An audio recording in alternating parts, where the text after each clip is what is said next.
Right, I think we are back. I think.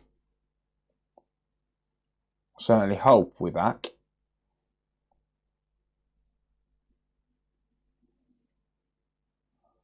Right, now is YouTube chat working? Hey, yes, it's working. Right, I was live streaming just, but then I realised I had YouTube set to private, so that's always nice. Welcome everyone. Hello. Been a while. You mean unstable connection? Fuck off. No, it's not unstable. Just type it then. As long as it's typed up securely, yeah. That's fine. Yeah. You got the label? Good chat. Welcome everyone. Hello. Rusty Russ, Wackman 7. How you doing? Spitfire. Sam, Cheap-Ass. Well, I need to zoom in a little bit on that YouTube chat. It's very, very small.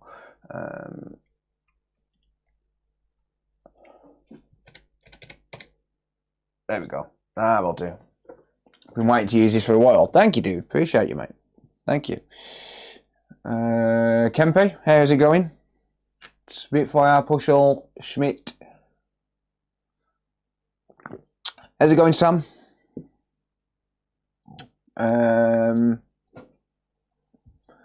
Yeah, thank you. Is it Paul Myhill? Is it Paul? I think it's Paul. CG, hey. How you doing? Mark, Blitz, Zombie, Antos. Streaming on Twitch as well, so how are we doing? How's the audio? Is it good? Are we okay?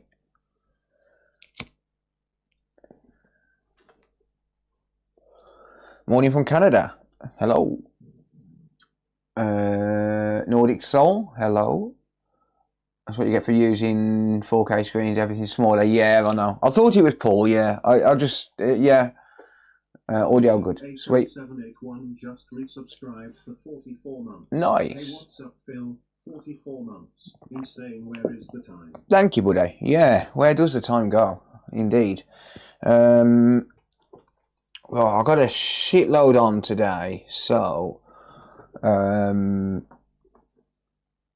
all good till the flu. Oh, damn, dude. Okay, now you've had it rough the past few months as well.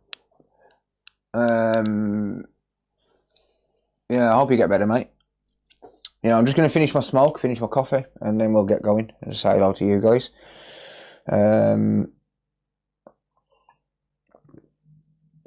Yeah, I've got loads of work to do. Bowman, how's it going? I really do want to stream more, but I've got so much that I have on.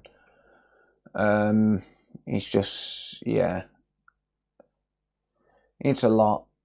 Right, okay, so I'm going to pause this YouTube video feed because there's no need to play it. Number one fan. Yeah, them stupid fan things on YouTube, it's pathetic. Never mind. Carl, how's it going, mate? Russia smells. What? What?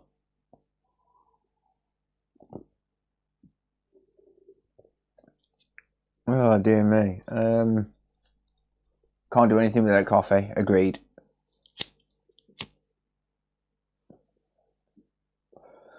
Yeah, I'll just finish my smoke while I'm working away a little bit. While I'm talking away, rather.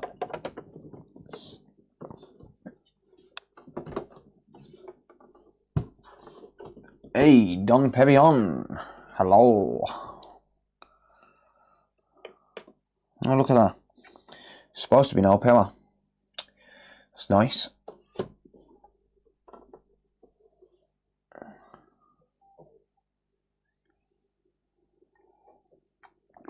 Don Pevillon, is that Pez? As in Pez from Grosvenor?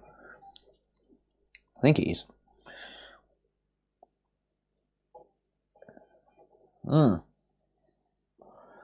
Is he supposed to be no power?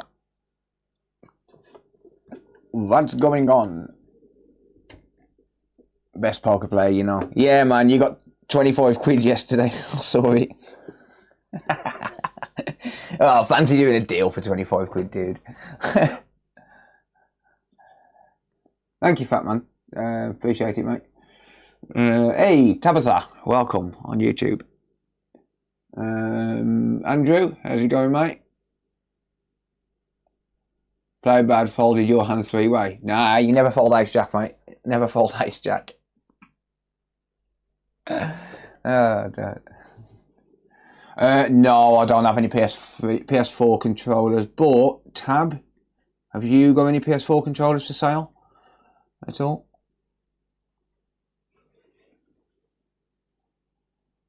No components should be married. I agree, definitely. Yeah, I'll tell you what, the amount of, like, I mean, well, yeah, that's just the last couple of days. So many SSD issues coming up with Xboxes and RAM issues coming up with mods don't like my message. No, I allowed it, mate. I allowed it, don't worry.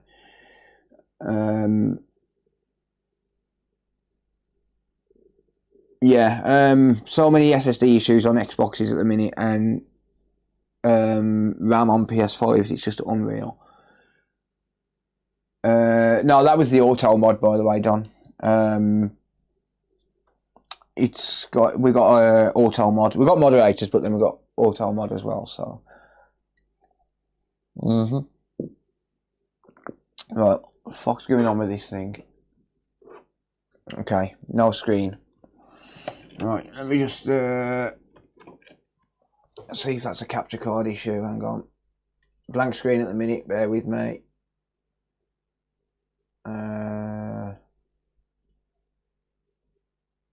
No, nothing. No display. So it's not a no pair, it's a no display. By the look of it. Or at least that's what it appears to be. Right, just reset the capture card. Hang on. I know it's a blank screen. Bear with me. Deactivate. Okay, it's no display. It's not no power. It's no display. So it's turning on.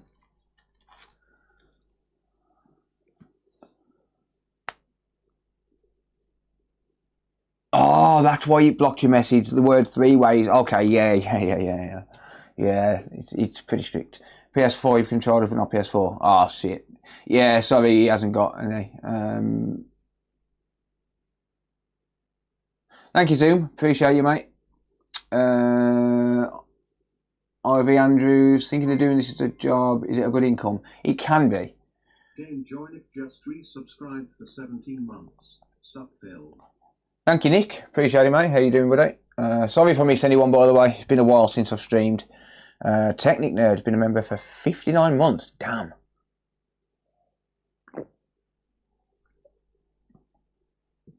Yeah, repairs can be a good income, but the thing is, you get out what you put in. Like, so for example, start of this month, I was in a bit of a, well, my head's all over the place state, so I weren't replying to any emails, and because of that, I weren't getting any jobs in.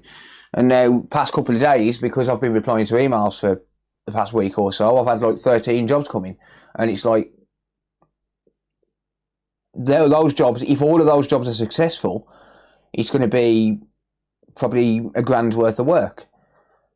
But it depends what you charge as well. Like, you obviously, when you first start out, you can't be charging like 60, 70, 80 pound an hour, but as you start to get experience, as you start to get better at it, you can. So it's a slow process and whatnot, but yeah, you can make it work for definite. It's certainly better than a day job. I mean, realistically, to make it beat a day job, you've only got to have, I don't know, 6 jobs a week, 7 jobs a week. If you can get 6, 7 HDMI port jobs a week, you're already earning more than you would on a day job. If you're charging, for example, 50 quid for a HDMI port, well, I don't know. Well, 6 or 7 HDMI ports, and you've got a weekly income basically.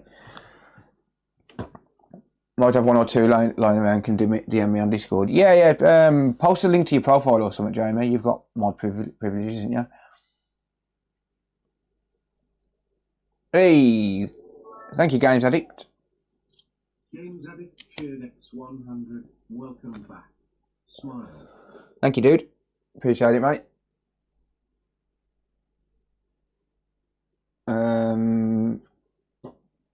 Building my first PCB. Nice. See, that's where you want to get into it. So that's why I'm trying to get more into software development as well. Like, let me just show you a sneak peek of the new app. It's fucking great. So I'm going to log into my. Right, this is going to be a bit slow because I'm remote desktoping into my remote desktoping into my laptop, which is in the house. But this is all obviously sample data and whatnot. But this is the new booking system I'm working on. This is what I've been building. We don't use uTorrent here. We only have we only have legitimate software. This is a new software I've been working on. So look at this. So you got a dashboard. You got customers can send support tickets. You got an overview of your revenue. This is all sample data, but create new bookings, create new customers, open support tickets on behalf of customers. So if a customer walks into your shop and says, "Oh, I've got this issue," blah blah blah, you can say, "Right, we haven't got time to deal with it right now, but let's open a support ticket for you." So you open a support ticket. Hey, Jinxie, long time, dude. Thank you, mate. Appreciate you, mate. Yeah, so you open a support ticket, whatever, but you can handle bookings. You see an overview of your most popular jobs, so you can say, right, well, we're working on more this month, so we should probably get, like, you know, should probably get parts for these consoles, for example, right? See your workload distribution. How many have you got booked in? How many have you got completed? So completed would be like, you know, they're waiting to be picked up, or, you know, stuff like that. You got parts management here.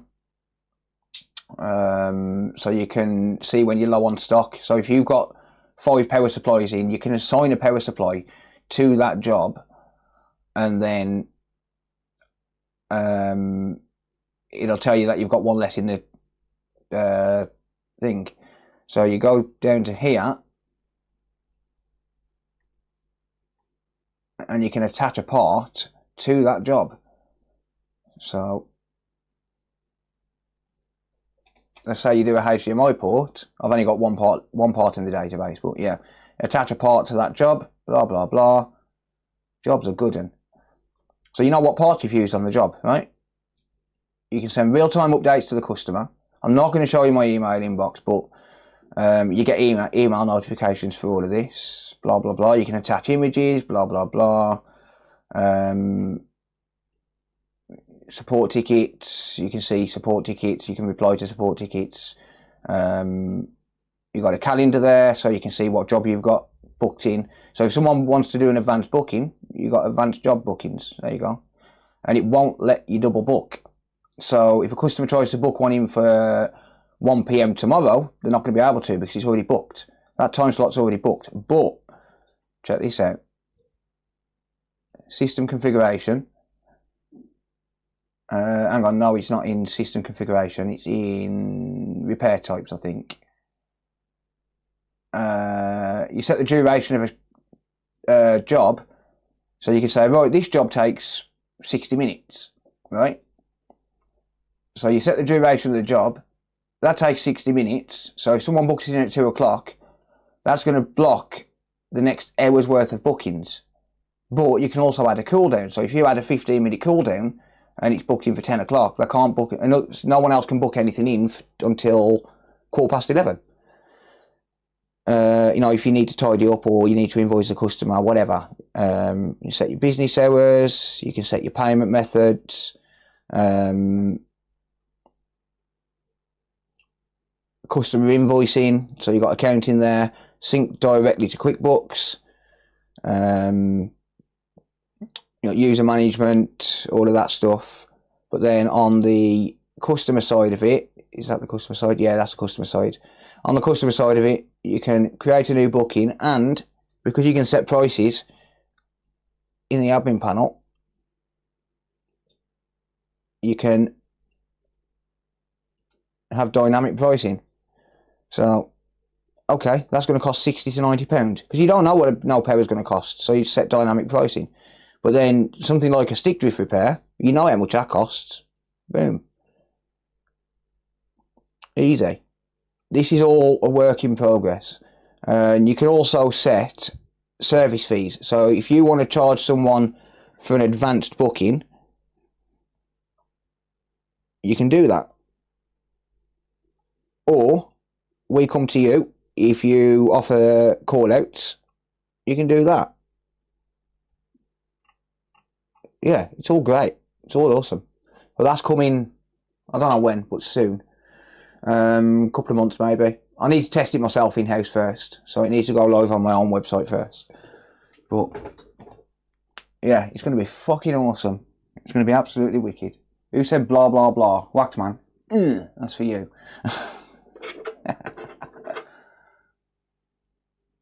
No, honestly, it's something I'm working on for myself, but at the same time, if it's going to be useful to me, it's going to be useful to other people. And at the end of the day, when I do, because obviously it's not going to be free, there's a lot of time going into this. Hell of a lot of time going into this. It's not going to be free. Corbett just resubscribed for 28 months. Hey, thank you, Nimble. Appreciate you, mate. Yeah, there's a lot of time and work going into this, but so obviously it's not going to be free, but at the same time, it's 20 quid a month. It's £20 a month. And that's literally one missed email.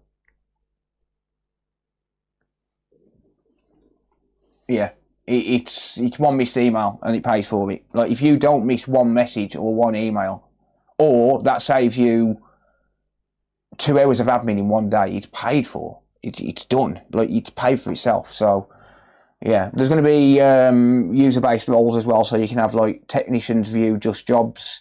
If you've got someone who deals with invoicing, they can only view like invoicing and finance, etc., etc. Doesn't chat get mate rates? No, not at 20 quid a month. It's already like way undervalued. Like the prices are set. Like the prices, I'm not going to deviate from that at all. It's going to be 20 quid a month, £189 a year, or £449 for a lifetime license. And yeah, it's like I'm not gonna have that price for a year and then increase it. If I do increase the pricing, it would only be for new customers. It wouldn't be for existing customers. So there's a lot of time and effort going into it, and honestly, it's going to be amazing. But at 20 quid a month, there's no room for chat for mate rates. Like, you look at the cost of Repair Shopper, where they're locking down features to certain tiers and stuff. This is going to be whatever features are available. They're going to be there for everyone. They're not going to be there for one tier and make you pay to play, make you pay for the extra features. Where you been? I've been around, mate. I've been around. I've just not been really on YouTube and stuff. I've been doing other stuff. It probably could be adapted to help mechanics as well. You could probably adapt. In fact, that might be something I'll look at in the future. If this actually does well, then it might be something I'll look at in the future. You know, like can we do this for other repair industries, like not just electronics repairs, and maybe even get a team of people doing it with me. You don't know. Never know what's around the corner. Anyway. Enough waffling, enough shilling, and well, it's not really shilling at the minute because it's nowhere near ready. But I just wanted to show you guys what I'm working on. Yeah, let's get to this. So this was sent in for no power, but oh, it is displaying now. Okay, Xbox was shut down due to overheating. Huh. 1 minute. It wasn't displaying just, this wasn't. Hang on. Hope he does well. Thank you, mate. DC Repair, how's it going? Right, let me just sync controller.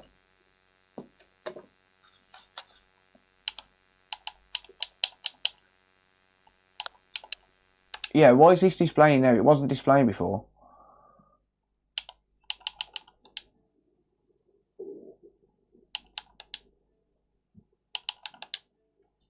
Oh, that's why. That's why.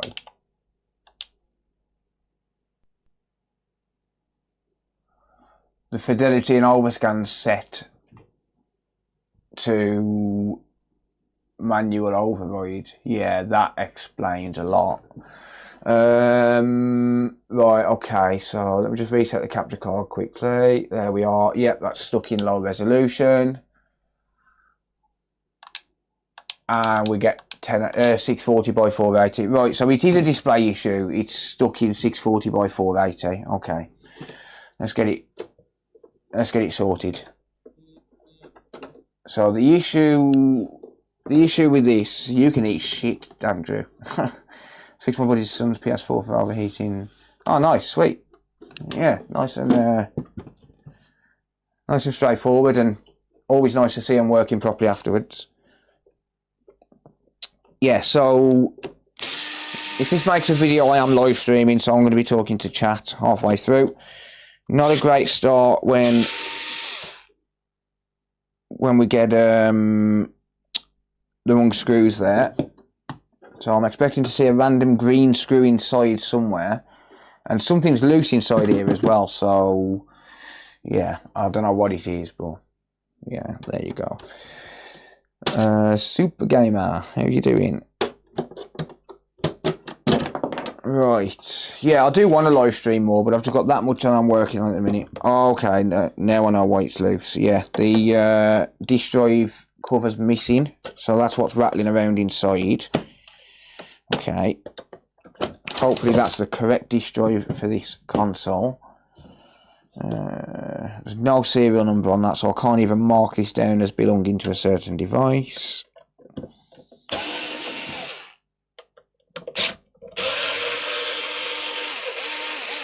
Have I ever done a driving job? I have, actually, yeah. I used to work for what's now DPD. It used to be called Interlink Express when I was working there. That screw thread is broken. So that's just going to lift straight out. Oh, hang on. It's not. Okay, it's not completely broken. Yeah, I used to work for DPD. It was called Interlink Express back then, though.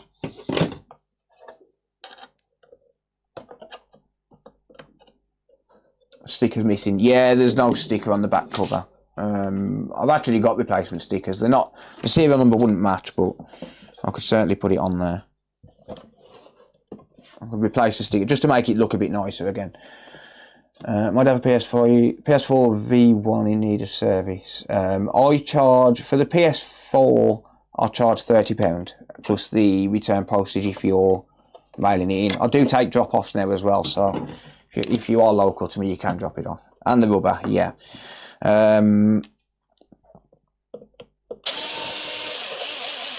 So the sticker, because they don't cost much, I'd replace that for nothing. I'd just put a sticker on it just to make it look good. My warranty stickers go on the bottom anyway. Out of sight, out of mind sort of thing. So, but yeah, if you're local, you can drop it off. It's missing. That metal clip is missing.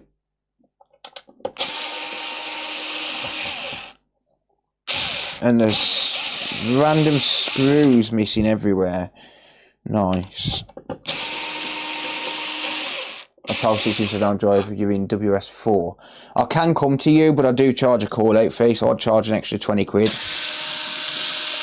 WS4, so you'd be looking at like 50 quid.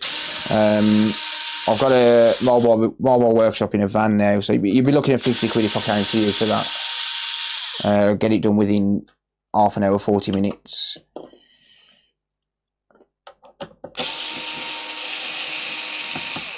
Did you already use the JBC station? I didn't. I have received it, but I didn't. Was it you that sent it, mate?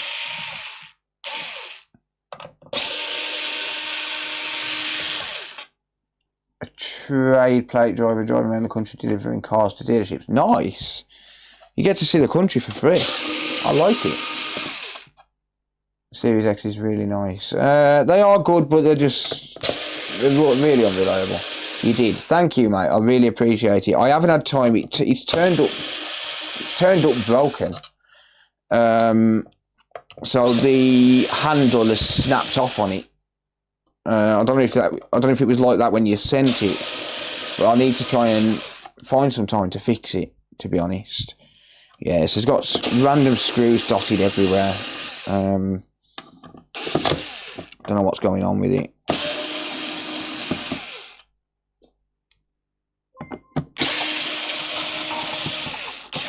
Fatman has just resubscribed for 2 months. Fat man, thank you. I appreciate the support. Thank you, mate. Yeah, it turned up broke, mate.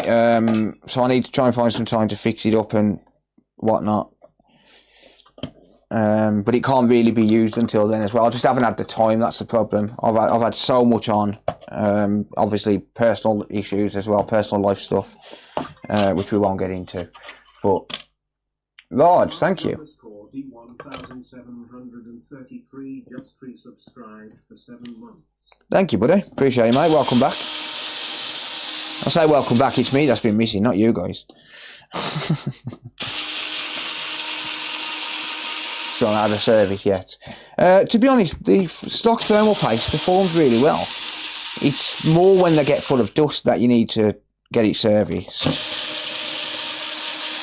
Still do casual services for consoles. Yeah, I'll still do that, mate. Yeah, so I charge £30 on last generation and £40 on new generation, but £45 on the PS5 because of the cost of liquid metal and stuff like that. So like Xbox Series X I'd charge 40, PS5 I'd charge 45, Xbox One, PlayStation 4, PlayStation 3, that sort of stuff I charge 30. Hate how many screws a PlayStation uses. Yeah, that's where you just have to get an electric screwdriver. I bought this the other day for £2 off eBay because, well, the iFixit ones keep fucking breaking. £2 It's got good magnetic power as well. £2. It's a 1/4-inch driver. Right, I already see many problems with this. So I'm gonna fix up my scope. I really should stop taking HDMI out of that. I'm surprised I haven't broken it yet. Right, let's see. I need to reset the capture card because it's different resolution to what it was at. Elgato does not like sudden changes in resolution, so bear with me. Un moment, senor. Okay, it's still acting up. Yeah, of course it is. So I need to reset the actual microscope. In fact, you know what? This port has probably just contaminated my HDMI port, my HDMI cable, because it's probably full of flux. So bear with me. Right, let's see if that wants to fire up. Come on. Yeah, there you go. It's starting to come on. There we go. All right.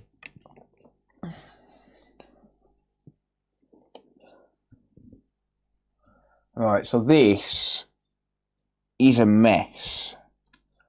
Like, this is a real mess. And this is why, well, this is one of the reasons why it's not displaying as it should. So here's the problem. So if you look at these jumper wires here, so this has obviously been butchered a little bit, right? If you look at these jumper wires, they're all over the place. You can't run jumper wires like this on a HDMI port. Oh wow, that's going to need. I'm going to need to call the customer on this one because I'm going to need to redo this. He's going to be looking at like 120 quid on this because it's a full trace repair. Yeah, you can't run jumper wires like this. This is never going to work. So forget the ground pads. No one cares about that. Right, these jumper wires, they're all different sizes. Look, right, like this one here. It's just like, why is it like that? And then this one goes straight up. So this one goes straight up. This one's curved. Let me pull up the HDMI specs and I'll show you what I mean. Right, so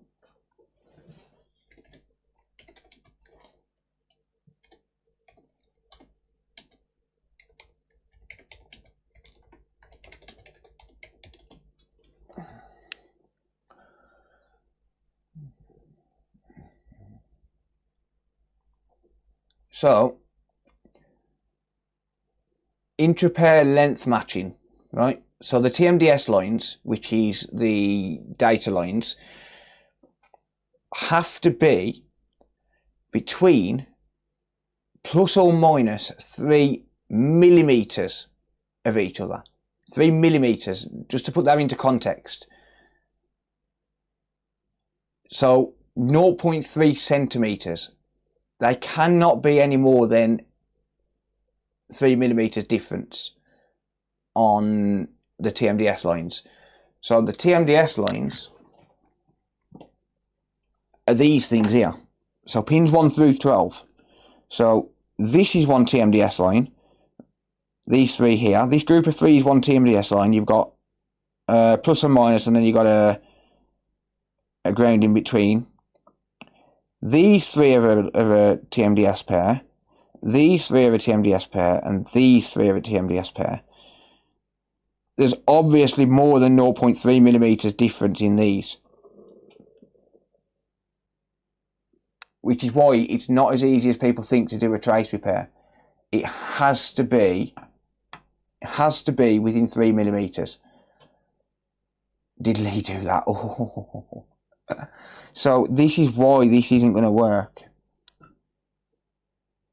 Yeah, they do sell trace pad kits, yeah. Lee is working on kits. Lee is working on some. I know he's got one for the PS5. Don't know how much I can say. Don't know how much I can say, so I'm not going to say anything. I'll leave Tab to say whatever can be said. Tab's in YouTube chat. So I'll leave her to say whatever needs to be said there. I'm going to go and call this customer really quickly. Stuck in safe mode 10000006. The Series X is done working. Okay, so that can be said. Right. Is it on Lee's website yet? Because if it is, one of the mods, feel free to post a link to it. Lee from Uber Micro Repairs has been working on a trace repair kit for the Xbox Series X. And I think he also has one for the PS5, but he's been working on one for the Series X. Yeah, Tab's just posted, so Tab from Uber Micro. Post a link, Tab, feel free. You're more than welcome to.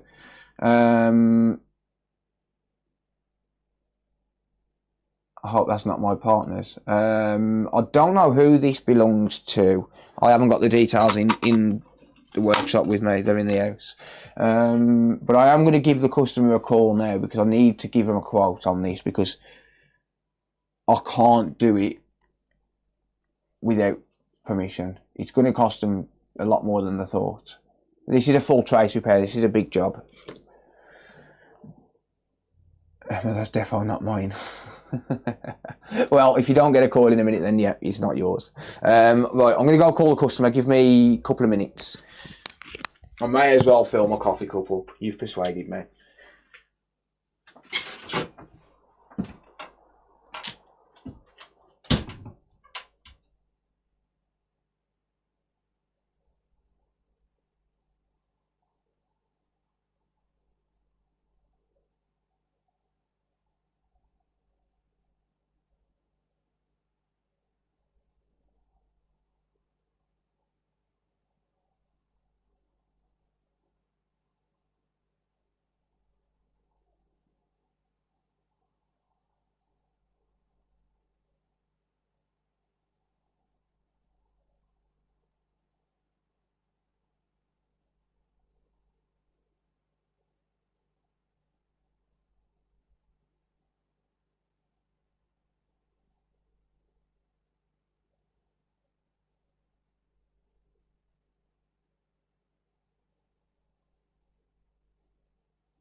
Yo, I'm back. Right, okay, so, can't get in touch with the customer. However, he has sent it in after I've sent a quote for it. So, for some reason, Sarah's marked this down as... Actually, no, I say for some reason. It got booked in as no power. Apparently, it wasn't turning on. So, the customers obviously thought, oh, yeah, no display, it's no power. So, they booked it in as no power. But they have told me that work has been done on the HDMI circuit, etc. And I've quoted them around about the £100 mark. So I am going to continue with this and I'm going to get it working, hopefully. By the way, that's a Series S port, not an export, not a Series X port. They do work, they will work, but yeah. Right, I'm going to remove this port though, saying that. So let's bring it over to the edge of the desk. Actually, let's have a look at this area first. ESD circuit looks okay. Just a bit of flux and stuff around there. ESD circuit looks okay. However, well, let's hope the ESD chip is okay on this, because it's not going to be a fun time if we've got to replace that as well as do a full trace repair, right? Yeah, so customers already agreed to around about the £100 mark, so I am just going to continue with this job.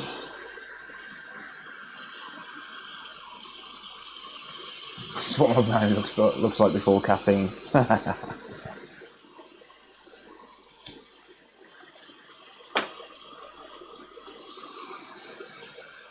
So the plan for this is literally just blanket wipe the thing. Start again.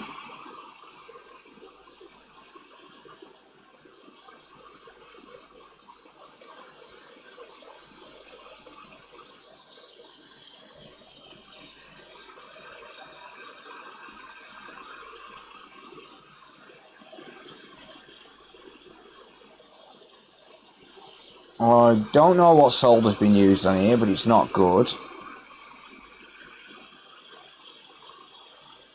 That should have been ready to come off by now.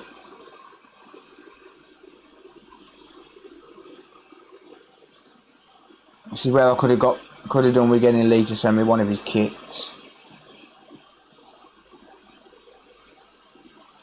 Never mind.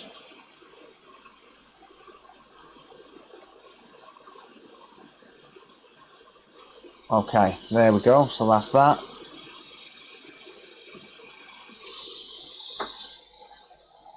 Right. I wouldn't use lead-free only solder. Probably. He looks that way. Either lead-free or tin. Right. Okay. So first of all, let's just get rid of some of this annoying viscous paste from off the edge, because that stuff gets everywhere.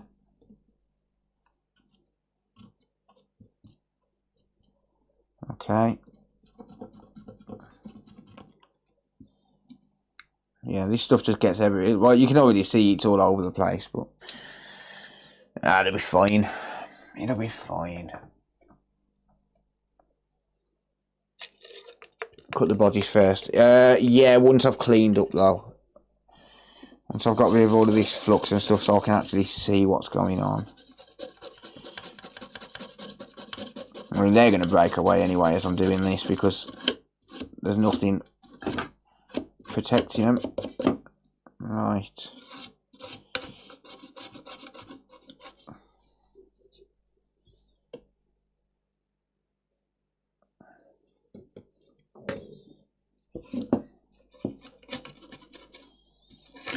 So, clean all of that.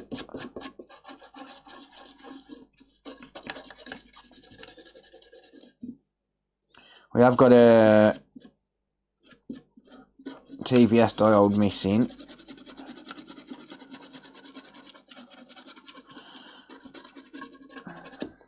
Okay. So, just get rid of that crap off there.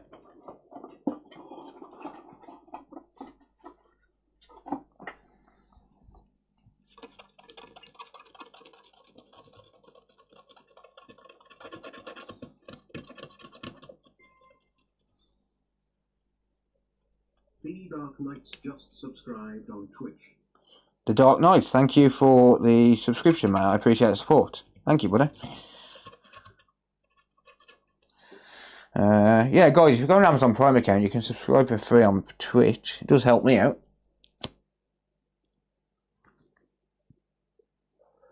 Liquid Damage Series X. Which one's that? What name is that under?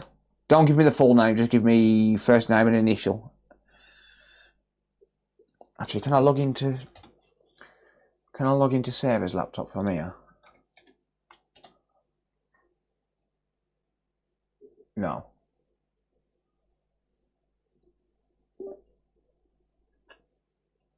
No.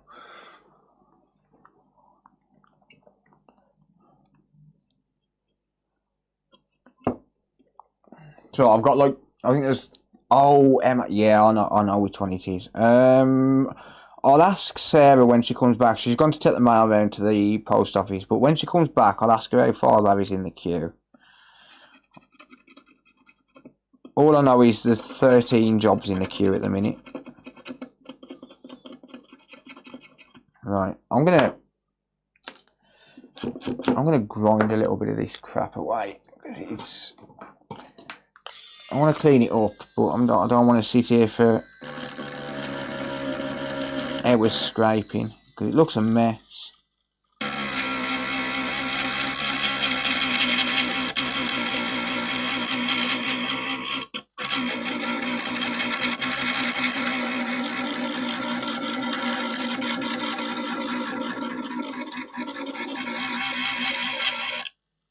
There you go.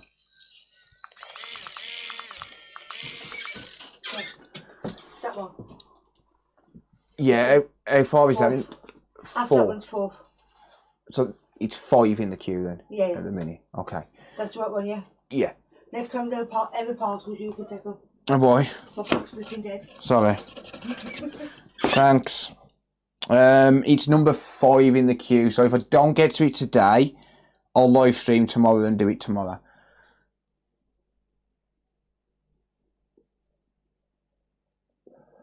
Thank you, Dark Knights. I appreciate that, mate. Have you ever burnt yourself with a solder? Yes. Funnily enough, I did it a couple of weeks ago. It left a right blister. Yeah, look. Not with the solder, it was the flux. The flux dropped off the board.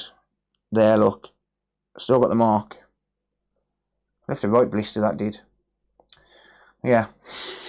I do it all the time, mate, to be honest with you. I've got that many holes in clothes and stuff because of it.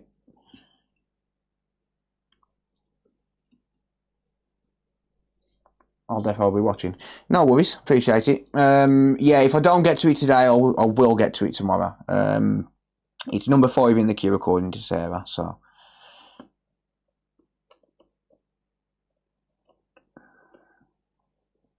Obviously, it's first come, first serve sort of thing, so. Yeah, if I don't get to it today, I'll just live stream tomorrow as well. Do a couple of streams, why not? How do you link Amazon to Twitch and sub? I don't personally know. Only subscriber chat on YouTube. No, it's as in you've got to be subscribed. No, it's not members. It's just you've got to be subscribed to the channel. It stops the bots, mate. So if you can't chat on YouTube, that means you're not subscribed, Andrew. I thought you was #1 fan. You're supposed to be #1 fan.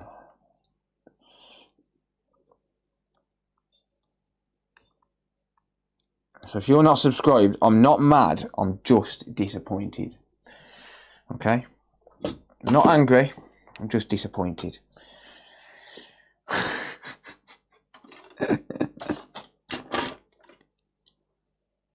I'll Google it shortly. Thank you, mate.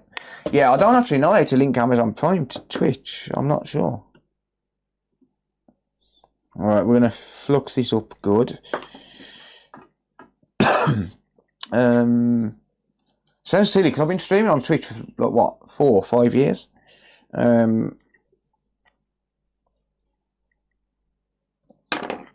Yeah, but I don't really watch people on Twitch. I just stream on here. I don't really watch people.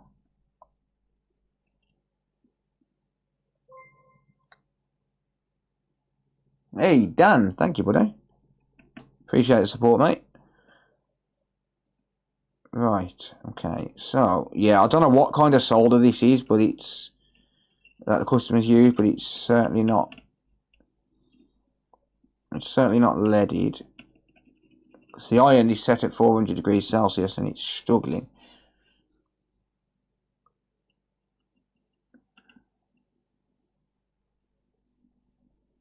So what I'll do is I'll just add a blob. And then in a minute I'll use some hot air with the iron, and yeah, we've still got pads there and everything, so I've got pads and anchor points all over the place. Right, so I'm just gonna retin what's here. And also I'll get rid of these old jumper wires at the same time. A misspent youth. Sounds like me talking to a kid, not mad. Yeah, it does hurt more. It does, indeed. Yep, that's why I'm not mad. I'm just disappointed. Right, okay, so...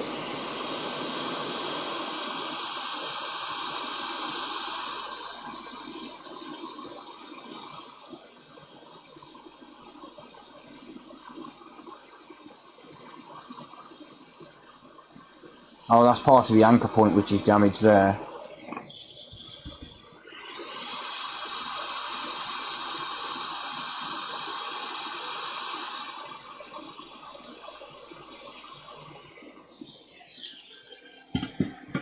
Yeah, okay. Good stuff. So we're already looking a million times better. So now, we need to start running jumper wires. The easiest way to do this, turn the board around so as the HDMI port's closest to you. And if you're left-handed, start on the right-hand side. If you're right-handed, start on the left-hand side. That's the easiest way to do it. If you don't, you're just going to keep on brushing jumper wires away that you've already put down. Alright, I'm going to be using enamel coated wire, so just tin a bunch of the wire,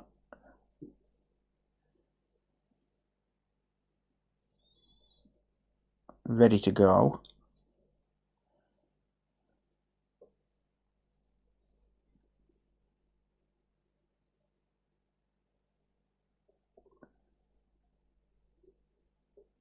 I'm going to get it roughly in place. Roughly in place, I should add. And then I'm going to try and find a blade, because... Hey, who's sending me money? Thank you, Dan. Appreciate you, mate. Dan-3 I donated $1.99. Are you going to be sponsoring regularly again? I want to.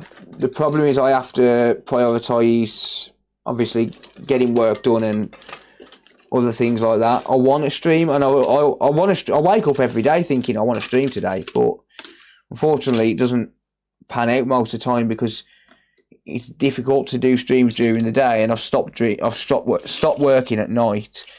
Well, at the minute, I'm just doing a load of coding at night, but I've stopped working at night in terms of repairs and stuff, which is why I stopped streaming, because, well, it's difficult in the day and I have to be strict and not work at night and not stream at night because it just burns me out. You know, doing those 3 AM streams were killing me because I was streaming every day until 3 AM and it was just an absolute killer. I do want to do regular streams, so I might etch it into the schedule and try and do regular streams again. I can't find a freaking blade. And I know I've got loads somewhere. There they are in the cupboard. Right. I haven't got my knife handle because they're missing. But all my knife handles are missing. But I have got brand new blades. I'll just use a blade. Don't recommend this. I'll probably end up cutting myself before the day's through. But hey ho, such is life. Yeah, I don't know where my knife handles have gone. Right, so I'm gonna give this loads and loads of room and just trim that off. Just find a schedule that works for you. Yeah, exactly, mate, yeah.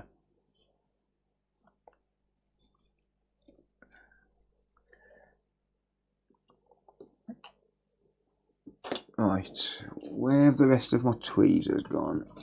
There's a pair. Right, so the way I do it, I have to use 2 pairs of tweezers because, for example, I'll take this jumper wire here, and then you see the groove there where the original trace was? Yeah, I'm following that groove and I'm putting it back in its place so as it's basically like it was at factory. Except you just haven't got a big pad on it, obviously. But I'm following that like that.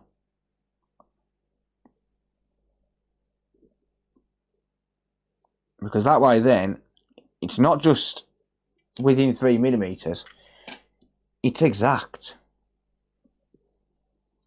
And then just cut it off before the groove ends.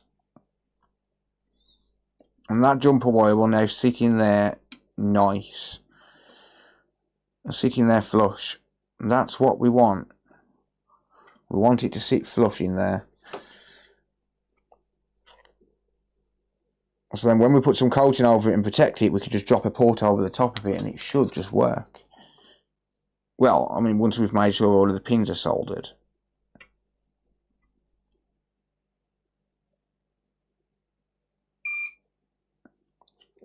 Right. So this one. Okay, my neck is starting to act up again, so that's nice. We need more flux. I don't know if you can see my hands shaking. That's my neck that causes that. My hands can be steadier than a surgeon's at times.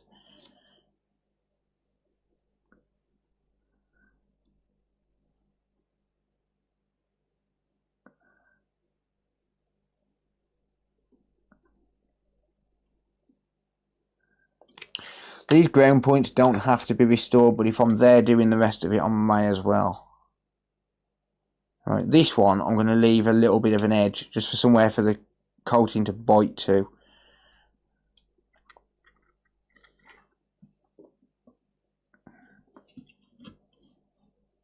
And adjust the board so as it works for you. Let's move that one out of the way.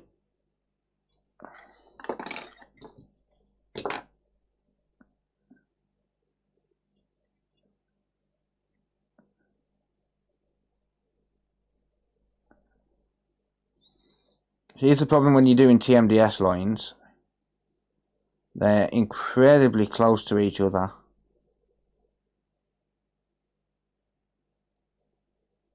You end up fucking hitting them.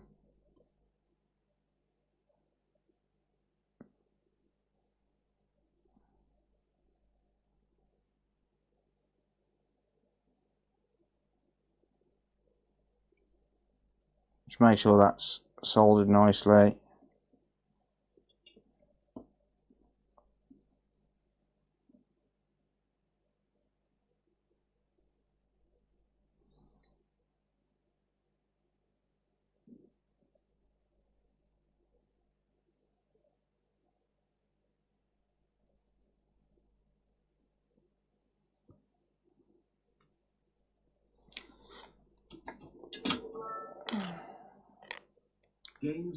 Thank you, Games Addict. Games Addict. I have to go get dinner. Good to see you back on Twitch. I never have a damn clue what you are doing, but I find it riveting to watch. Smile. Thank you, dude. I appreciate it, mate. Enjoy your dinner, buddy. Enjoy your dinner. Right, okay. So, what we can do with these first 3 lines, if we make sure they're positioned properly, and then I use a bit of hot air just to get rid of the flux. Just allows me to see better.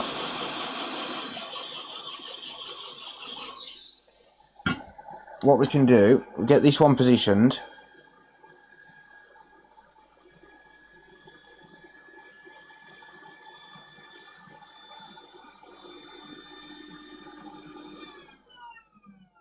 So as it's sitting where it's meant to.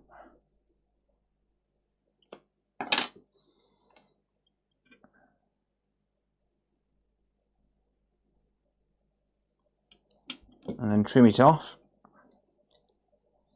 What we can do now is use surface tension to make sure we've got a nice solid connection. We can use hot air on it and it shouldn't move. It'll move slightly, but all it'll do is just cause it to sit where it needs to sit to have a nice strong connection. So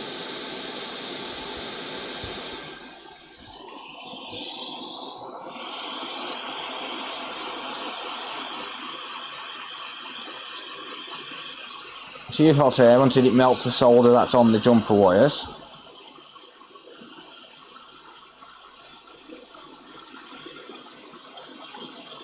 Like that, look.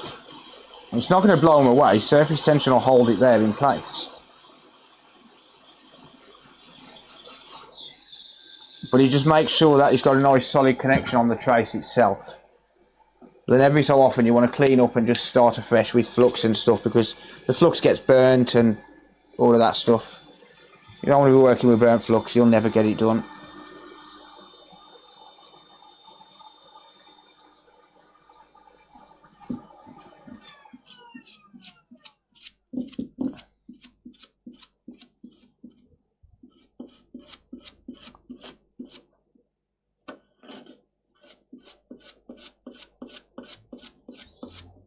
See how they're staying in place now? Beautiful. That's what you want. And those traces are basically back to factory in terms of length. You know, in terms of spec, they're factory. We're not running wires all across the board trying to get this working. We're doing it properly. This will be done to a point where if it does get damaged in the future, those traces are not going to get pulled up, as long as obviously whoever does it is careful enough. They're not going to get pulled up and you can just drop a new port on. My chances used to be my brother. Slapstick, how's it going? Fun looking HDMI repair you got there. Oh yes. How's it going, NanoFix?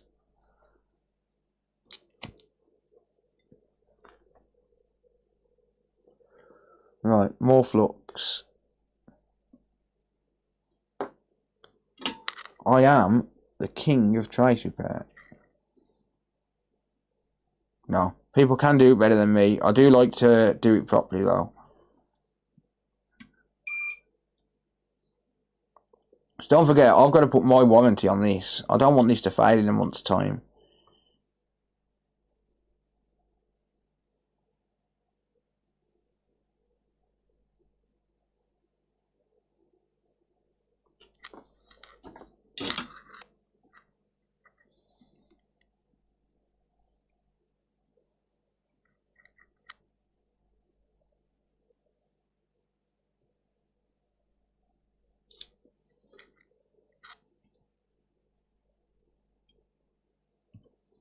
So this is the reason that you got to charge such a high price for it when it gets done properly.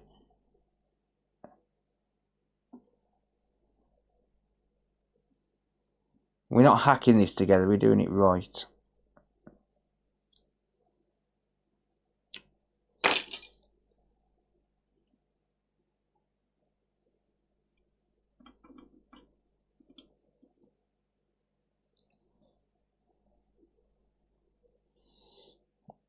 What you can do with these TMDS lines as well, if you do one up towards the top of where the trace is and then one further down, you shouldn't crash into each other as much. So like that one's right at the top. This one, if I do it from here,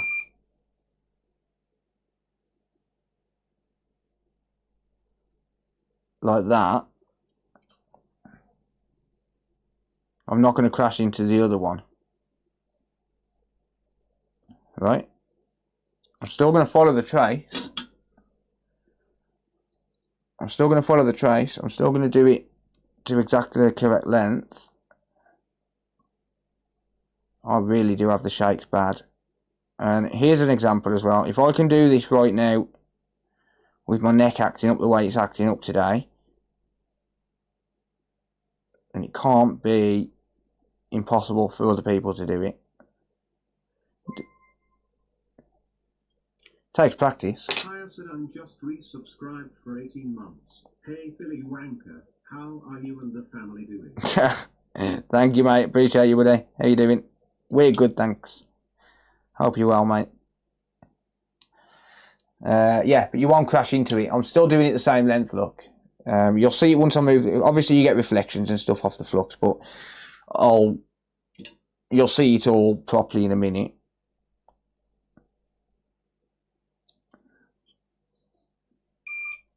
So one thing I'm going to do is just expose more of this one trace there like that.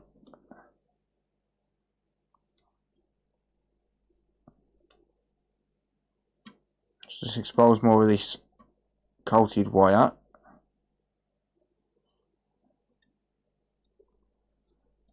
But yeah, expose more of that trace so I can come further up on this one. There we go. It's been a while since I've done a trace repair this big.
So add a bit more flux here.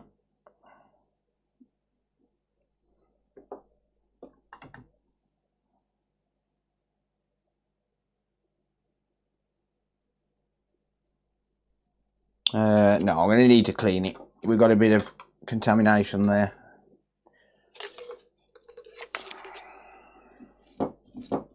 Go with the direction of the flux, by the way, the wires, by the way.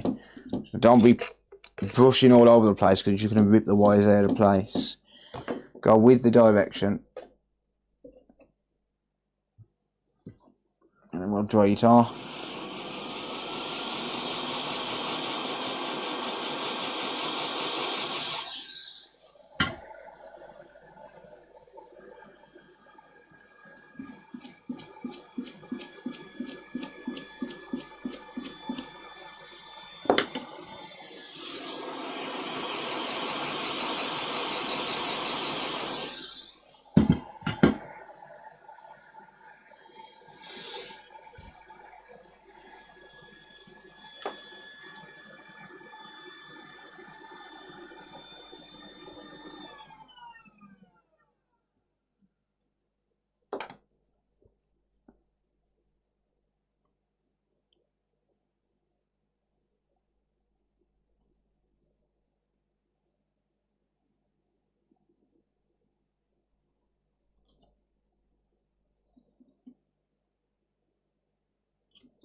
See how much easier that is once it's clean.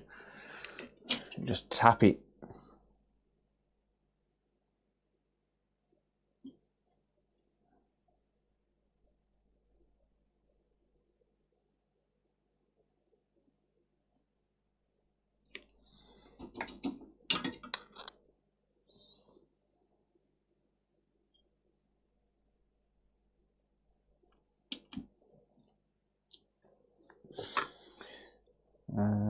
You should have seen my attempt at this was not pretty. Ha! I'm taking notes. Let's say I got a 360 Zephyr from May 2007. That's red ring. R102 intentionally overheated so I can get it to boot. I'll see the old boot animation. Is it worth saving? Jamie, are you around, mate? Jamie's your Xbox 360 guy. I don't really know much about him. I've got a few of them, to be fair, on Blades dashboards.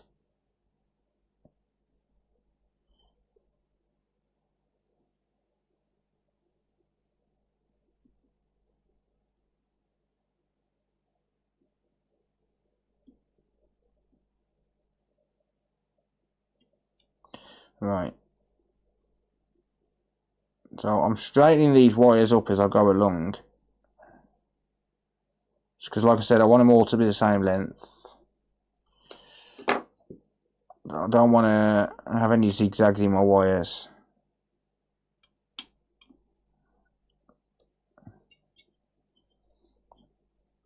Same deal for this one. One of these traces I'll expose higher up.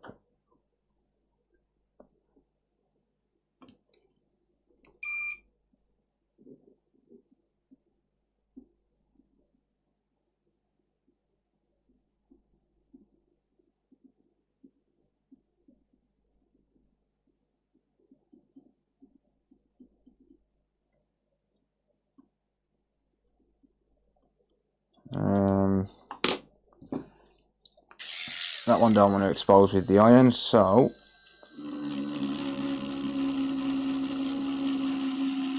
do it like that instead.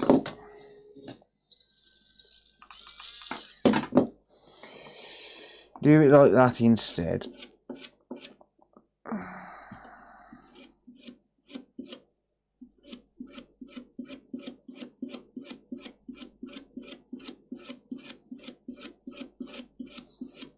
I will be repositioning these wires once I've put some coating down to protect them.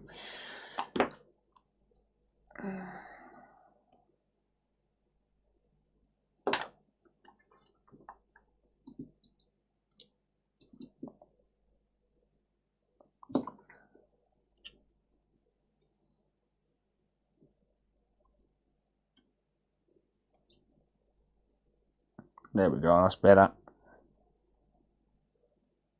No, it's not. I lost my other jumper wire. Nice.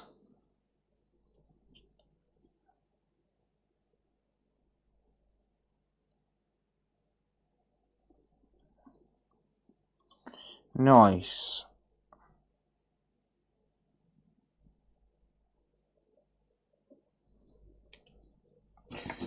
So thanks for that, Mr. Jumper Wire. I appreciate it.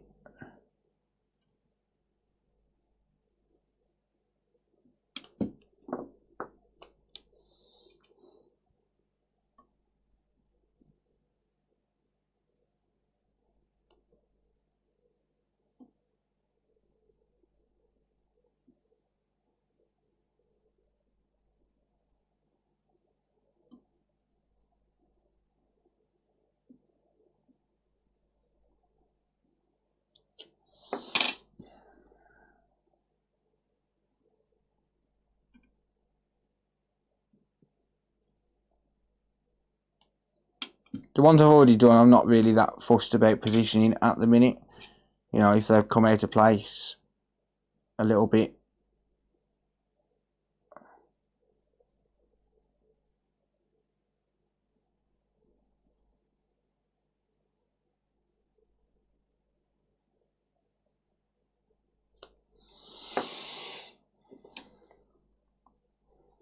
No worries, Nordic Soul. Thank you for hanging around, mate. Yep, just give me a shout, mate. Drop me an email.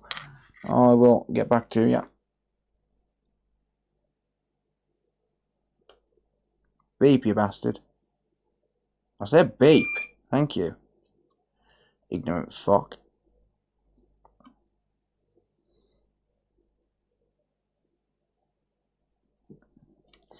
Alright, there's that one.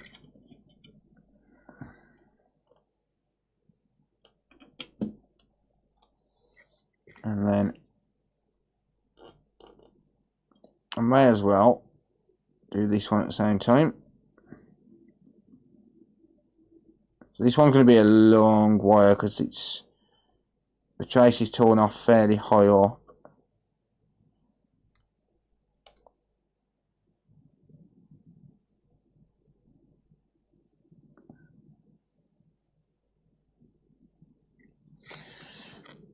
So this one's going to be fairly long.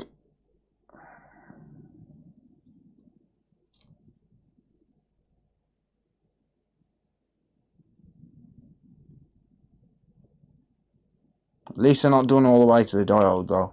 Because I've had some of these where they've torn all the way to the diode and then it's impossible to put new diodes on. It works without them, but I'd rather them be there. Okay, so that's all those done. So what I'll do, now that they're done, I'm actually going to protect all of those lines because, in fact, no, that's not all done, is it? I've missed the ground wire. And like I said, if I'm in that area, I might as well do them. I've missed the ground wire in between. So let's just run that ground wire quick. So, because these are already done, just push them out of the way a sec.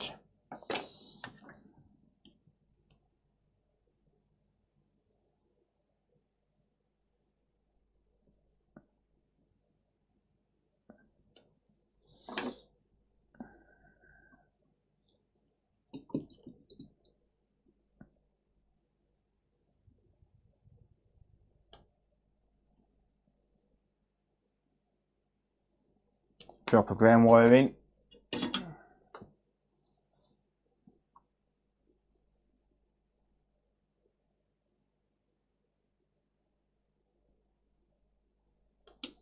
Leave a little bit of an overhang for somewhere for the coating to bite to. And now I can clean it.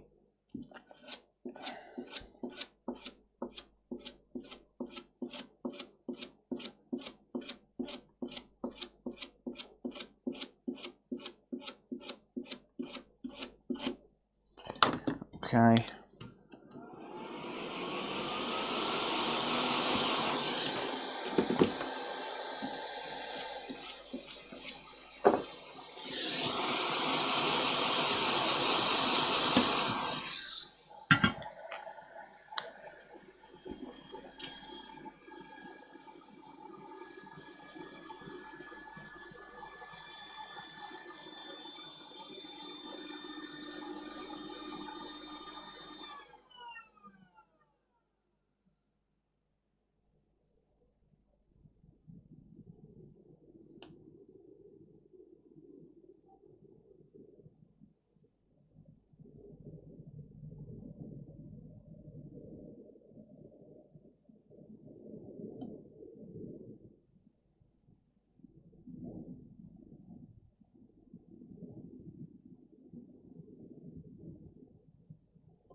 Okay.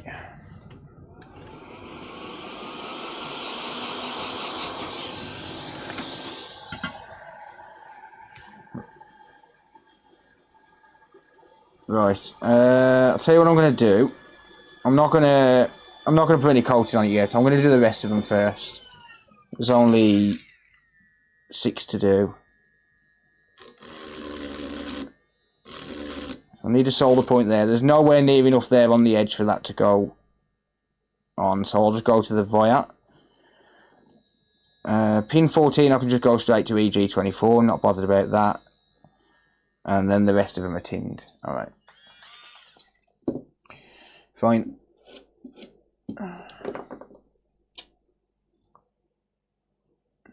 Right, so yeah, I'm not paying much attention to chat at the minute because I'm just trying to get this done.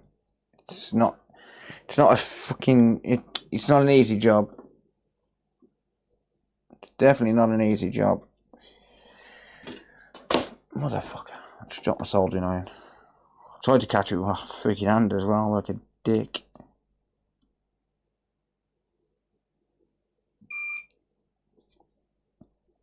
EG24 doesn't actually need doing, it's a no connect, but so pin 14 you don't need. But like I said, if I'm doing them all.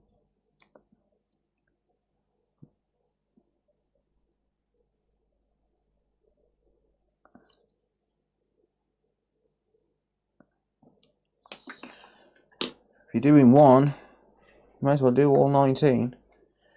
First time and 2 more times now, 100% success. Nice, dude. Yeah, it's the way, it's the correct way to. I wouldn't say it's the only way to do it, but it's the correct way to do it. Like, especially if you don't want it coming back in 3 weeks' time and saying, oh yeah, it's stopped working, or it's only working in 640 by 480, or, you know, exactly what this is right now.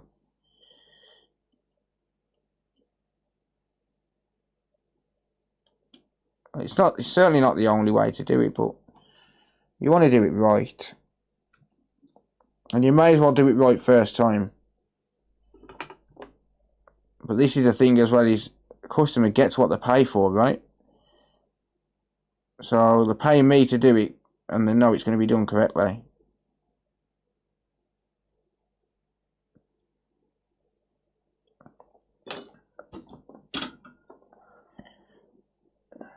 Right, so I'll cut this off. Actually, no, I need to tin the freaking thing first.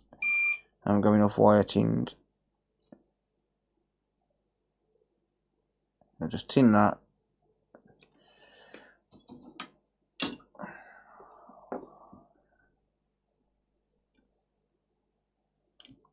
I'll just trim it off.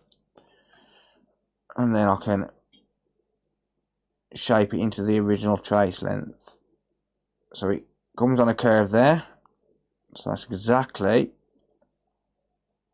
where I put my curve.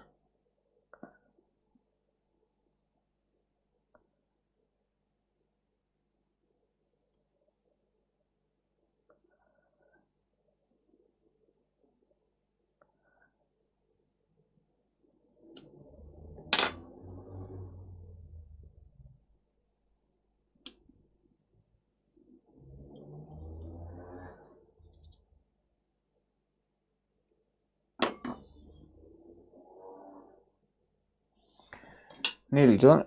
Not much to do now. Pin 15 does solder to the back of the port.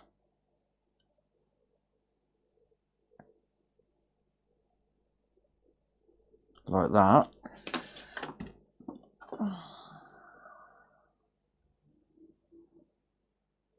Pin 15 is nice and easy.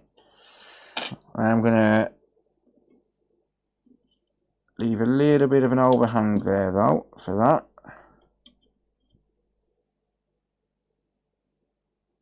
So these ones, so from pin 13 onwards, trace length isn't as important. Obviously you still don't want them flying around everywhere, but it's not as important as the TMDS lines. So pin 16 is present. Pin 17 is just ground, but again we're going to restore it.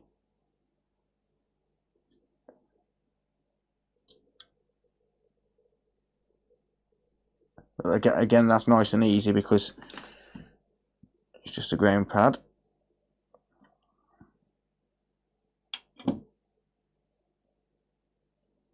Pin 18 goes to the back of the port. And so does pin 19. So the last 2 pins... Well, the last 5 pins actually go to the back of the port, apart from ground.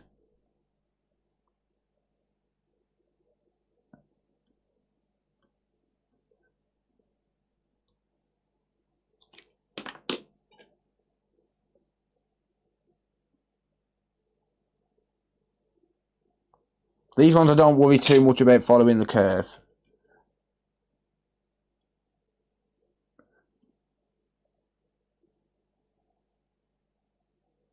But one thing I have got to be careful with here is this pin can't have an overhang.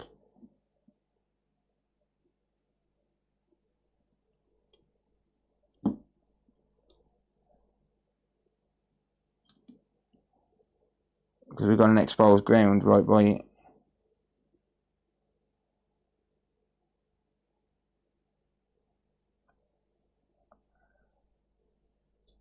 Oh, hang on. No, pin 18 doesn't go to the back, does it? One sec, let me just double check that. Give me a donor board. There's one.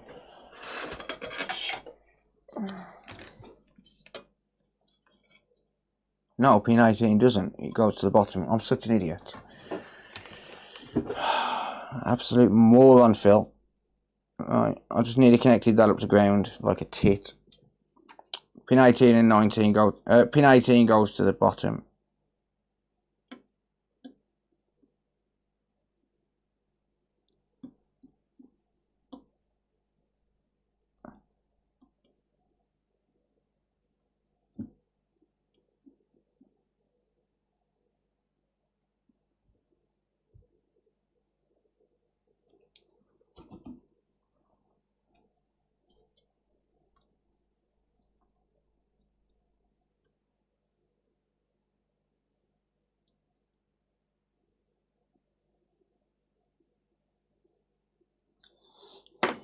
I just nearly grounded pin 18 like a tit.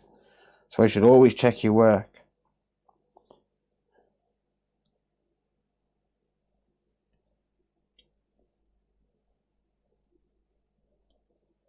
You know how it is. You get to the last couple of pins, you think home stretch, and then end up messing up. Ow, I just stabbed myself with the blade.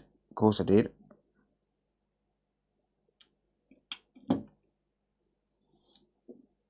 It's pin 19 that I need to do from the back.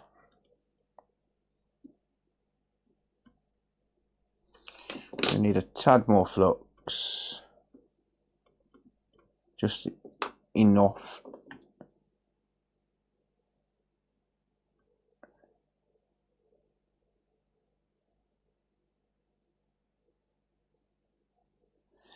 Okay.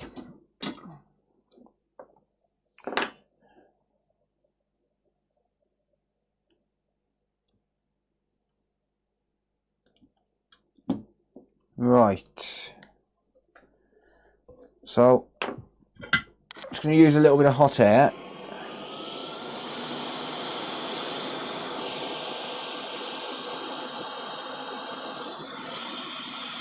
Just let surface tension do its thing with these.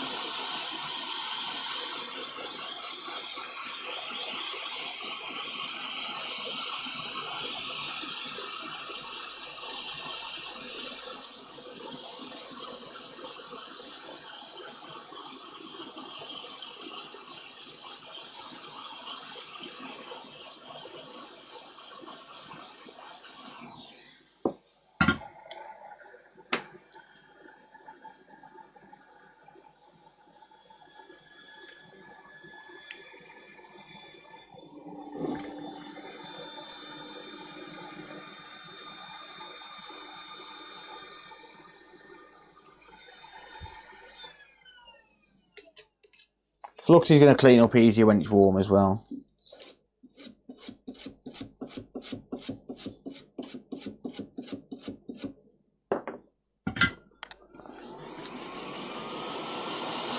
Ignore the mess there now. So that's the thing when you go against the grain.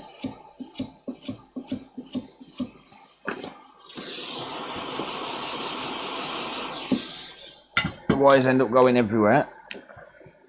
But it's fine because they're already the correct length, right?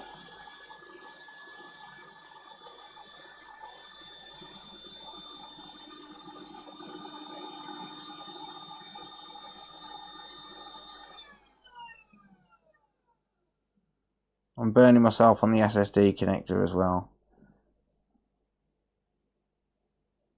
Yeah, they're already the correct length. I just need putting back on the grooves.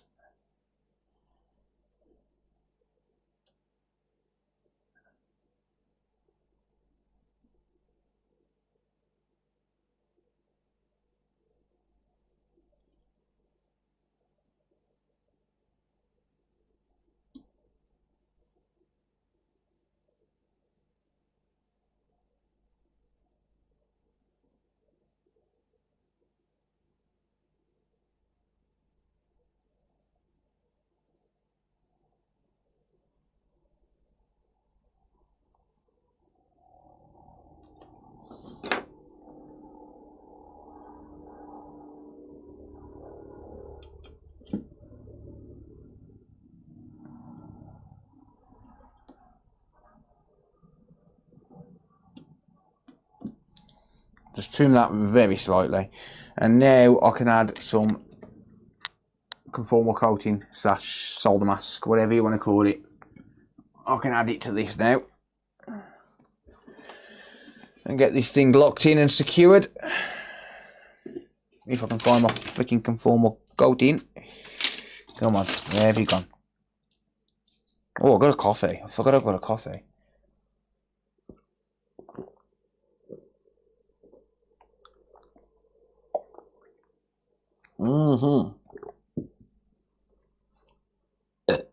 Good shit.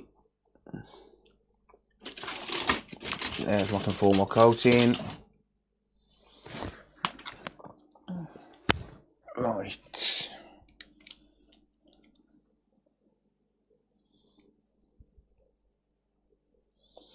Okay. So this stuff, honestly, is absolutely amazing. It's I sell this on the store. It's RL UVH902. Really, really good stuff. Trust me. You're going to see this live now. I don't think I've ever used it live, but it's absolutely fantastic. Right. So this nozzle's a little bit thin because I like to use a really thin nozzle with it. So I'm not worried about the positioning on the pins themselves. It's the length that I'm worried about at the minute. So we're going to add some coating to this.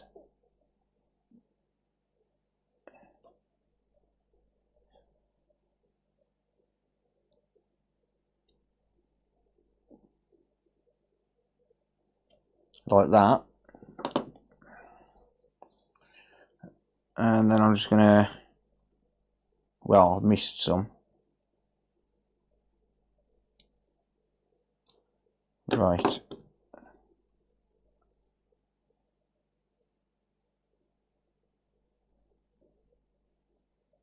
So we're going to bring this mask all the way up to the edge.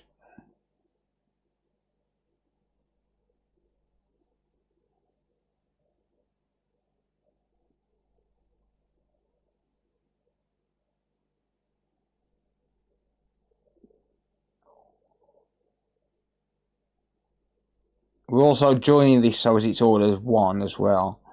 So it's all one big row of coating, because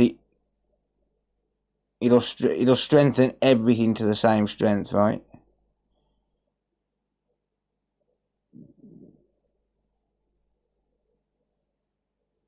So we join it all up.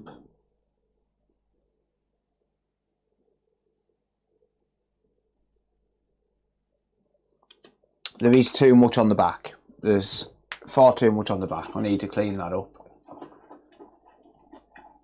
Hey QS, how's it going, mate? Sorry guys, I'm sorry if I've missed anything. I'm obviously just concentrating at the minute.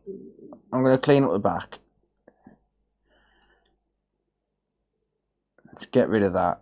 I don't want it over the actual solder points themselves where I've got to solder to, right?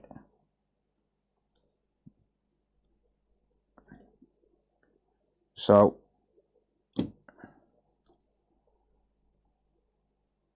I mean, I could grind it away afterwards, but I'd rather just have it so it's not overlapping the solder points. I'll just add a bit of it at a time.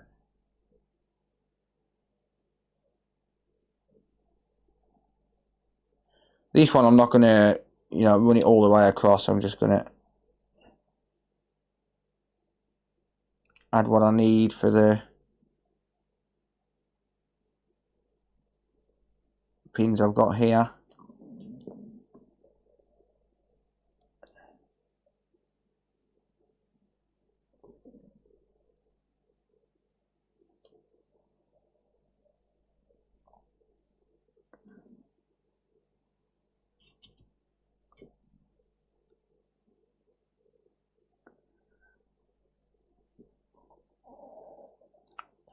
Okay,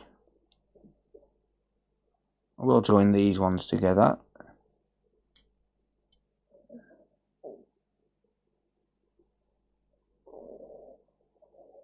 There we are. You don't want too much at the back anyway, because we've got to have the port sitting down flush. So you've got to be careful how much you put on the back of the port. Right, UV light, and let's get a USB. There we are. Right, so UV light, 3 to 4 seconds. 1, 2, 3, 4, done. Absolutely solid, guaranteed. Watch this. Boom. Boom. Absolutely solid. And now, because that's all solid, I can zoom in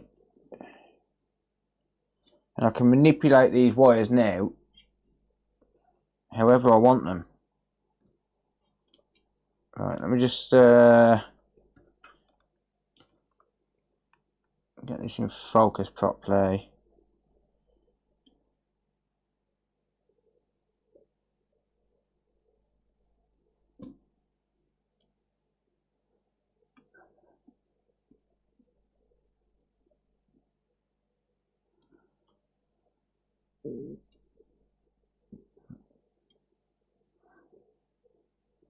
Right, I need to break a little bit of this away. You can break it away, but obviously, it is undoable. This coating. It's not going to go as hard as a rock, but it's certainly hard enough to the point where it's not going to budge very easily. Like, I'm putting quite a bit of pressure on that to manipulate those wires into place.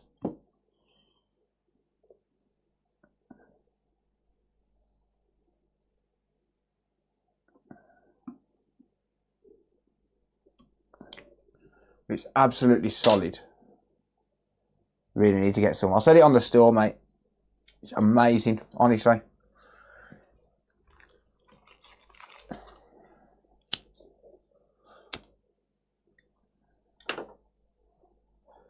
Right, and because I've conformal coated all of that, I can now tin these pins,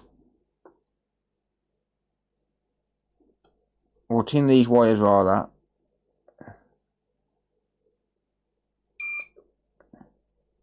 without them going anywhere. Look at that.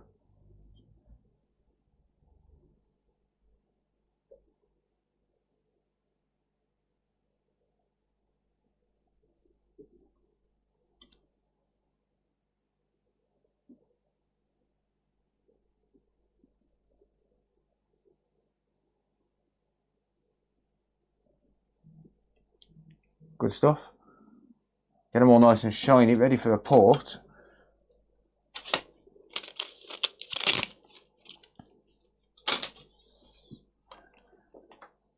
And this is important. when you're doing trace repair. Tin the port before you drop it on. It's going to make your life a million times easier. You only need a little bit of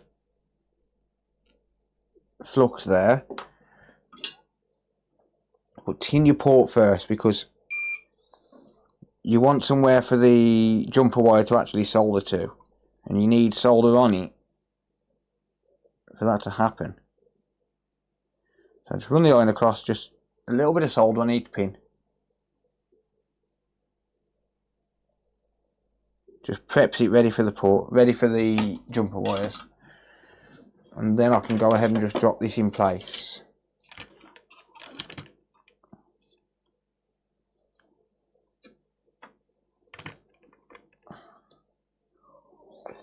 Right.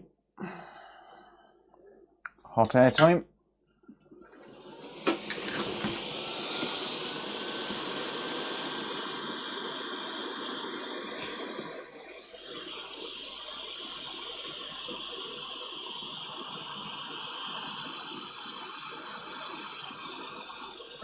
I'll add a tad more flux to it.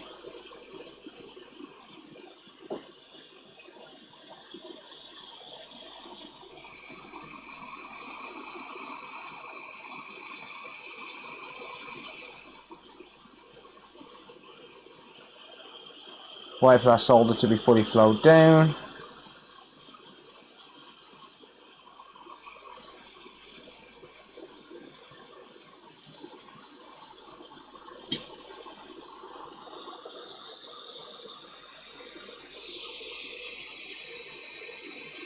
Press down on the port.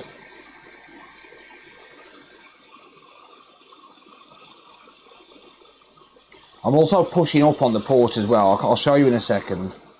I'm pushing up on the port with the edge of my hot air wand. So you see this edge here on the wand? I'm pushing up on the board there, like that. Pushing down on the port with the tweezers and just creating that pressure, right? Like that though. Just to make sure the port sits as flat as possible. I always do that. I'll do that whether I'm doing a trace repair or not. This should be, realistically, almost perfectly aligned with each of these wires now.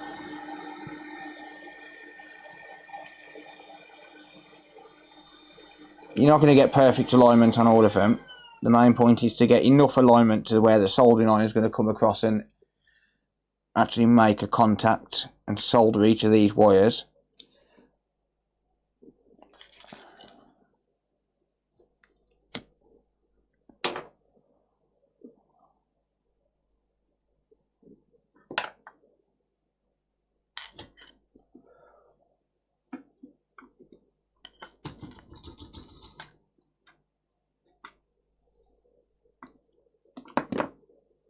Beep, thank you.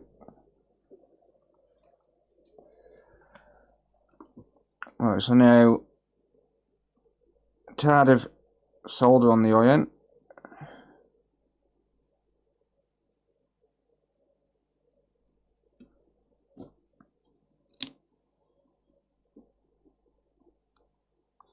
And then I'm going to have to come in and just position all of these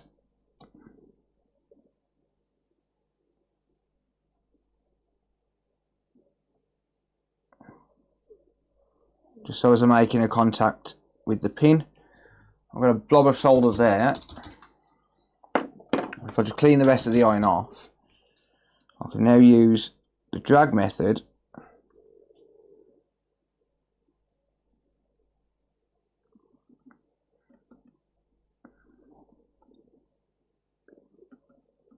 Yes, I know I'm creating bridges. Don't worry, it will be fine.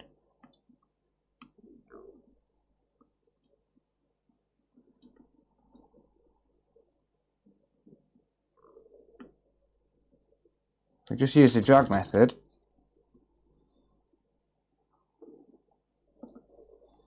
I'm going to clean the iron after every pass.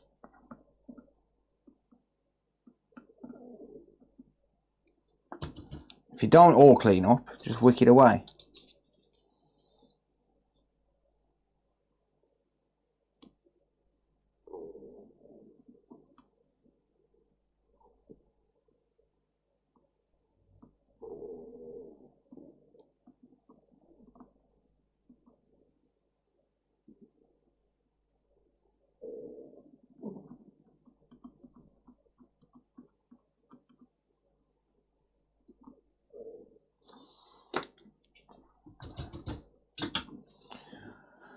Okay, let's just clean that up. And normally I'd use the nudge test on these.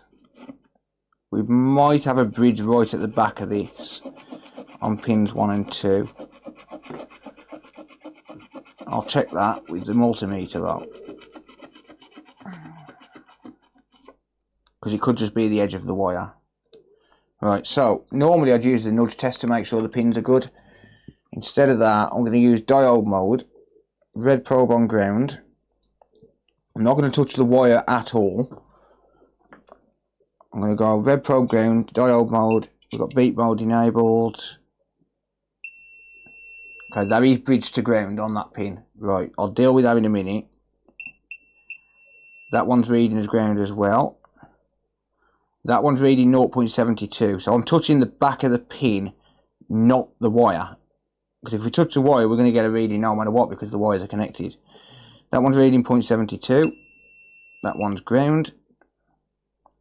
We should expect around 0.72 volt drop to ground in diode mode on the TMDS lines.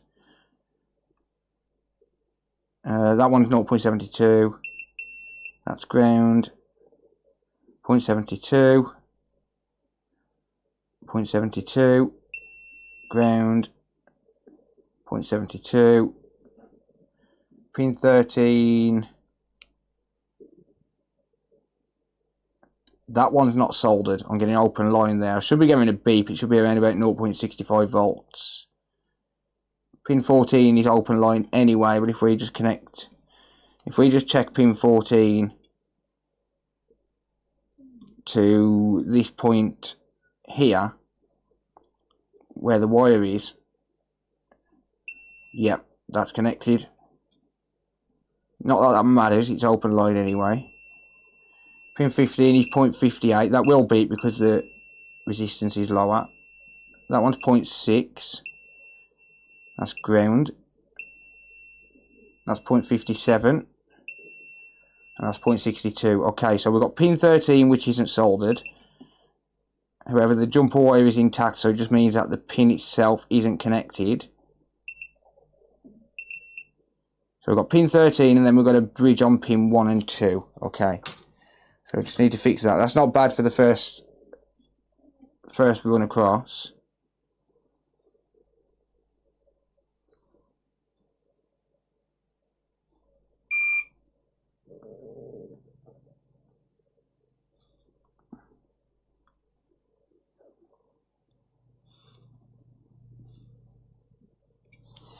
So yeah, I'll just pull that solder away from the back of the pin. Wick it a little bit. Alright, the reason that's bridging is because the wire itself is slightly out. So if I just push on the edge of the wire there,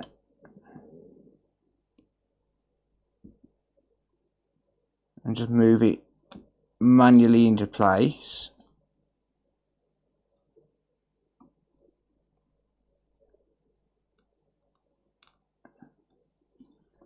we should get a proper contact on that now. No, it's still reading as ground. What about pin 13? 0. Hang on. Right, I should be getting 0.62. I'm not. I'm getting I've got a bridge between pin 12 and 13 now.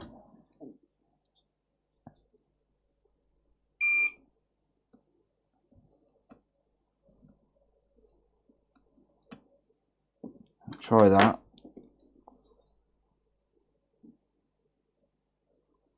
No, so it's not bridged now, but it's not connected to the. It's not connected to the pin, so I'm not getting a contact there at all.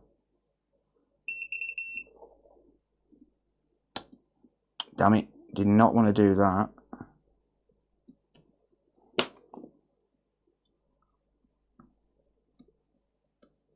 Oh, so where is the wire? Ah, yeah, it's too far over. That's what it is. All right.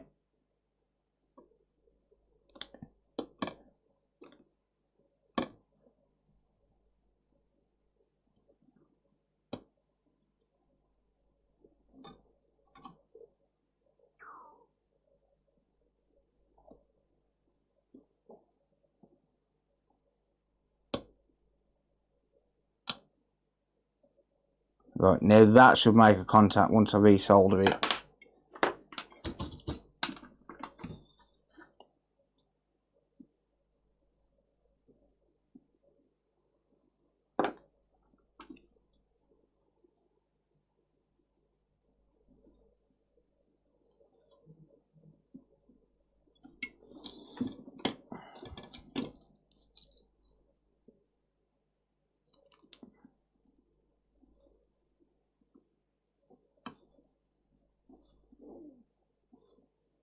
Ah, there's the bridge.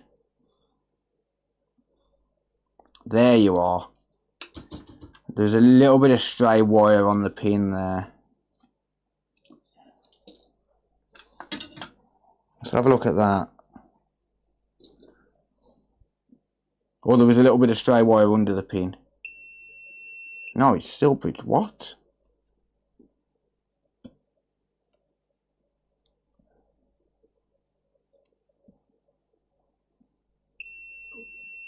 Still bridged. How?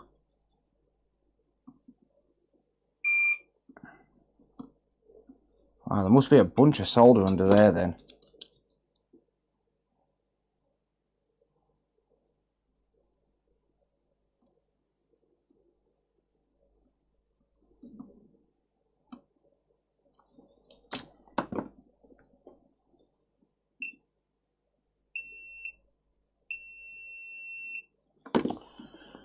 Come on.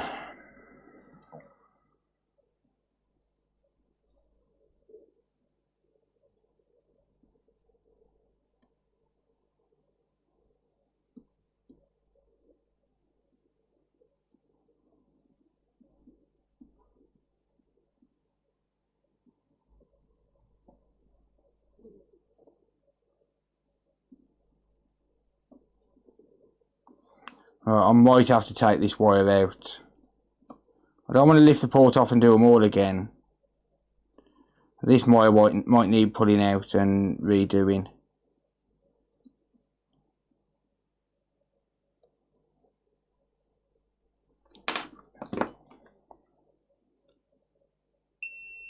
Yeah, it's still bridged. I think, right, let me worry about pin 13 for now.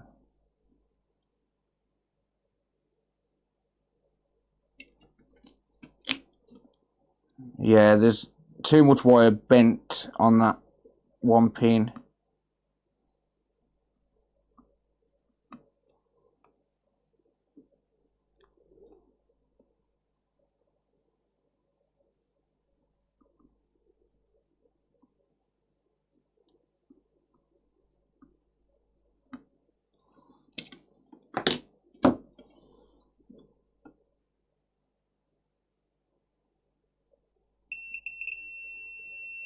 Yep. Okay, so pin 13 is now connected, but pin 1 is a problem.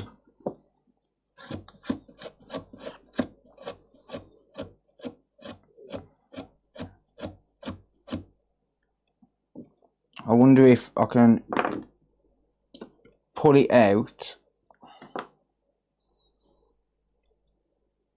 so I can reposition it without breaking the conformal coating bond.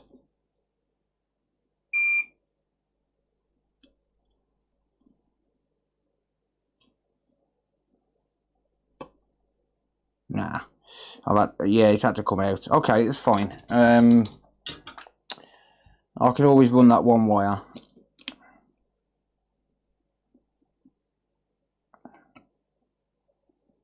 So I'm going to have to break some of this coating.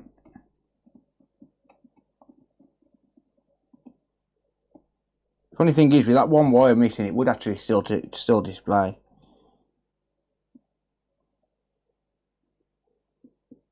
Yeah, so I can see what's happened here. This wire for pin 2 is it's very slightly too far over this way, and pin 1's wire was very slightly too far over the other way. So there was a meeting in the middle. Let's just make sure I don't actually have a bridge there now. Yeah, that's open line now because I broke that wire. And I do get a reading on that as well, so I can get a wire onto it without moving any more of the coating out of the way. Change your solder tip. Nah, but I like to use this one. It's not. It's the positioning of the wires. They're just. You got to remember, you got 19 wires there. You're not going to get every single one to sit in exactly the right spot without meticulously sitting there doing it. So what I'll do is I'll run this on the left hand side of the pin like that, position it, and then trim it from this side. I don't like running wires like this, but I'm not lifting off an entire port for the sake of one wire.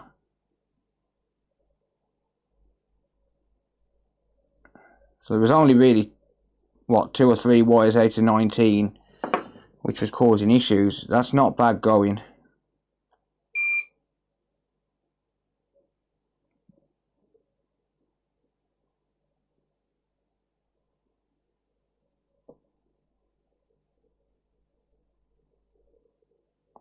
Right, it's not going to give me a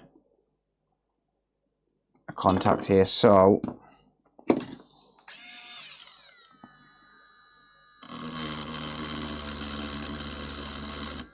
I'm just going to expose some more of the trace. Realise that you couldn't see that. But yeah, just expose some more of the trace.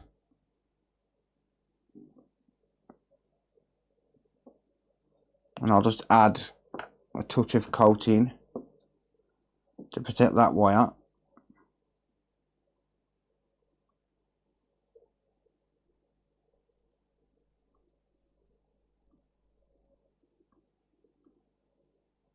There we are.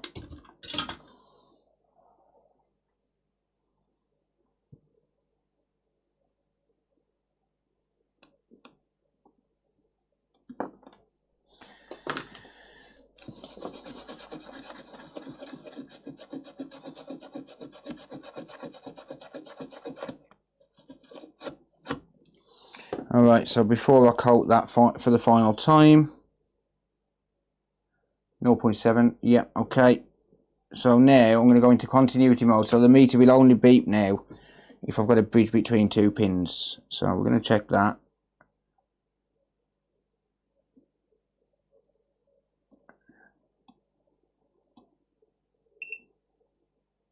Okay, that was just me touching the probes together. Remember, these are fractions of a millimeter apart.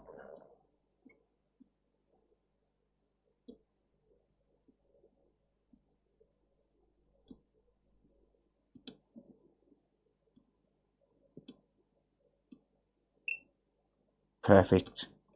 Beautiful. We have a full HDMI rebuild there.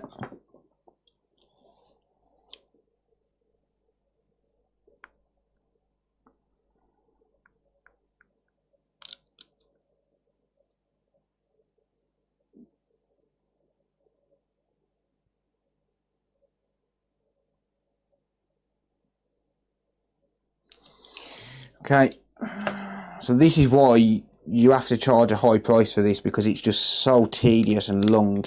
I mean, I've been streaming 2 hours, so it's took me an hour and a half to do this. And fair enough, it wouldn't have took me this long. It'd probably take me an hour to do a full rebuild if I wasn't on video. If I wasn't streaming, probably looking at about an hour, which isn't that bad. It's pretty decent, but it's just freaking tedious, man. Right, that's all done. That's all solid. Those pins are going nowhere. Happy days.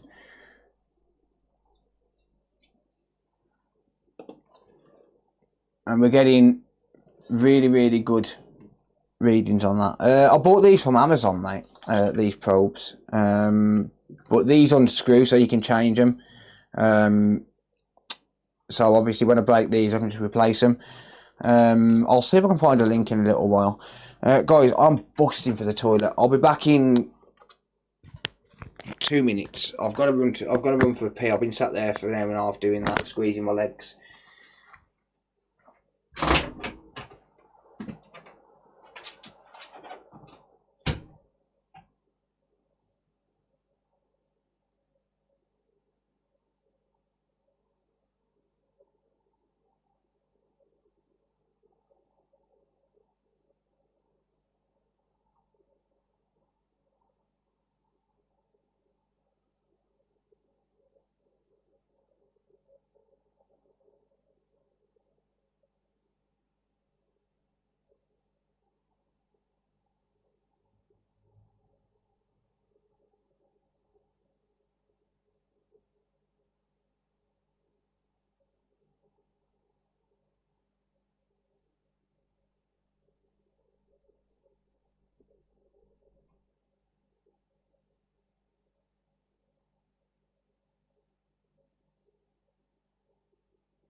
I'm back. Sorry guys, I was absolutely busting and I need my painkillers as well. It's that time of night.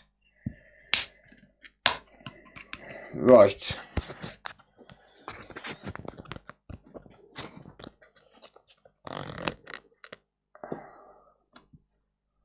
Still on the same console, yeah. We've finished it. It's well, I have. You lot have sat there doing nothing, but yeah, it's finished. I've just got to test it.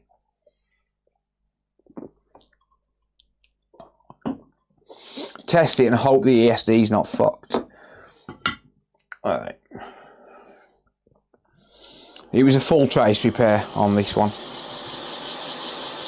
Right, so before I go any further, I'm just going to warm this up.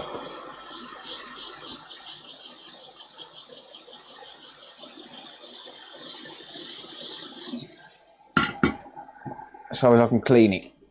We want to clean the port out before we finish. And the back of the board as well.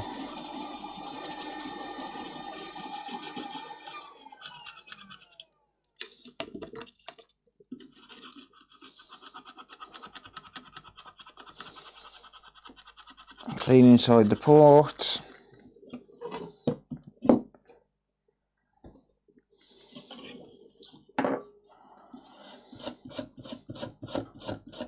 There we are. Beautiful. Right, I'm not going to worry about thermal paste or anything for now, because it won't overheat just testing it. Actually, you know what? I may as well. I'll do the thermal paste now. It wouldn't matter to test it without changing the thermal paste, but yeah, might as well do it now, because if this is working now, we haven't got to worry about taking it back apart. Obviously, I'm going to test it out the house, and I'm not putting this back together. State of this thermal paste, man.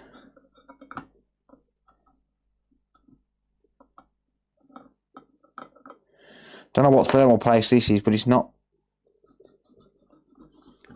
fresh. It looks like this is a layer and layer and layer of thermal paste.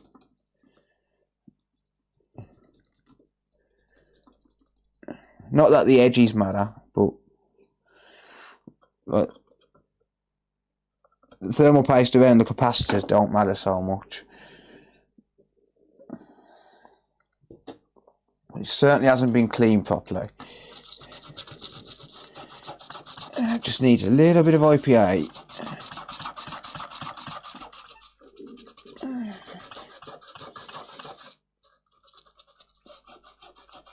And then rather than brushing it everywhere, get myself a cloth.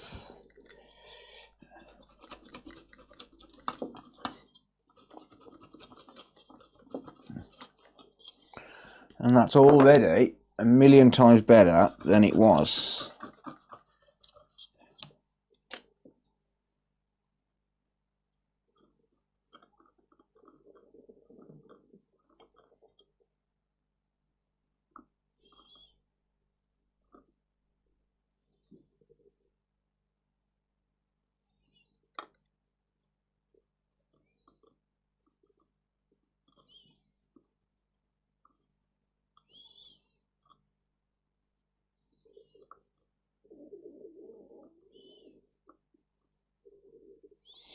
Doesn't have to be perfect, but I like to try and bake up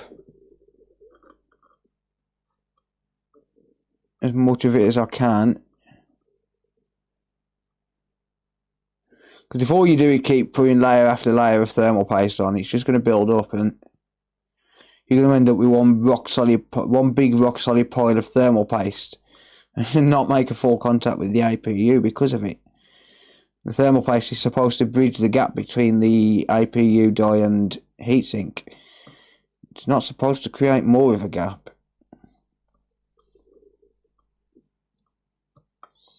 So you don't have to go this far as to sit there scraping it, but I like to get it clean.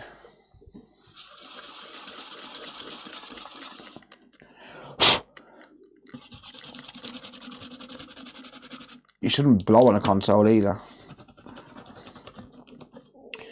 Do as I say, not as I do.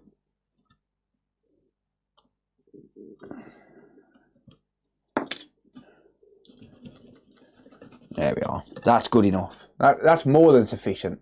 It's a lot better than it was.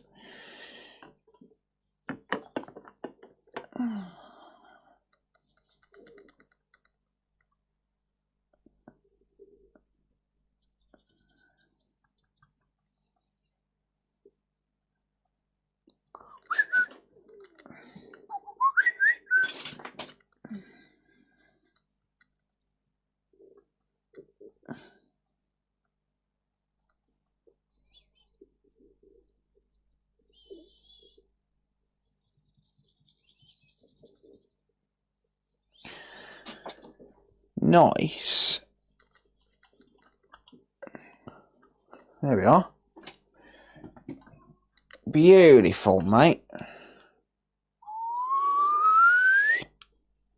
The perfect amount. Unless you have OCD. Yeah, I know, mate. Yeah, tell me about it. And I just like to do I have got a bit of OCD here and there, but I like to do a proper job. I don't just do this for the camera, by the way. I do it on every job. But it does get to me a little bit if I leave it like it. It's not even that anyone would know, it's that I would know.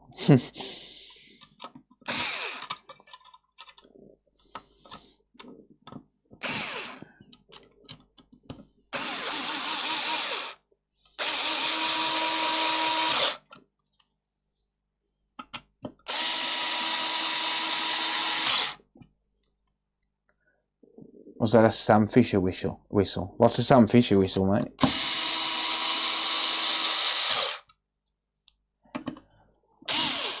OCD is a technician's friend. It is if you want to do a proper job, yeah. Notice I let the screwdriver spin out my hand as well. Don't sit there forcing it. I don't sit there forcing it.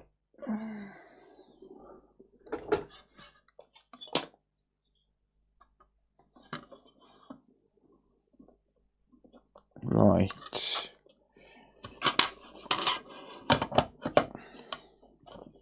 One thing I don't care so much about is the viscous paste. It never plays Splinter Cell. I haven't actually. Looks like some bulbs are missing. No, I've still got 3 lights. No, it's all the same, mate. I was doing the Samsung notification whistle.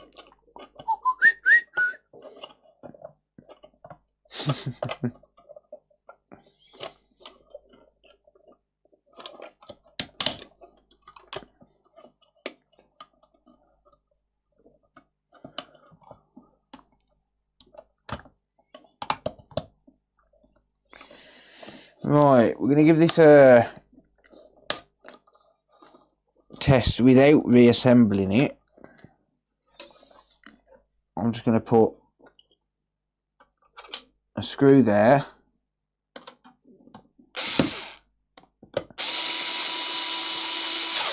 Like that.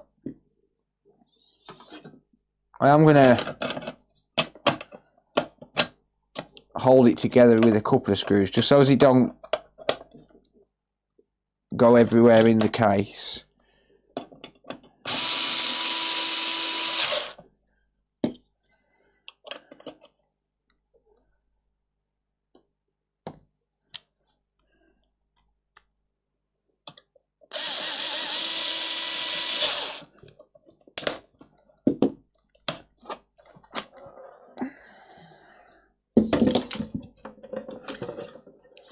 Got IPA dripping off this board.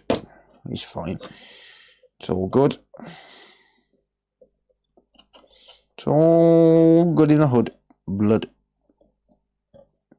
There we are. Right. So I'll give this a test now. See if that comes out of the way.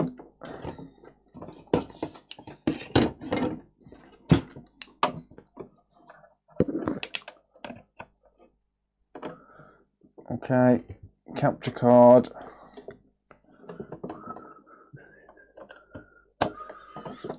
I'm going to unplug this because I know it's going to want it doing. I'll catch fire like that board the other day. Nah. Right, she turns on. Straight away we get a display. So immediate success in terms of getting it displaying. Okay. Controller. Still synced. Good. Right, what we want to see now is video and fidelity. Video fidelity and overscan being set to auto. Yeah, buddy. Yeah. So that's set to auto, whereas before it was set to HDMI. Does it detect 4K? No, because it's a capture card. Hang on. Un moment, senor.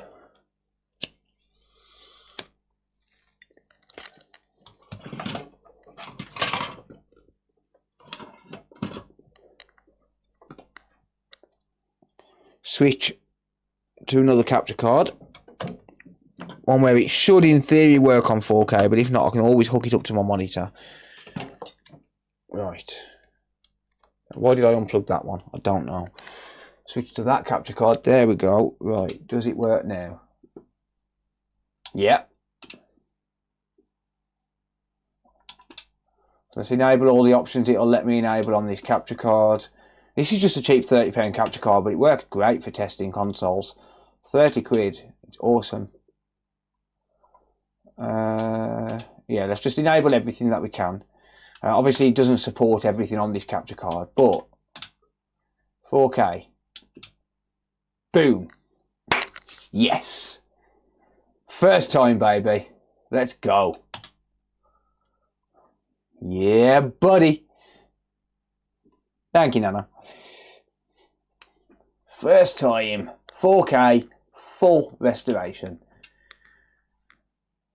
Can't do any more tests yet. The disk driver and everything else is not on. But there we go. Beautiful, mate. Absolutely beautiful.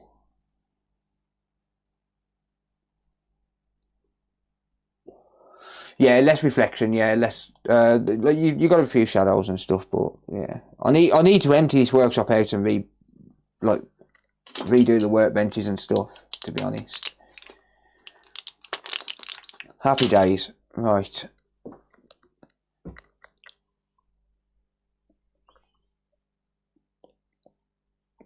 That's what you want with something like this. Hang on, did that shut off or did I shut it off?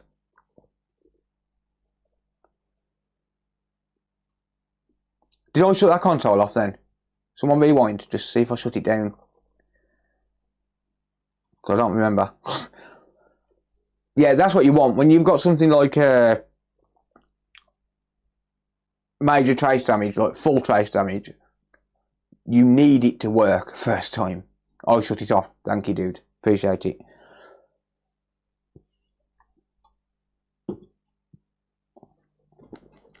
Yeah, because when it don't work first time, after you've just spent an hour doing a trace repair, or an hour and a half doing a trace repair, however long it takes, cheers, cheapass, you just want to throw it up the wall. Genuinely, you want to throw it up the wall.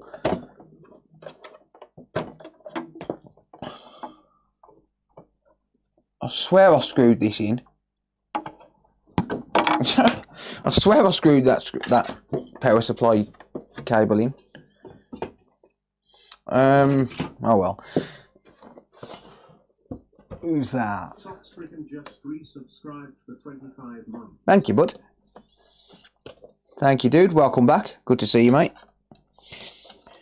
All the OGs coming back in chat.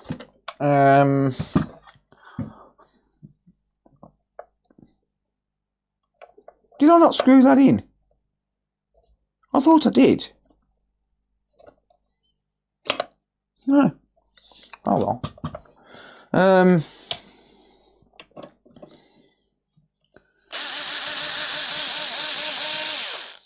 Yeah, happy days. Right, now we can fully reassemble it. I'm going to try and find some replacement screws.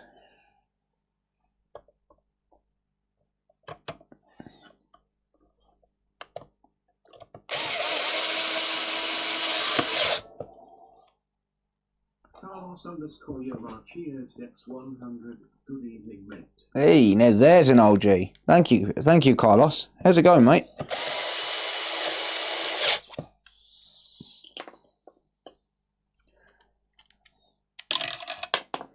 Ah, bite me.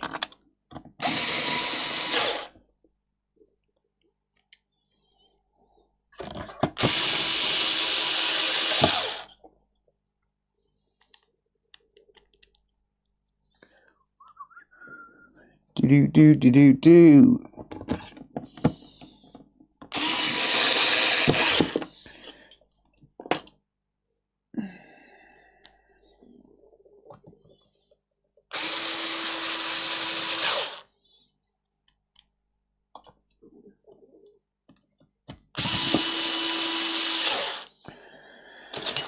Right. Have I got one of these metal clips that I can give away? Yeah, there you go. There's one. Right, you can have one of them for free.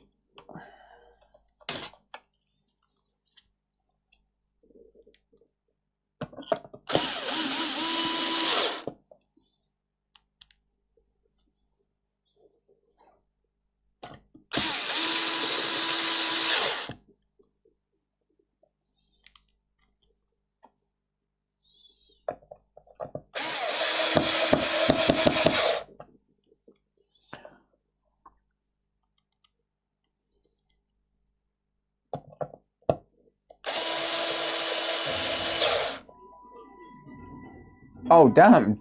Choo choo, motherfucker.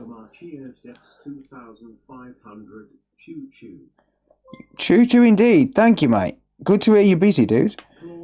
Just resubscribed for 43 months. Hi, Phil. Nice. I could catch a stream before I go to work. Thank you, Claw. Appreciate you, mate. Carlos, you're a legend, dude. Thank you. I appreciate you, buddy.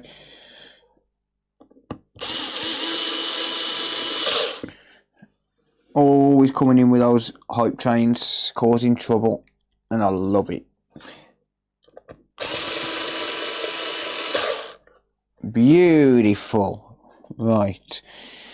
Where has my Wi-Fi gone? There it is. That's not Wi-Fi, it's Bluetooth. That's Wi-Fi. That's not off that console though, it's off one I stripped down the other day. I've bought a few consoles off people lately. Right, okay. Alexa, turn on the heater. Okay. Thank you.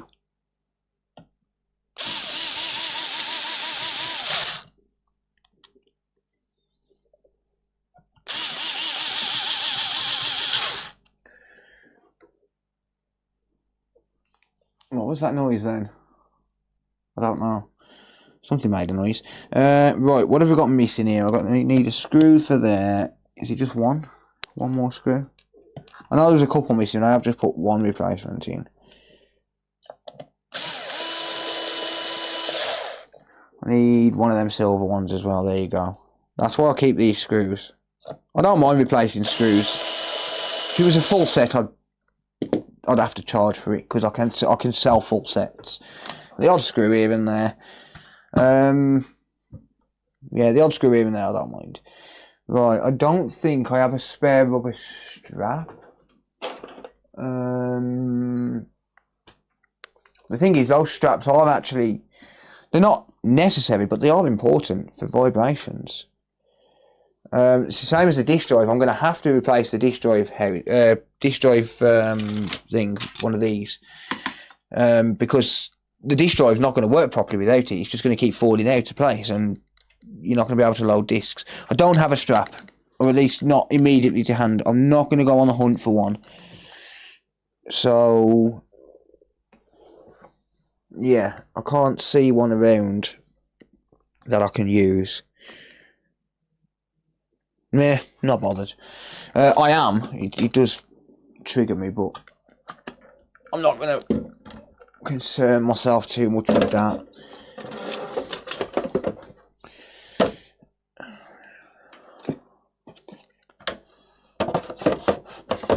As long as it's functional.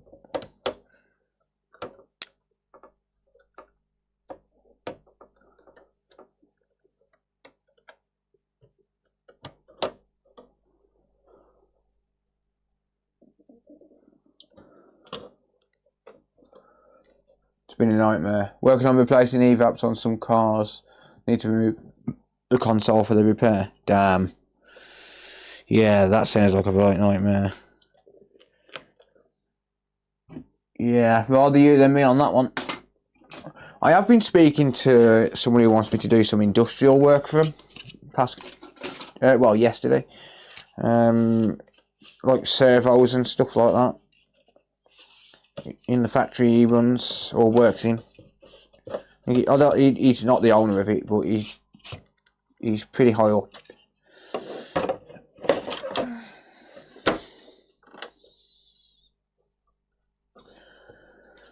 Part 4 is already there, and I make part 5 in a new strategy. What's this? JDT's laptop going is a part 4. Oh, okay. What's that? I've missed it. I haven't watched anyone lately in terms of streams and stuff. I haven't been watching Boota. I haven't been watching Ace, Joey. I haven't really had time to watch any streams, really.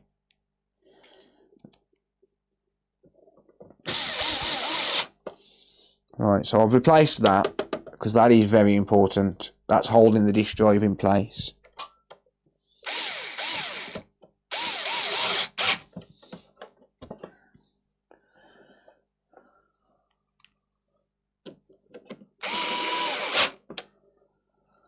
Right, give me one of those screws then, please. There you are.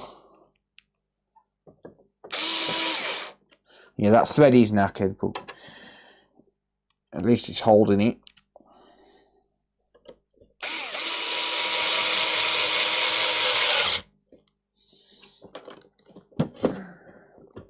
Right.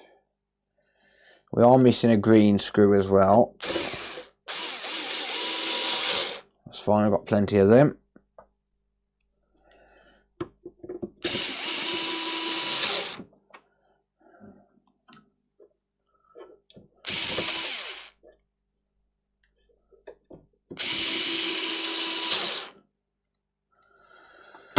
Right, warranty sticker.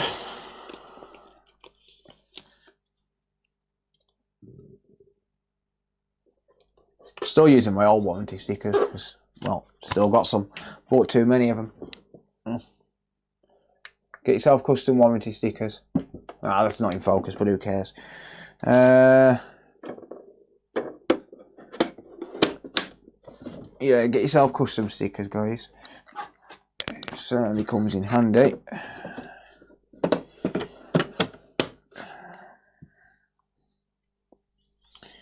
Yeah, so I have got some of these back stickers, brand new back stickers. I'll probably put one on.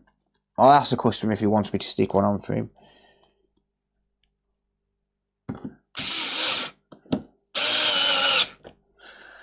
Right, but every screw has been replaced. That's the most important thing. And now we can test it properly.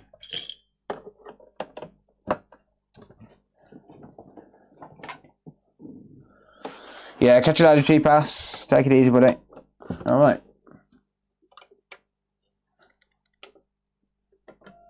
Okay, it's got a disc in it, GTA 5. Good stuff.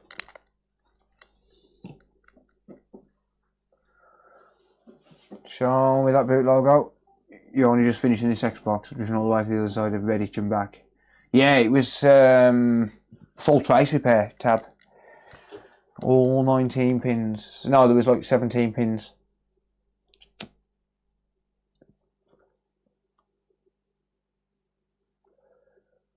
Of course you want an update. Thank you, Chris. Alright. Just want an update on this piece of shit. It's connected straight to Ethernet, so I should be getting gigabit speeds. Yeah, definitely gigabit speeds.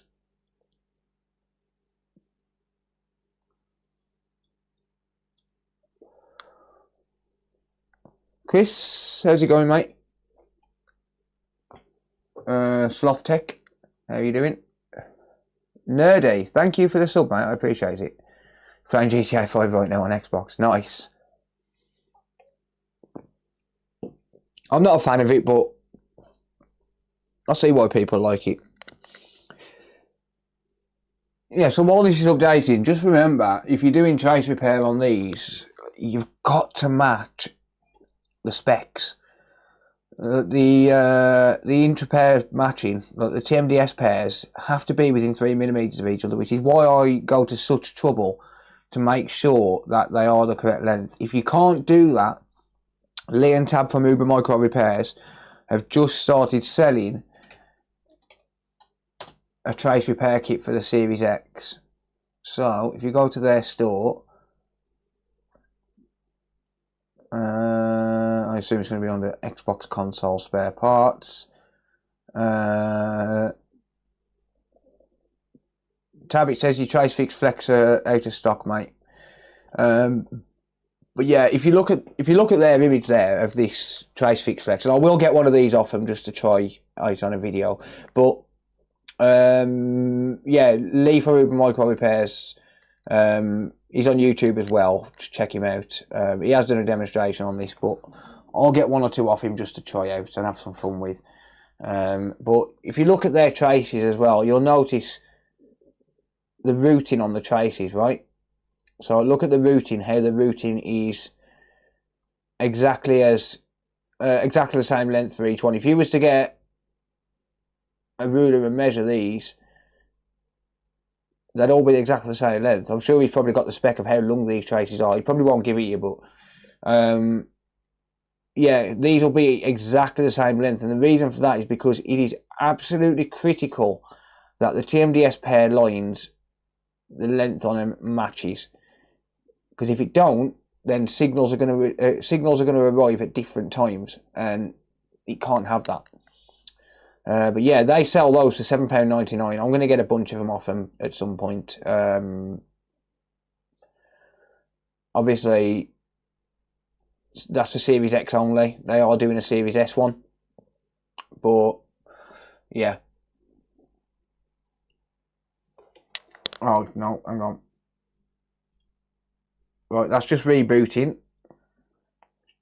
So it's just going through the update. There you go, it's just turning back on.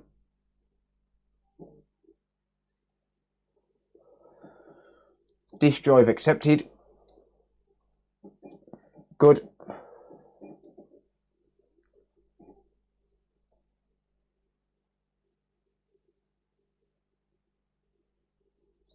Just bought a few off him for ESD boosters. Need to try them out.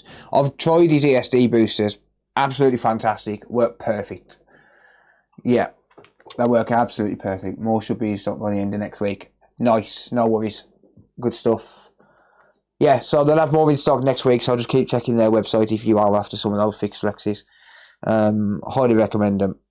I've seen him use them on, because we talk on Discord all the time. Like he's probably in chat right now on Discord. Let's have a look. ! Discord in chat. Let's have a look. Is he in chat? Probably. So during the day we normally just, yeah, he is. So there's Lee. Yeah, during the day we sit there in chat, just doing repairs and whatever. Yeah, you didn't even see that because I didn't have it on the screen. Never mind. Oh well. But I've seen him use them live, and they are so helpful. Honestly.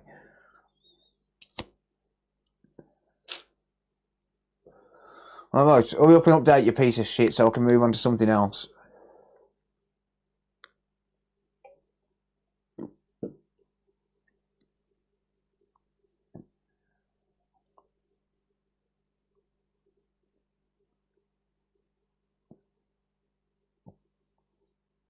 Come on.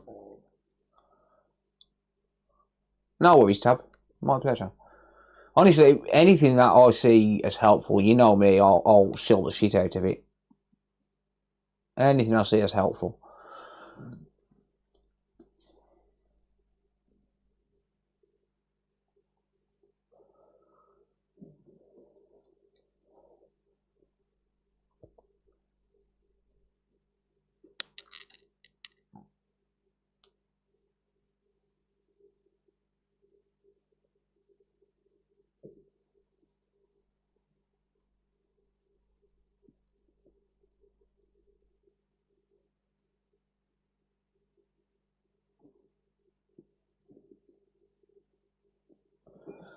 Finally. Right. Now give me the dashboard, you piece of shit. Thank you. Yeah, of course you want a password. Go away.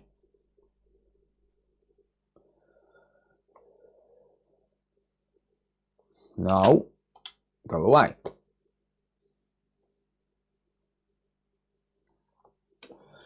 Alright, well, I'm going to need to log into my own account to give this a full test, but this drive's working. Needs installing, of course it does.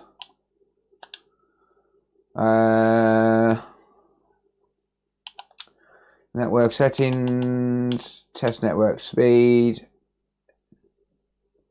Just make sure it's working on Ethernet at full gigabit. Well, it's not going to give me a full gigabit connection, but it'll be close.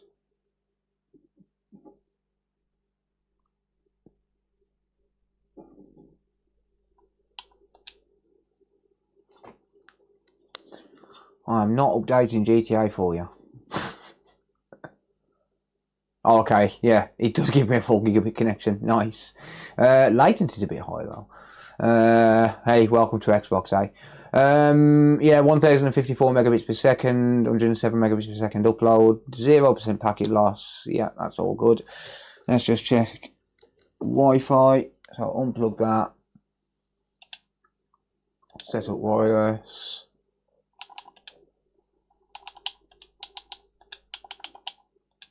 Oh no, it's not that password. It's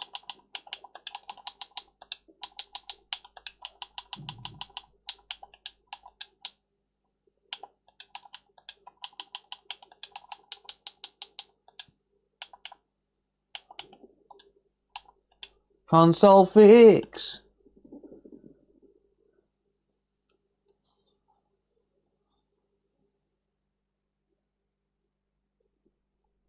Do do do do do do do do do do do do do do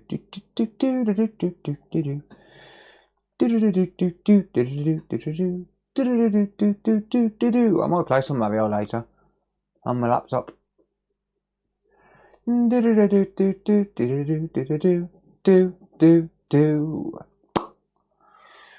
on. That's some fast internet. Yeah.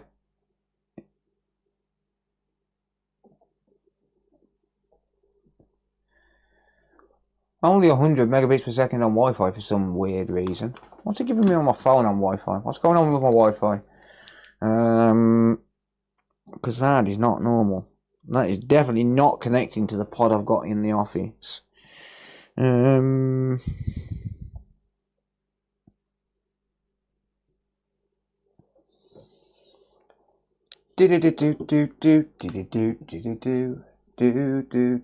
that is not. Why is my pod in the office not working? What? That's not normal. I've got a mesh pod in the office. Why is it not working? Not that I really use Wi-Fi in the office. I use Ethernet for everything, but oh well. Right, it says it's on, so why isn't it on? Like, come on, I'm connected directly to a gigabit connection.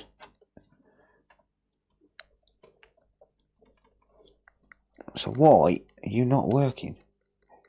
Oh well, I don't care. This console is working, and that is the main thing. I will sort out my Wi-Fi at another time. I'll get 600 megabits a second on Wi-Fi in the house. Copyright. No, Nintendo games are not... Nintendo audio is not copyrighted. It's free. Alright.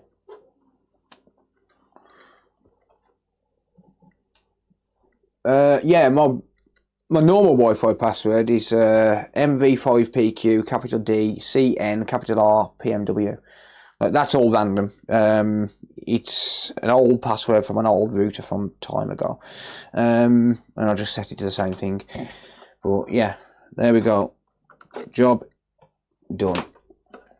So yeah, obviously it's a bit of a nightmare to actually get this done, but if you do it properly, it's going to work. It's working in 4K. you know, if you actually sit there and take your time with the traces instead of just rushing it and running them all over the place, you'll get it done properly. Happy days. YouTube will flag you for it. Oh well, fuck them. No, it's very out. Yeah, there you go. Happy days. Just for reference, no, I can't tell you where I buy this jumper wire from because I don't buy it. I took this off a microwave motor about 5 years ago, filled up this spool, and I've still got nowhere near to the bottom. I've got years left of jumper wire there. Years. I took it out of a fan that come out of a microwave. So if you see a scrap microwave on the side of the street, yeah, that's an old solder spool from one of the first ever solder reels I ever bought. And then I just unspooled it onto there. Tedious, but you'll have jumper wire for life. Right, next job. I'll be back in a minute.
Yo, yo.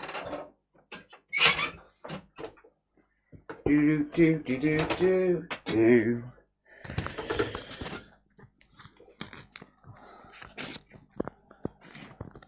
I guess he doesn't like Russell. Why, what's that? What's going on? Don't tell people that people have touched a flux capacitor in the microwave. Phil, why no face cam? I don't want to subject you lot to that kind of torture. Torture is illegal. Figured out how to sub with Prime, but I don't have Prime. Nice. We love it.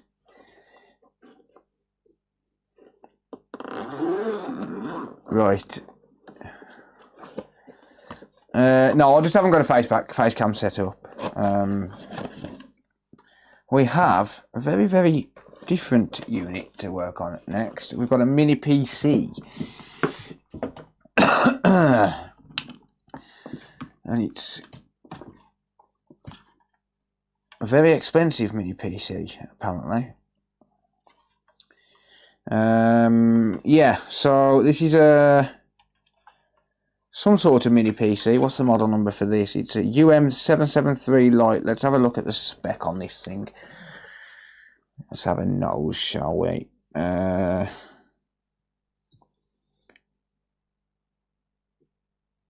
UM773 Lite specs. Oh, it's only 265 quid second hand.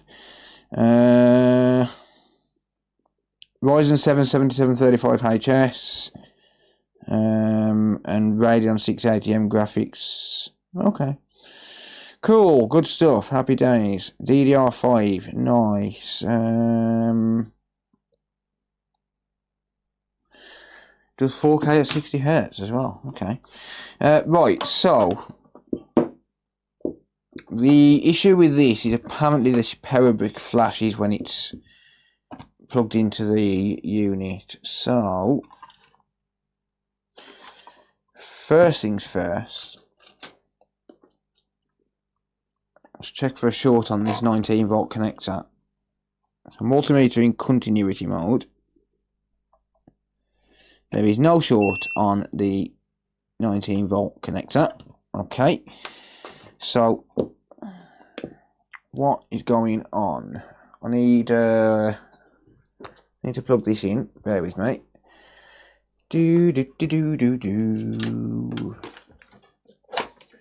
Alright, so I'll unplug that. Plug that in.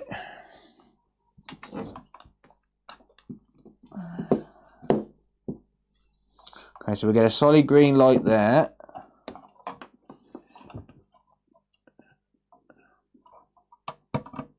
Ooh. Okay, good. That light went immediately off and into protection mode. Look at that. Yeah, straight away.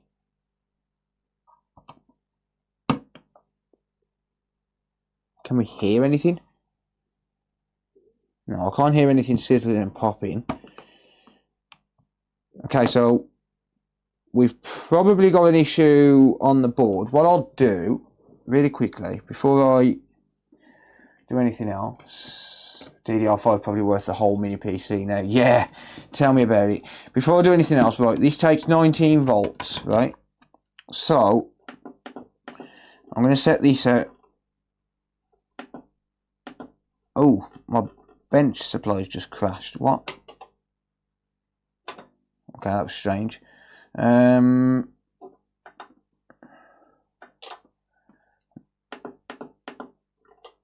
Right, so I'm going to set it at 19 volts. However,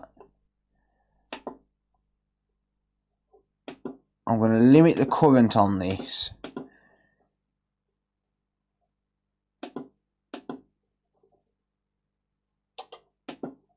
to 100 milliamps for now. Let's just see what happens. Ah, damn it, that's the wrong connector. Oh, you suck. Okay, can't do that. Have I got any more of those connectors?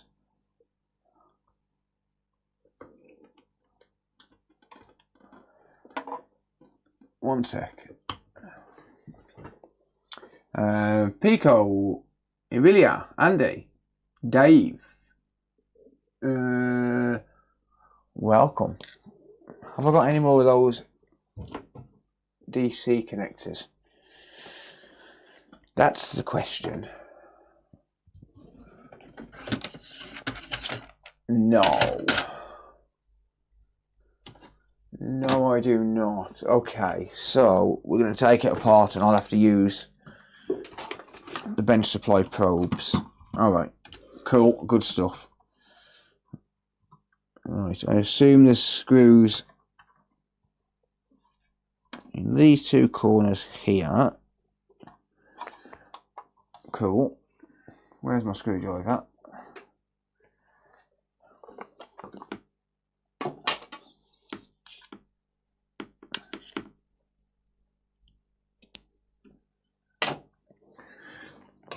Let's use my obnoxious screwdriver handle.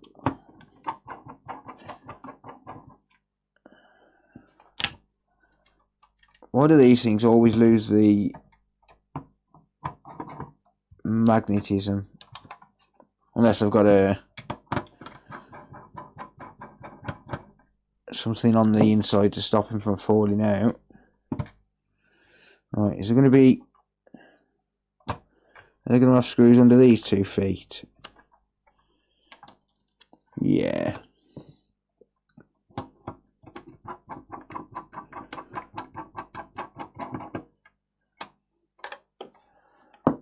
It's a mini PC, yeah.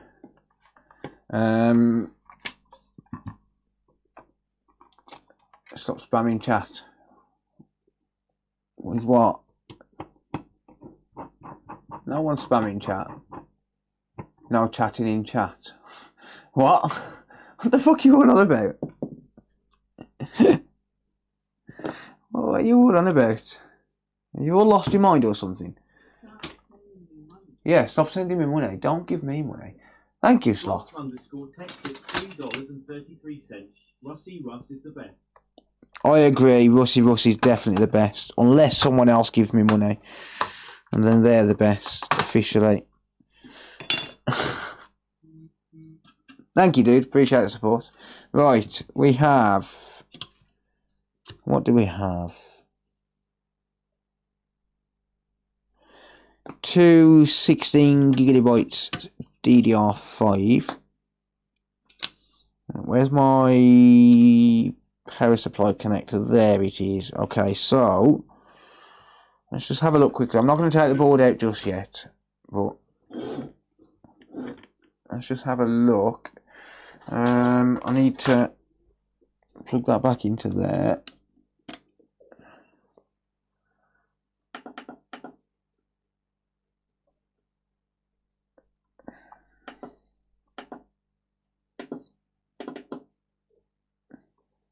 All right. Okay. I was only joking. Thank you, Joseph. Joseph_Neil_the_Lilliput donated $2.74. Ouch, I sent you money. You did. Thank you, mate. I appreciate you, buddy. I was only joking, but hey, I'll take it. Oh, dear me. Hang on. I will get that in focus in a second. I had to get my audio graph up for the microphone because I like to see and know that I'm getting audio come through and that it's not peaking and stuff. Right, okay, so we are in continuity mode. So I assume, is it going to be middle pin positive or middle pin negative? It's middle pin positive, okay. So, what's my diode reading on this? So, diode reading on the middle pin is 0.7. That's normal. So I've got middle pins there. So a 0.7 volt drop to ground. Yeah, it's not concerning at all. So what I'm going to do, I'm going to use the bench supply then. I'm going to manually inject 19 volts, but I'm going to limit the current to 100 milliamps. I don't want to give it stupid amounts of current.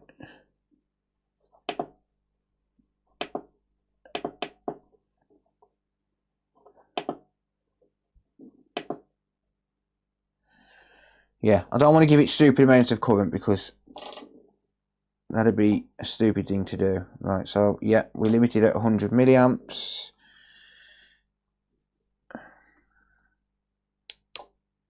It did spark there. Voltage drops down to 0.64 volts. Interesting. So it looks like there is a short there. It doesn't appear like the short is on the 19 volt jack itself, but there is a short there. So we're going to use the thermal cam.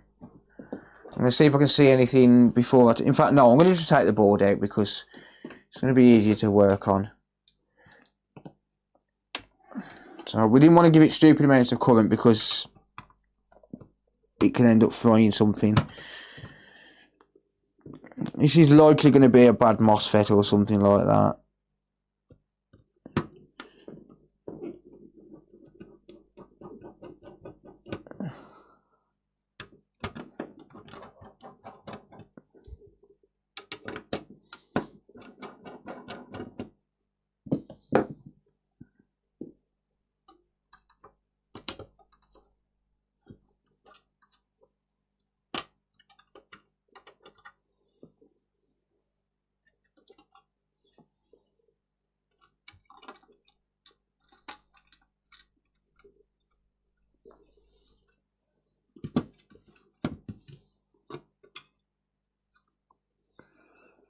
Right, and these ones holding it in as well.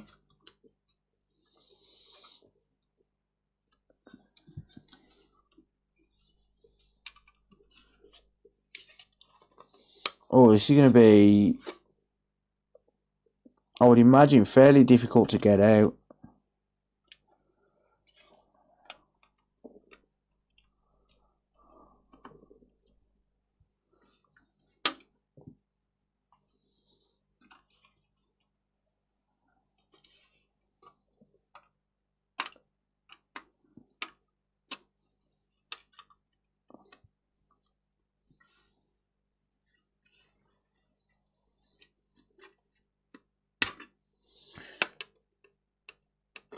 I wouldn't imagine there'd be screws elsewhere holding this in.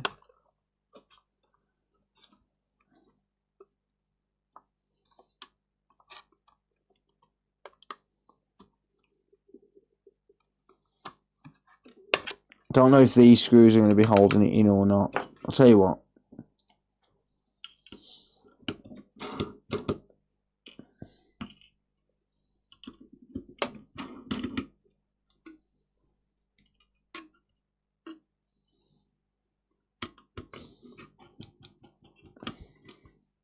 Nah, they're not going to be holding it into there. Surely not.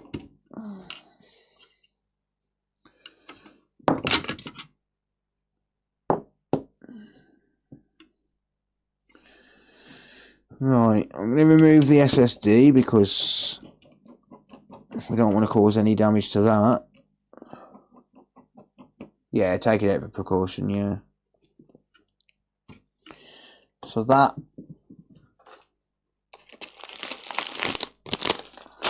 and the RAM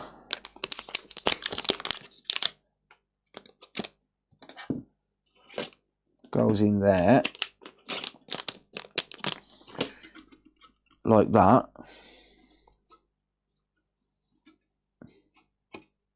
So at least then that's safe. May as well take the Wi-Fi card out because it's only going to be in my way.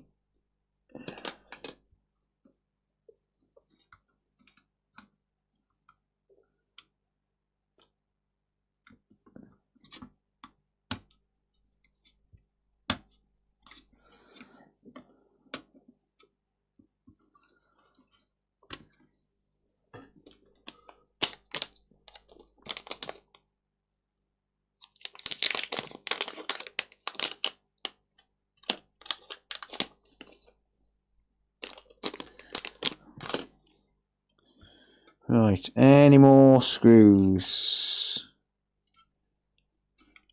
Not seeing any.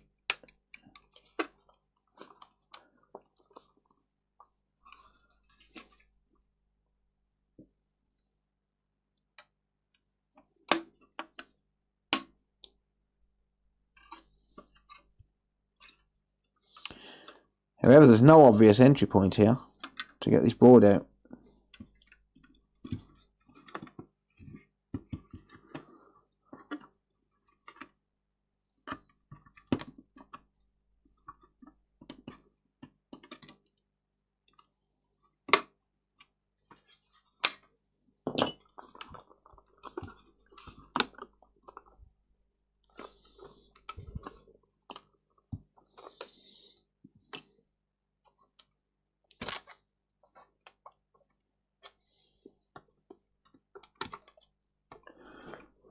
From the workshop, mate.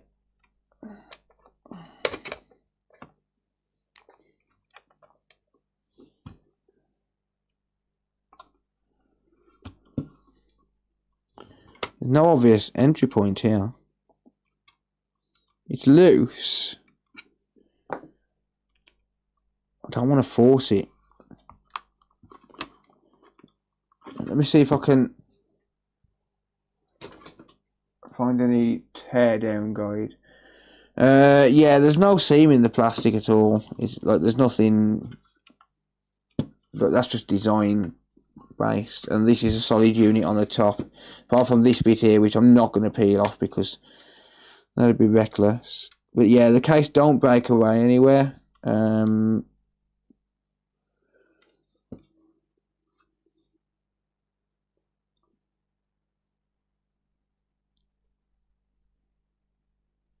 Unless I need to take those, what do you call it, out?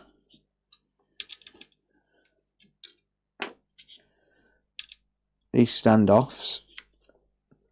Let's give that a whirl. Take these standoffs off.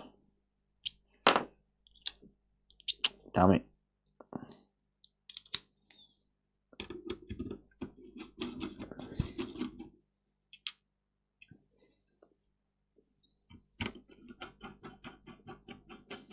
I did feel that loosen a little bit then.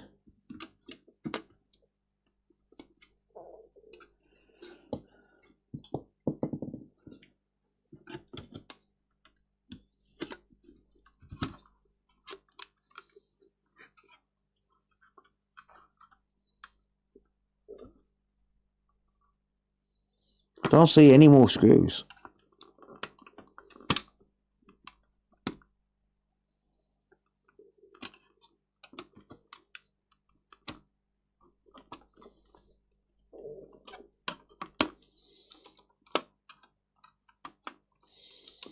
I assume it's just really freaking tight, but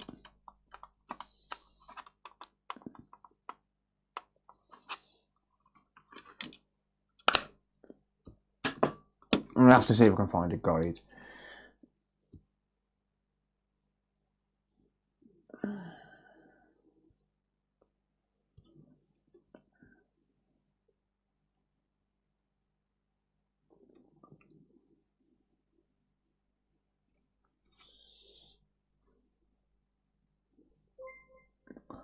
Ooda. Romuch81 just resubscribed for 4 months. Thank you very much.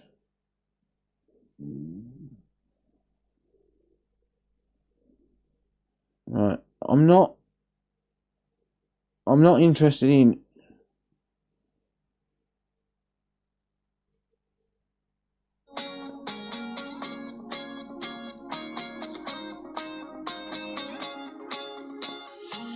this is the wrong one, but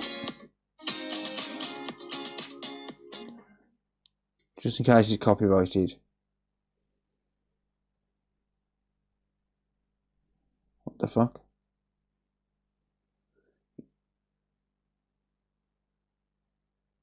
Yeah, I'm not interested in upgrading the RAM. I want the motherboard out. That's not good.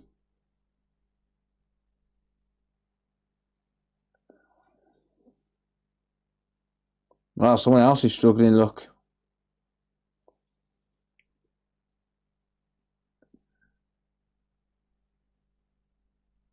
You could follow this guy and bang it on the table.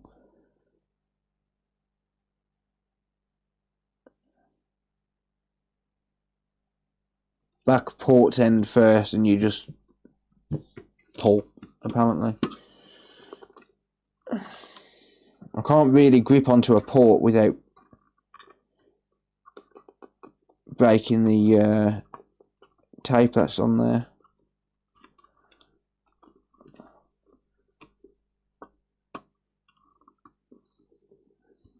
There's just nowhere to grip it though, is there?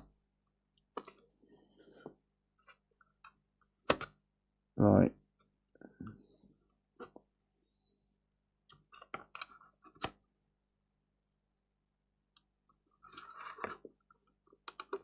Don't want to break the plastic.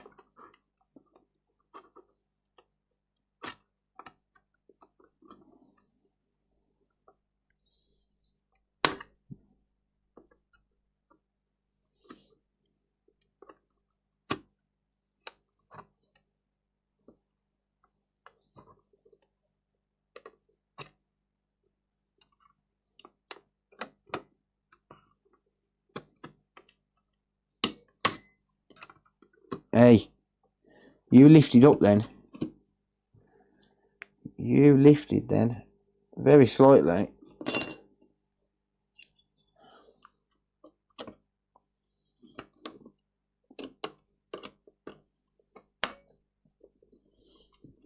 Come on.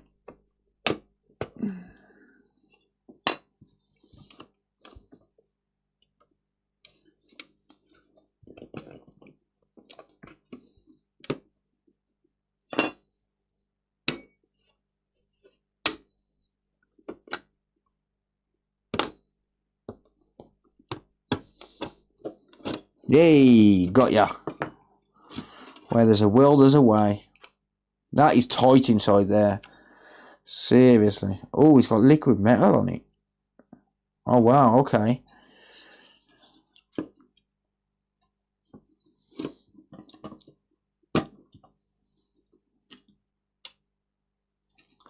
That's what she said.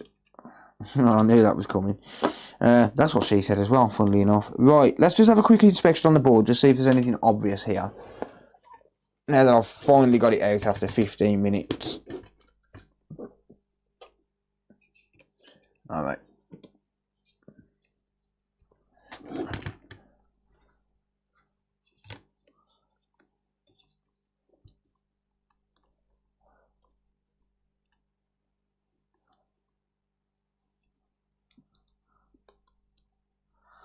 So whether I'm going to be able to fix this today or not, I don't know. It really depends on what I find.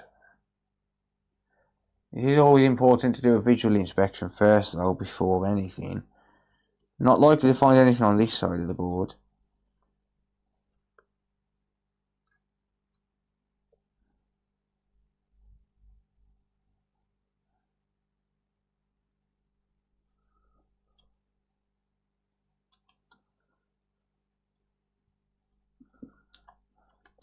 Just shift this battery out of the way.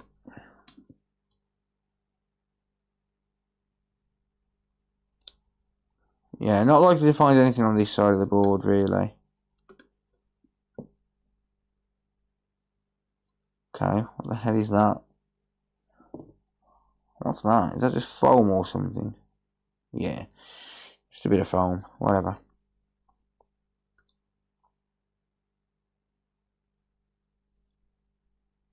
Yeah, so all of the power management's likely going to be on the other side of the board anyway.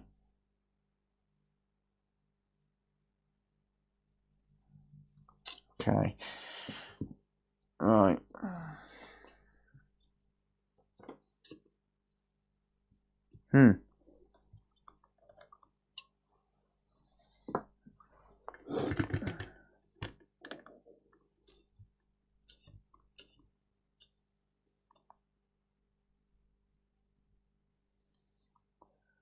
What are you? Are you burnt or what? What the hell?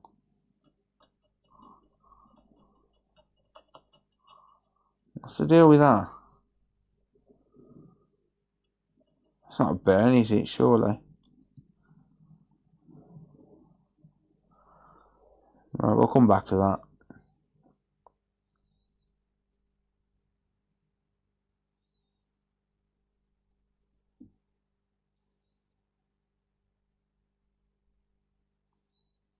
Do do do do do do do. Right.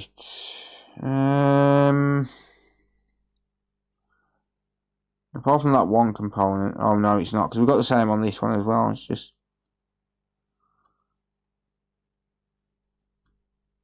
What is that? Is that. Has it been slightly liquid damaged or something?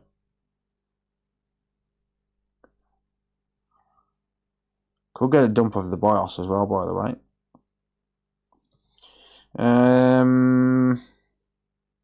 Right, okay. Let's use the thermal camera, shall we? Right. So.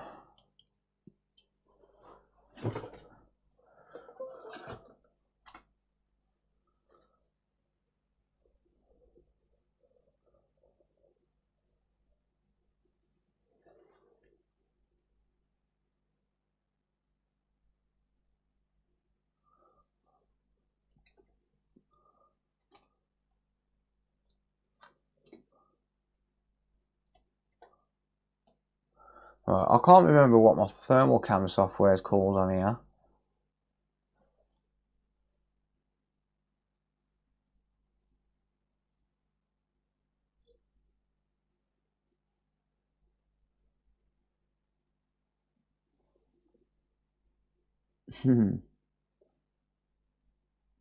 So that's clever.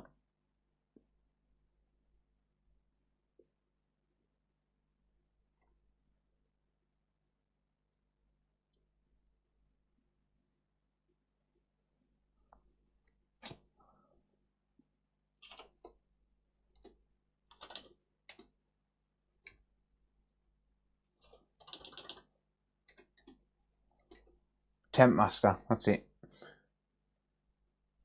Some sort of factory marking for assembly. Yeah, very possible. Very possible, yeah.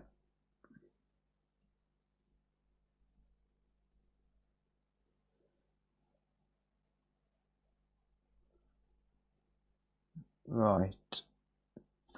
Temp master connected. Right.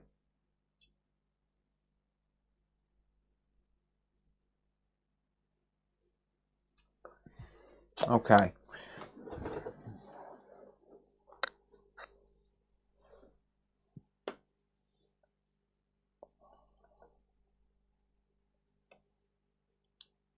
Get that in focus. Okay, I'm going to connect up ground.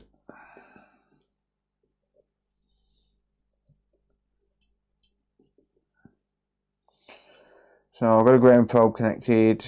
Right,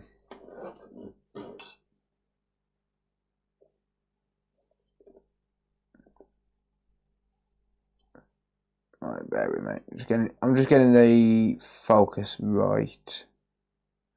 That's ish. Okay.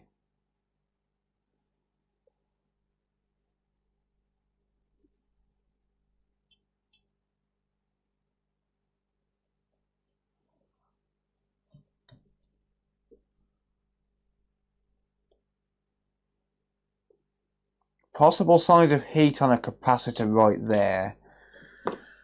Right there. Very possible signs of heat on a capacitor. Let's sorry, just gotta adjust my cable, bear with me. I could do with some sort of a attachment for this for the microscope. Oh, that looks good though, right? That looks damn good.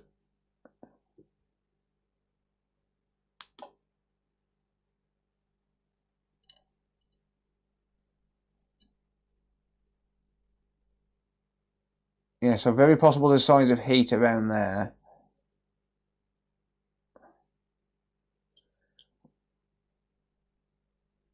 I'm not injecting enough current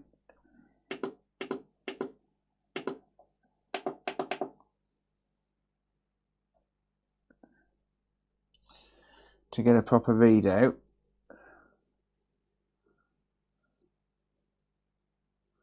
Is it the capacitor or is it? Could be the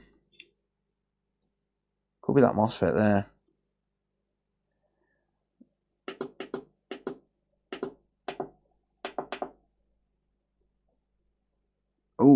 Oh, so setting that at 1 amp, 19 volts 1 amp, I'm now getting 0.8 volts 1 amp, and I'm getting a very, very obvious heat spot on this MOSFET here.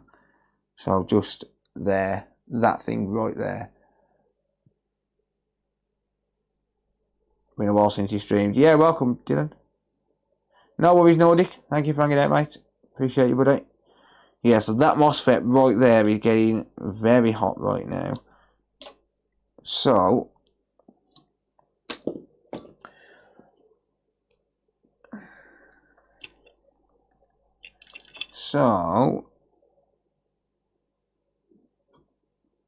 great, just says 8031. We don't have a clue what MOSFET this is. Nice. I mean, it's realistically, it's going to be, I'm going to find the same kind of MOSFETs on laptop boards and stuff like that, right? So what I can do, I'm not going to inject voltage after I've put IPA down. I'm going to put IPA down because when we inject voltage, we are getting a spark right there, look. So I'm very aware of that. And now I'm going to just drop some IPA down now that I've already stopped it from sparking.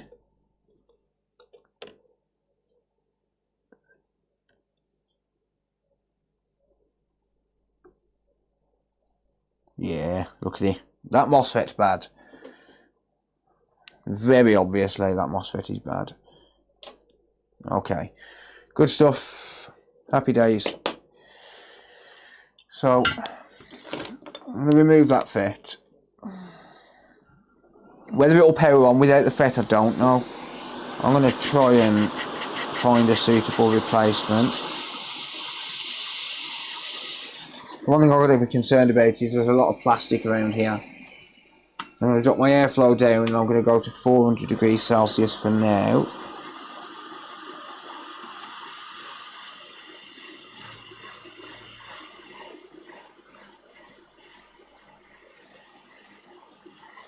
Yeah, it's melting the plastic on the port. Okay, what have we got underneath here? Nothing. Absolutely nothing. So it's going to melt the plastic there on the port, right? So that's something we have to be cautious of. So, because of that, I'm going to do it from underneath the board. I've only got to remove this for now, just to see if it clears a short.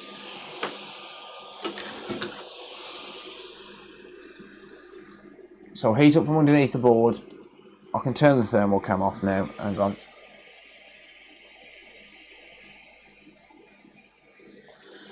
There we are. So thermal cam's off.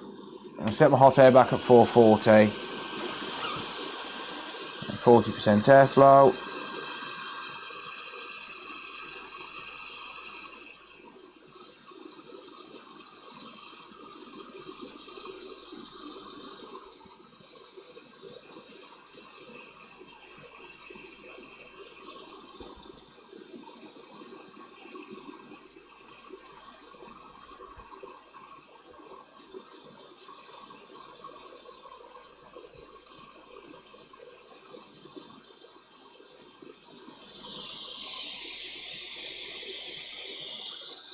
Remove said MOSFET.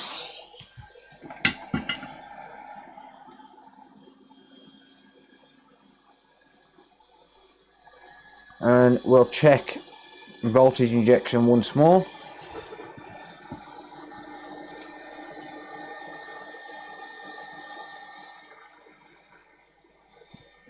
But I do need to wait for it to cool down.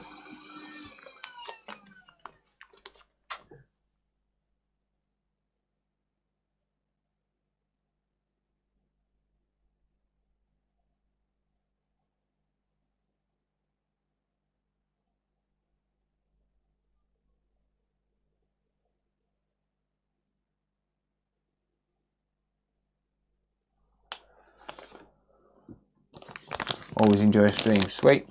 Is YouTube not working?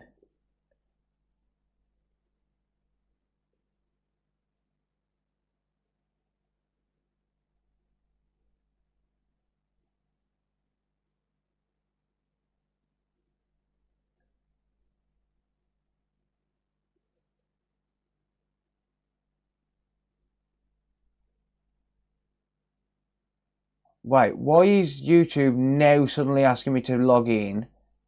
Guys, if I've missed anything on chat, YouTube's asking me to verify that it's me for some reason. Yes, it's fucking me. So you let me start a live stream, YouTube, and then you want me to verify my identity, yeah? Thanks for that. Nice one. Right, yeah. Okay, so for some reason, I completely lost YouTube, which means my chat froze. So my chat hasn't moved for about 15 minutes. Right. Now I've got YouTube pat back. YouTube pat back? Oh, YouTube chat back. Right, okay. So I've got YouTube chat back now. For some reason, YouTube just asked me to verify that it's me after 15 fucking hours. No, after 3 hours of live streaming. Don't know what the hell that's all about. But anyway, either way, at least we're here. So I wasn't ignoring you guys. I am sorry. It just wasn't working. We've been telling you the issue for 30 minutes. Yeah, but I couldn't see you. So now, it's working fine. Cheers, Tab. Yeah, I've got it now. No worries. Yeah, no, couldn't see YouTube chat. YouTube chat was frozen, and yeah, sorry guys. I don't know how long it. No, it was on live chat. Like YouTube itself wanted me to verify on my phone that it was me trying to log in. After it's already allowed me to start a YouTube stream.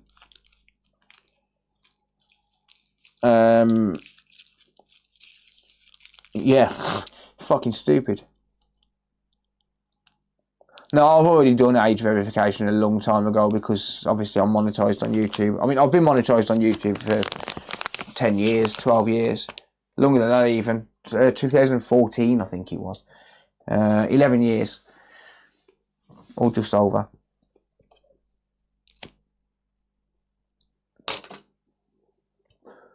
Right, board's cooled down. Let's inject voltage again.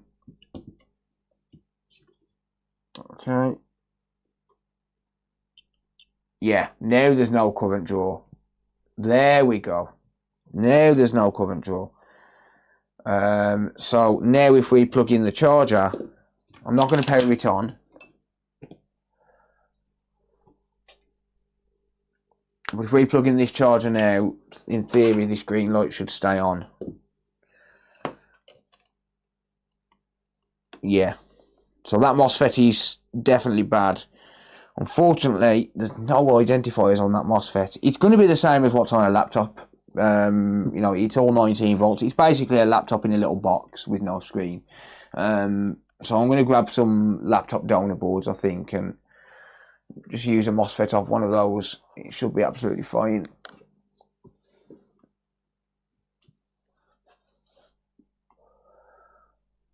Xbox Series X, welcome.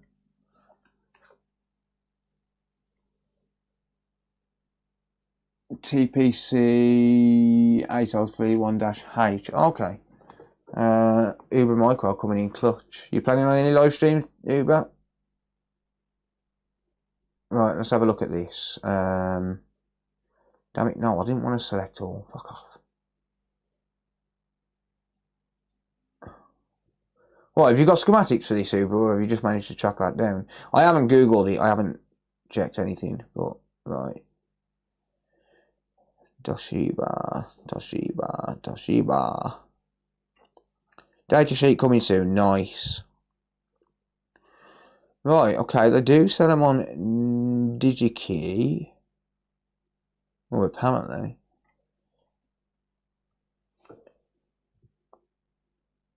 N channel 30 volt 11 amp. Okay, so yeah, exactly the same as a laptop. Alright, give me a second. I'll grab a laptop donor board. And we'll get to cracking, shall we? Do not get out of my office, thank you. In fact, a TPN 80903NL would do just fine for that. TPN 80903NL are the MOSFETs off the Xbox. Excuse me, Lily, you bitch. Oh, hello. Hello. Go on, you just walk all over my customers' devices, yeah? Thank you for that. Right, okay.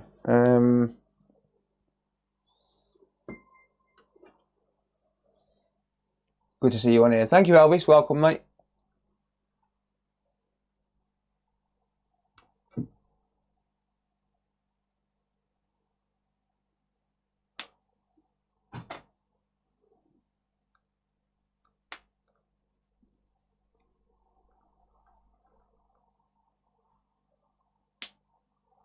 Who's doing one at 7 o'clock tomorrow?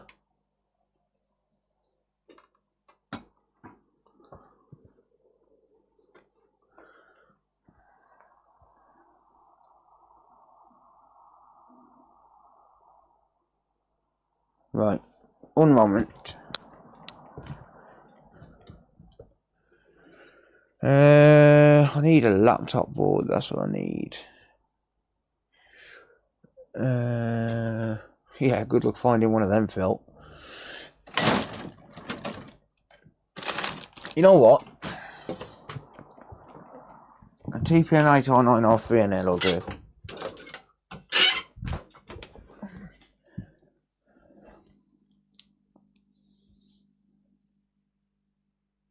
Stop sending me money. It's weird. Yeah, stop sending me money. Adelado Pay 777 donated $4.99. Cat replacement fund once it gets 12B for the fourth cat. Cheers, dude. Right. Yeah.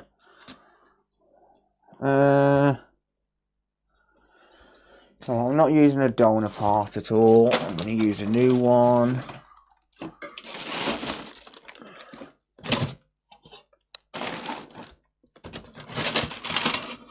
Because I have a huge fucking reel of them that I'll never use anymore. Because I bought thousands of the fuckers. And no one gets Xbox One S's fixed anymore.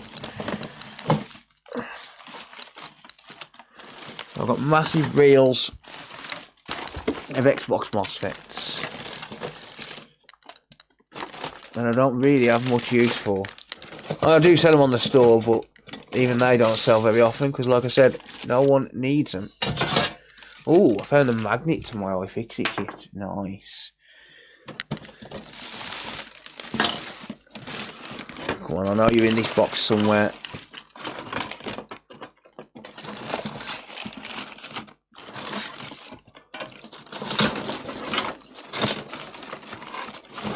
I know you're in this box. Take my mic off because all you can hear is rustling.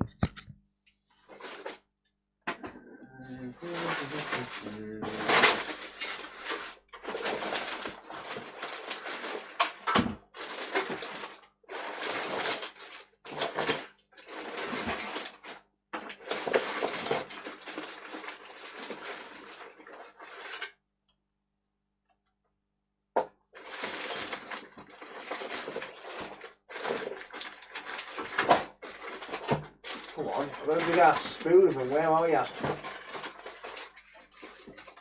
You're in this box and I know you are.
Where have you gone? I had you the other day, you cunt.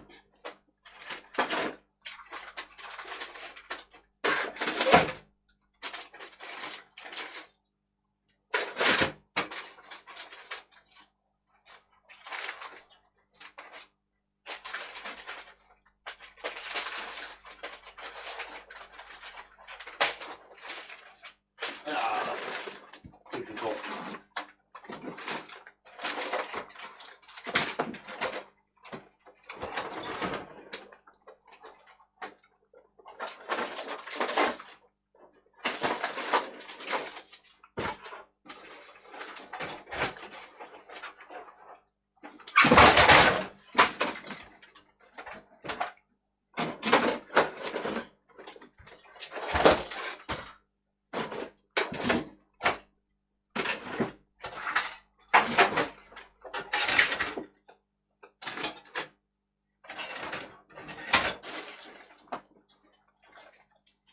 know what? Take one off the donor board. Take one off the donor board. Hey, Bugsy! How's it going, mate? I have a Series S with trace repair. Nice. I don't know if our laptop they're the same company. Yeah, manufacturer don't matter as long as the specs are fairly close to even. And the specs on the Xbox One S power rail are pretty much the same. So they will do the job.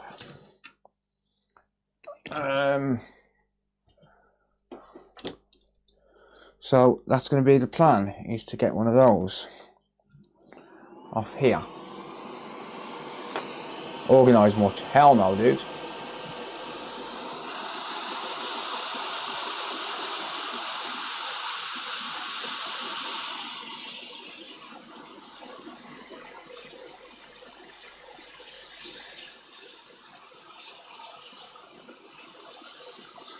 Wrong ones, these ones.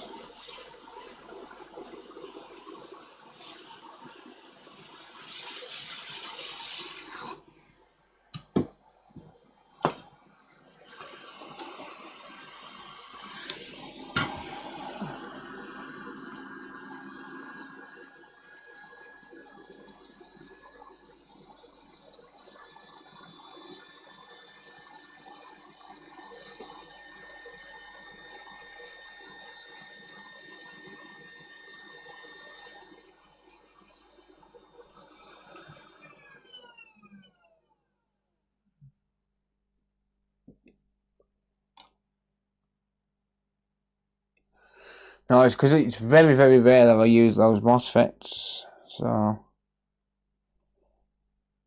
I had them the other day though.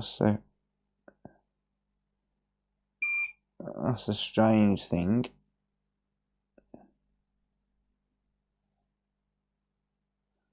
So I know they're there somewhere, but I just can't be asked to keep looking.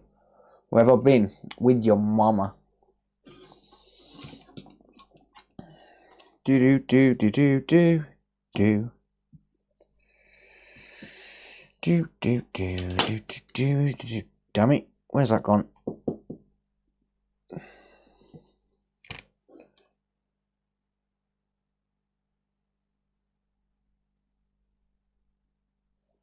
Right, you're gonna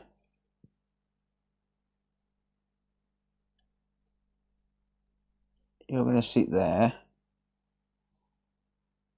like that. Let me just get it off the tweezers.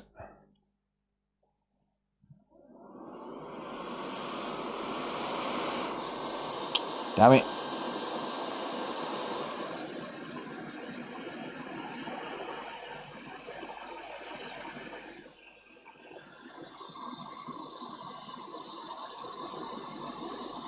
I've got to get it in position because I need to do it from underneath, so it's got to go fairly close to being in the right position. There, that will do. It should fall into place there.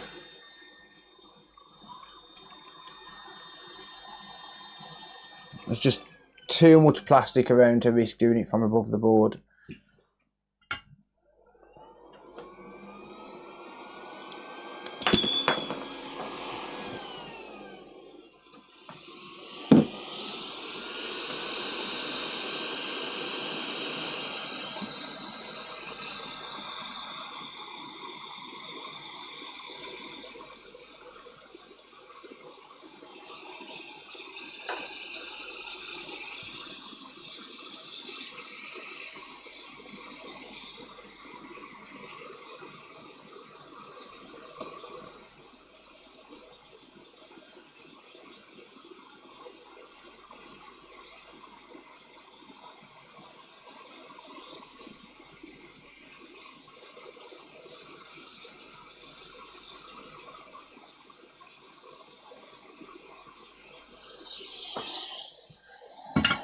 Okay.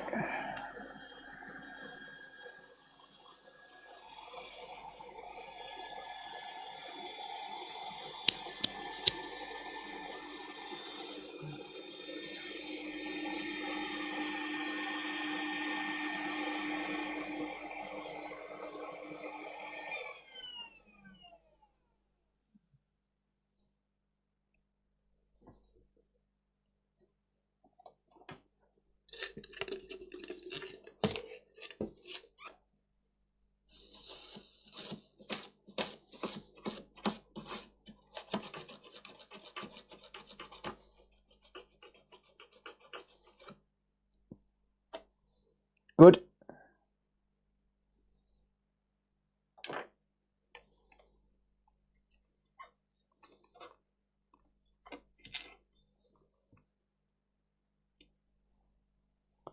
Absolute perfect alignment.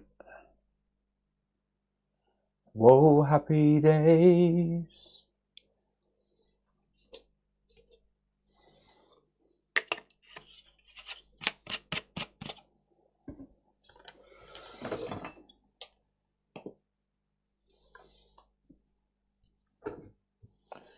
Right.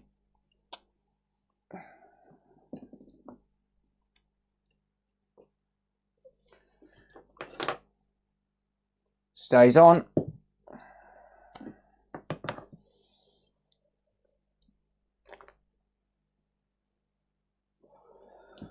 It stays on. Right. Liquid metal. Liquid metal. Because for some reason they use liquid metal on this bad boy. So let's use some liquid metal, which I bought directly from consolefix.shop.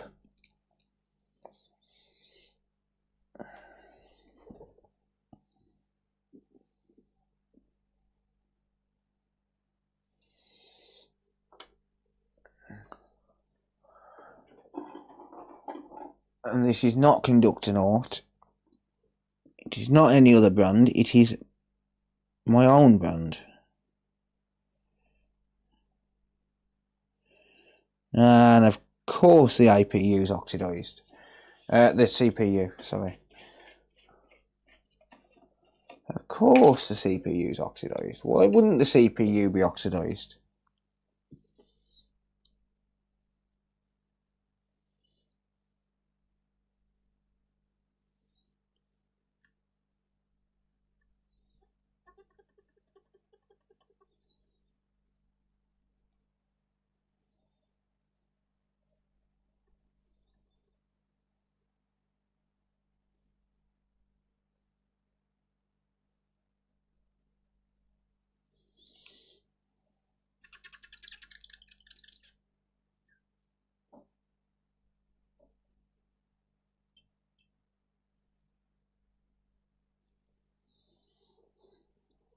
Do do do do do do do do do do.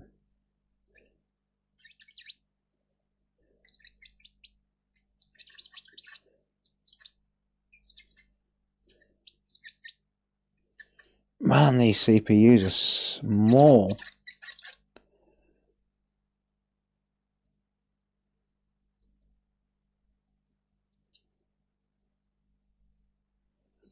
God damn it. Right. Yeah. Little trick. Little trick.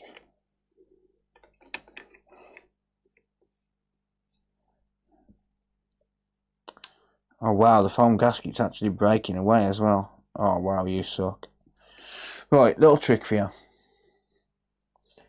So, I'm gonna get this liquid metal back in a group.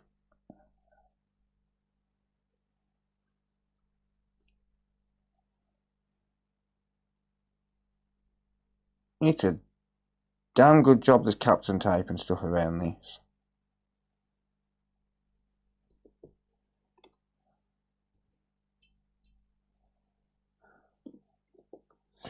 Right.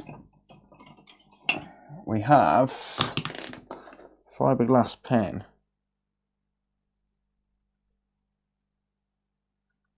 Very, very lightly.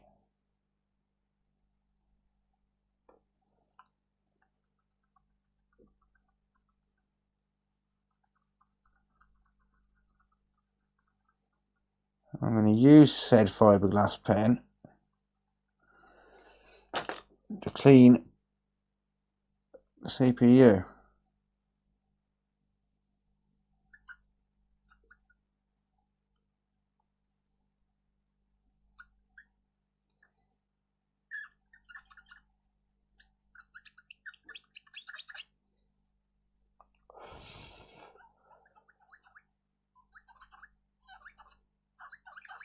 Oh, come on. Fucking hate liquid metal.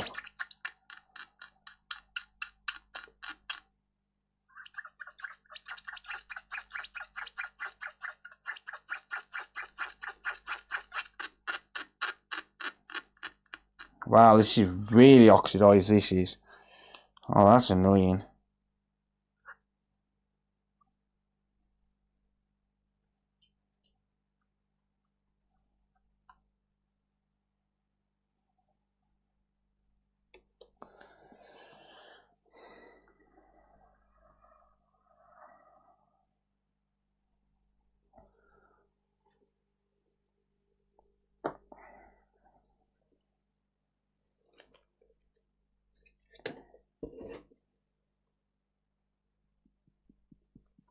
Grinding pen, see if fix that. Yeah.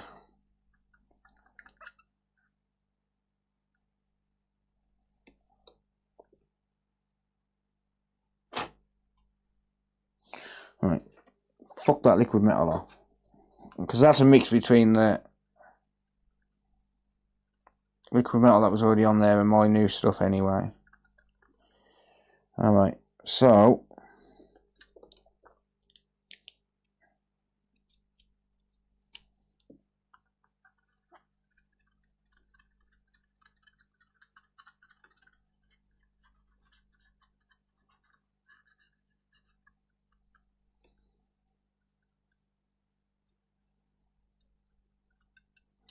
So that's what that piece was earlier that fell off as well. It's this fucking thing breaking away, this rubber gasket. What the fuck is that noise?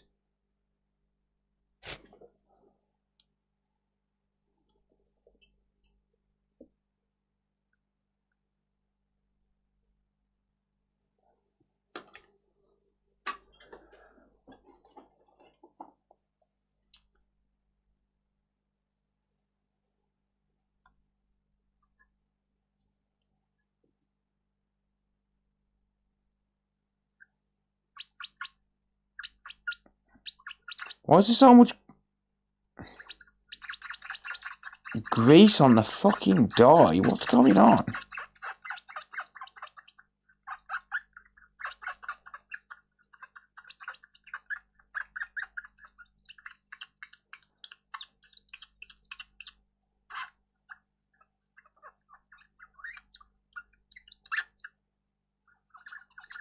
Look at all the grease on the die. How is that possible?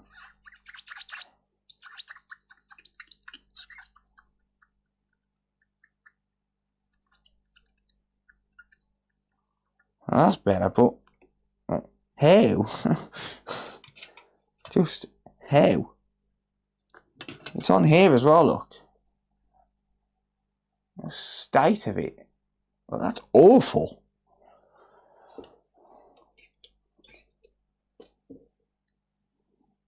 Absolutely awful. Oh wow, look at that oxidation. Yeah, my liquid metal don't do that. Wow. That's rough. Right, get a shot of that.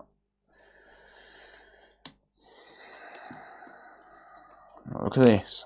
State of that oxidation on there.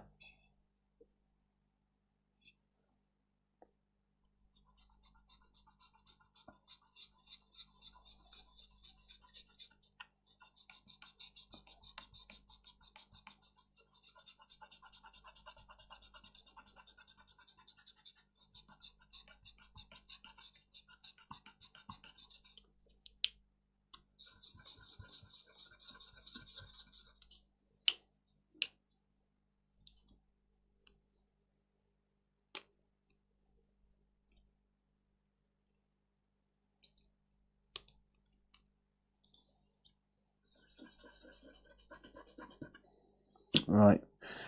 Where's my blade gone? I don't actually know.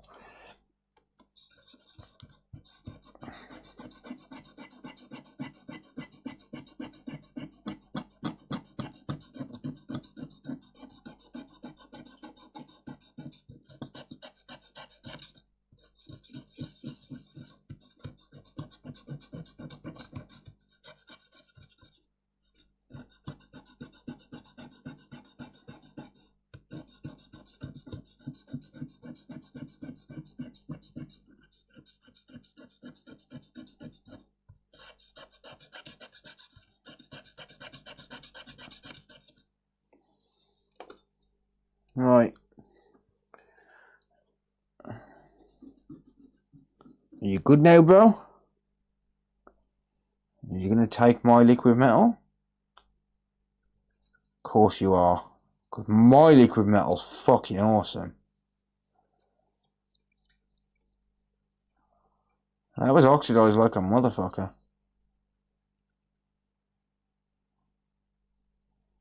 But the liquid metal I make is fucking awesome. And it just works like it's beautiful. Wonderful.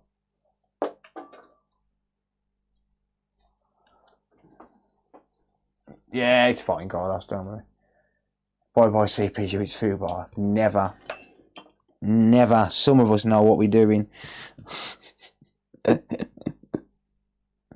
Oh dear. Some of us have got a clue, Bugsy.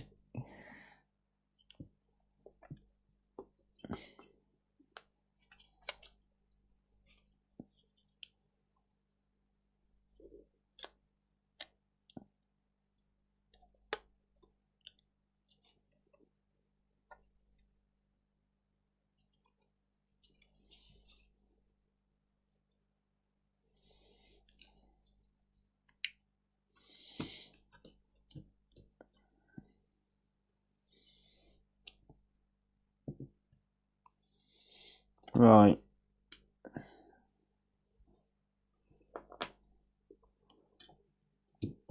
What's that supposed to mean? Nothing, mate. Absolutely nothing. It's a mini PC, yeah.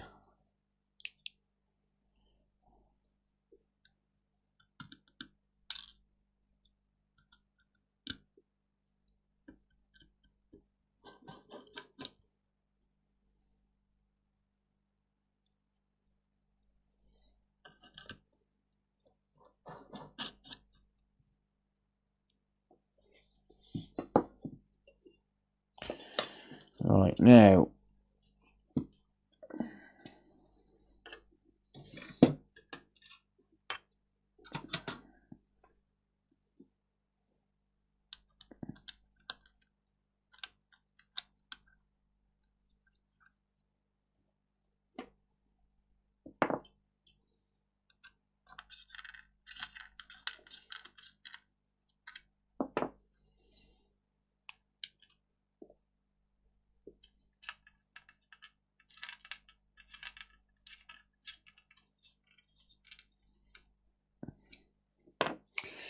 Right.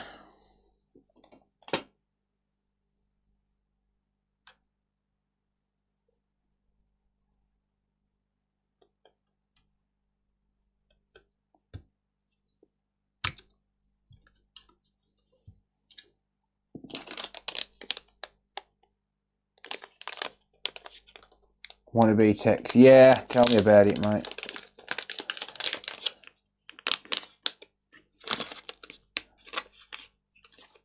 They're not 12 volt MOSFETs, Lee. They're 30 volt, mate.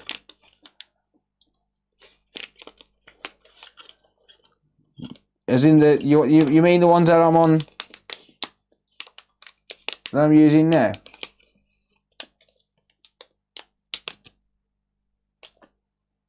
They're rated for 30 volts, mate.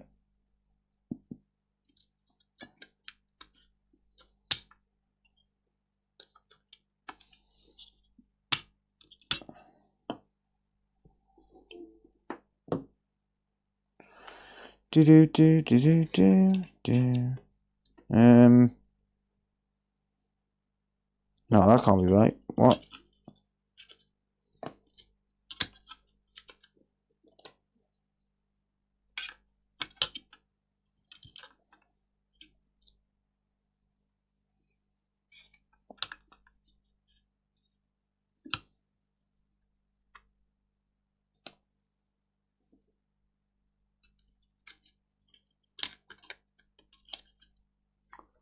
I can't remember these.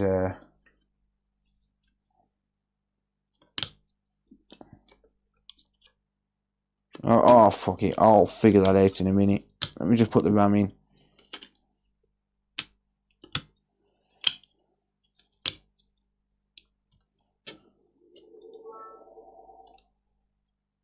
Carlos Oh. Cheers, Dex 100. You put the standoffs on the wrong holes. I always get the wrong hole. That would explain it, yeah.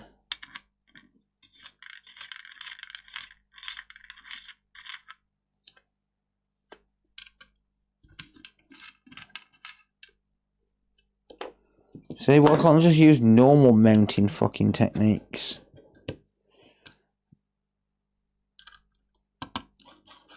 So it goes like that then, I assume.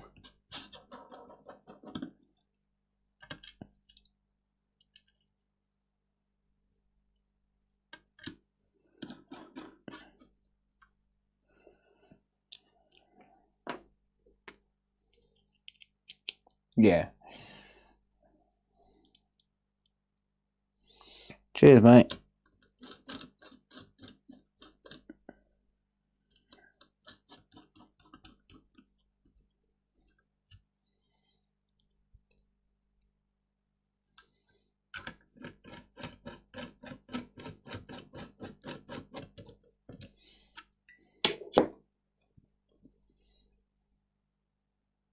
What does that? That sits over them, right? Sits over the RAM, I assume.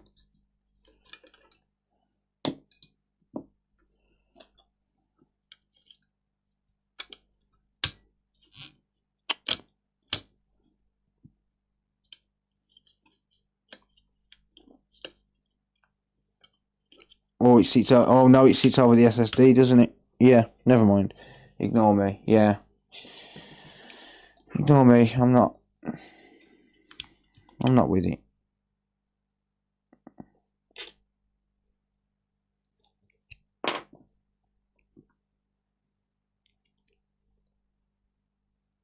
Just make myself look like a complete idiot as usual.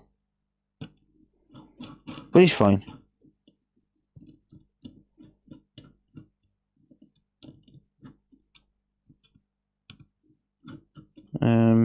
Which screws is it?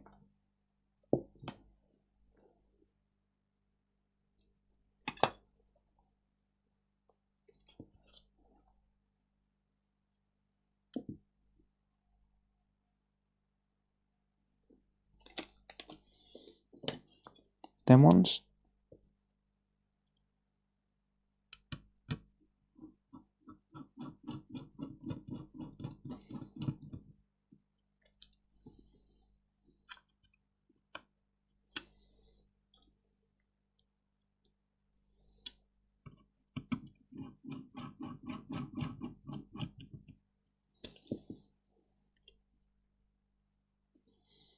Yeah, that makes sense.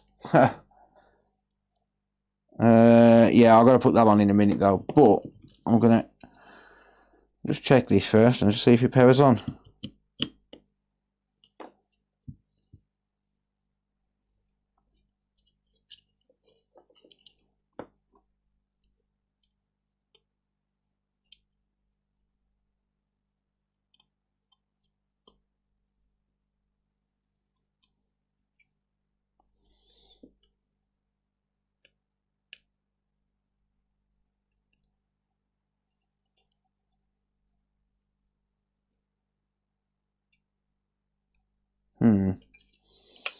Which one's the power button?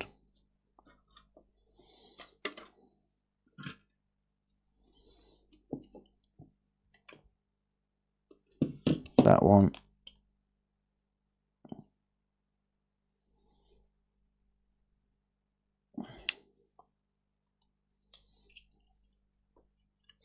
Don't know if it's actually on or not.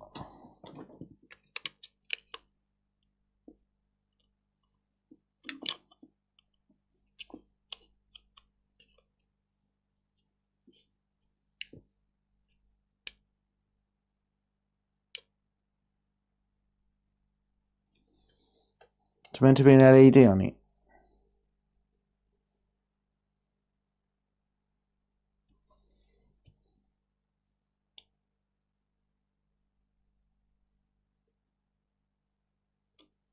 Yeah, I don't think it's on.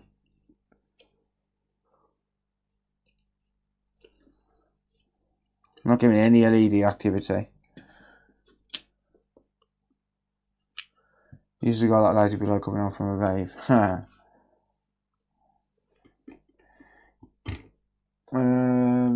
Let's use. Yeah, I don't think it's on. I'm pretty sure this is meant to have an LED on that power button. Which one's HDMI 1? Doesn't tell yet.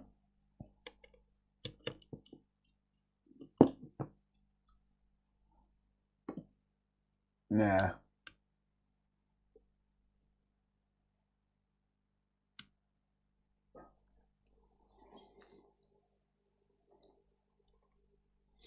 No. It's still not pairing on.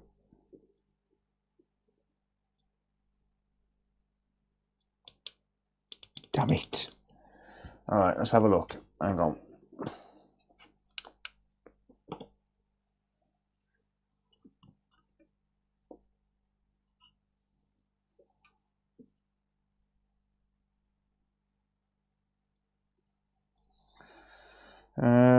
Right, I'll tell you what I can do.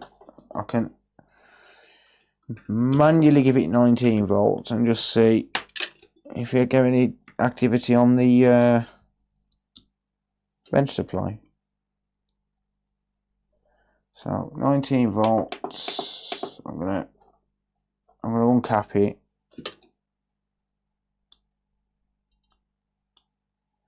No, nothing from the power button at all. So it's not.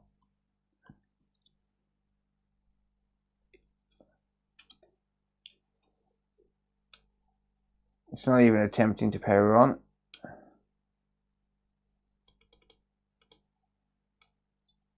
Bad MOSFET? No, unlikely. Right, hang on.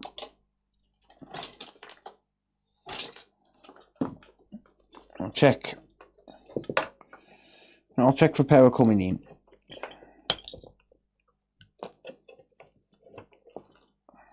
Right. So power supply. Voltage. 19.3 volts coming in.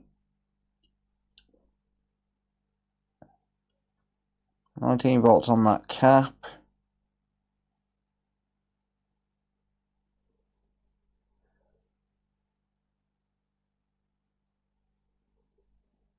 Zero volts on that diode.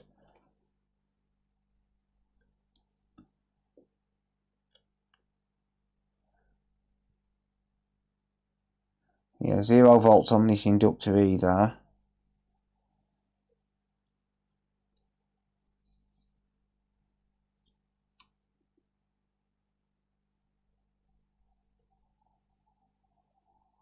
Right, so we've got nothing past there at all. So continuity mode. Yeah, so that does go to that cap.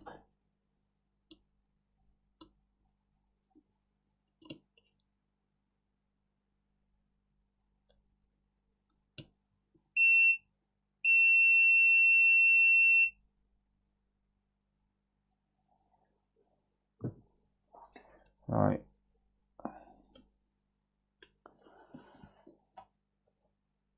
Check this MOSFET in diode mode. Ignore the beeping. Right, that's showing us dead short. Huh. Right, is that MOSFET bad then?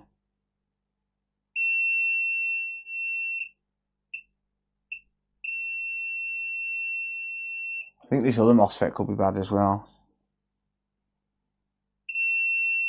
Because that's all showing us short. Past that MOSFET, so obviously you got the input here. So source is here. Gate is here, and then drain is here. So these three pads are the drain. Gate is showing us dead short to drain, and it shouldn't. So yeah, this is gonna have to. I'm gonna have to try and get this back off. I don't really want to take this heatsink back off. Now I've done the liquid metal. Can you give Come and Kelly a kiss? Yes. Back in a sec, guys. I take it he's going to bed now, so yeah, I'll come and say goodnight.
And that's why I can't stream in the day. Well, that's one of the reasons. That's one of the reasons I can't stream in the day. Cody was having a meltdown. Sorry, guys. I'm going to bed too. You dickhead. Yes, it's one of the reasons I can't stream in the day is because, especially once Cody's back from school, if he has a meltdown, he won't calm down for Sarah. At all. Right, microphone's got to go on charge, so now I've got a wire tethering me everywhere. Right.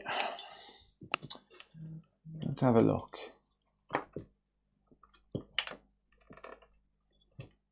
Who's put 240 volts in what? How's it going, Tarek? How's it going, Ace? He's watching you now saying daddy. Hello, Cody. Cody, good boy, go to sleep. Right, okay. I'm going to inject a volt into this on the gate side of the MOSFET. Actually, I'm going to stick at 19 volts, but I'm going to limit my current again to 100 milliamps. Well, we'll go...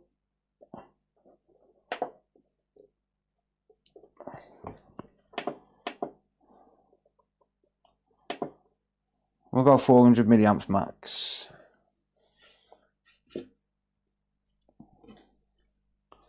So, I'm injecting to the...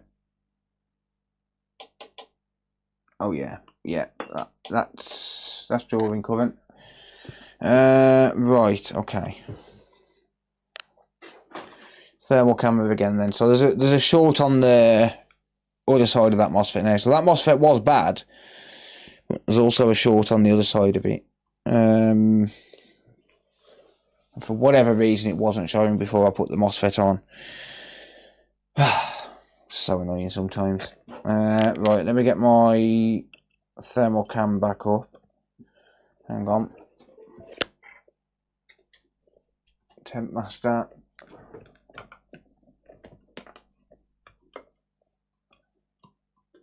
What was that, sir? 19 volts is very bad. I've got current limited, mate. I can go to 1 volt. But...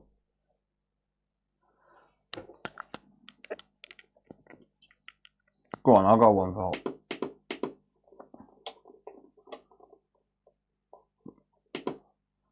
If I go 1 volt, I've got to uncap my current. Well, not uncap it, but I'll set it at 1 amp. 1 amp should be enough. Day trip to Wrexham. Well, the short is this side, so I've got to inject into this side.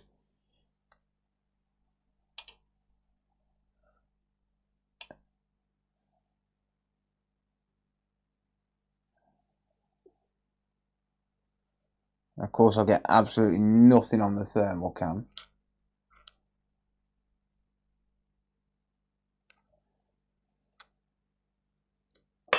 Apart from reflections on the RAM.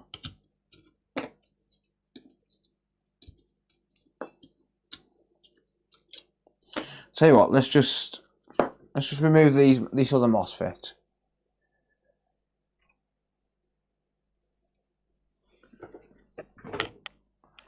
Wasn't the right side also shorted? Yeah, so these two MOSFETs are joined together on the drain,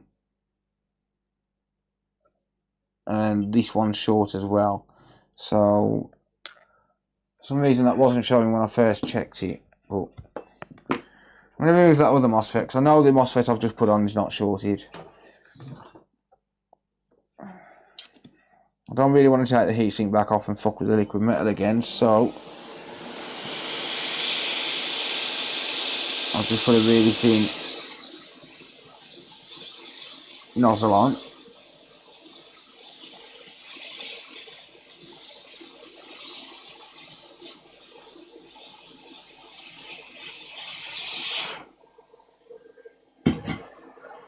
Right. Are you still short? chipset side of the CPU package. I hope not.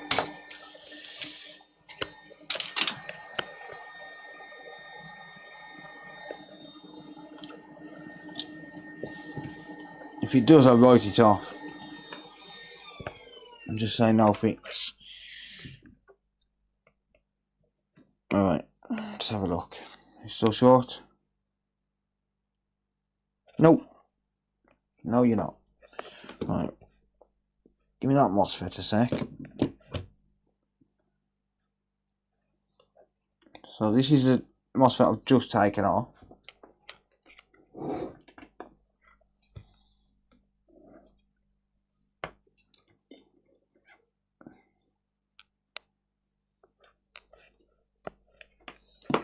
Right.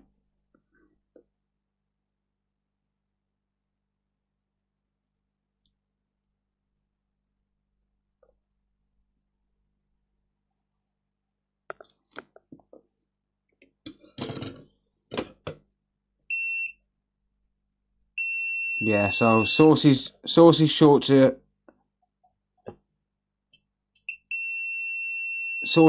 both gate and drain, yeah. It's all short to one another. Alright. Fine.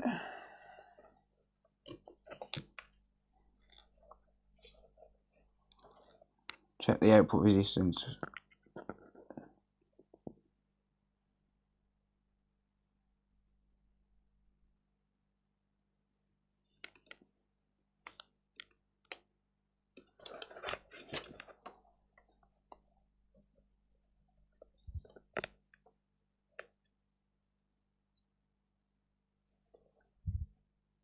Millions of ohms. Millions of ohms. Millions of ohms. Yeah, so that MOSFET must have been bad as well then. For whatever reason, it just wasn't showing up when I first changed the other MOSFET. Never mind. Do.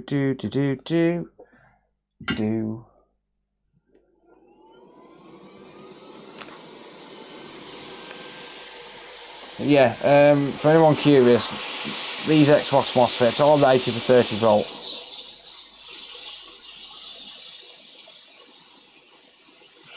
Same as the ones on this board. So it's fine to use them. As long as I can handle the current, it's all good.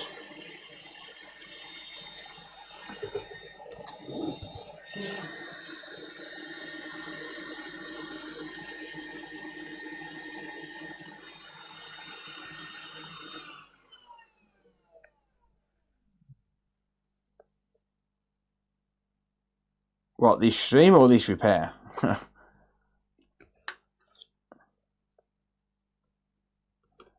What's this stream or what's this repair?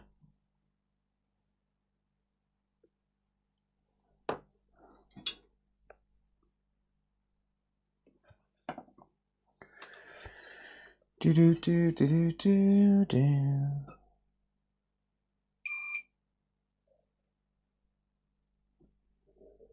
Right, my knowledge is nowhere near yours, Craft.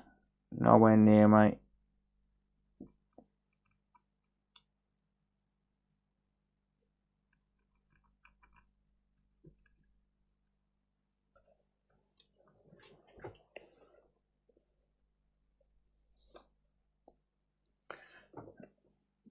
If you mean these MOSFETs, yeah, they're both N channel. Stream? It's the most awesome stream in the world. Why? Who's asking?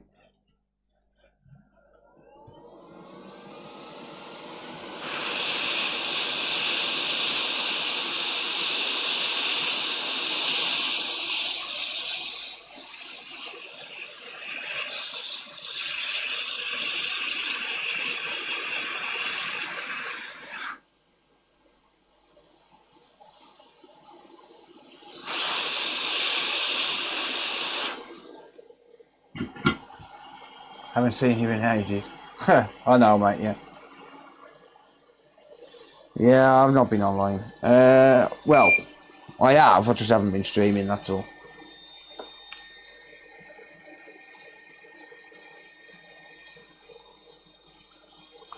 Guys, remind me to never buy a tub of MG Chemicals Flux again. What a waste of money.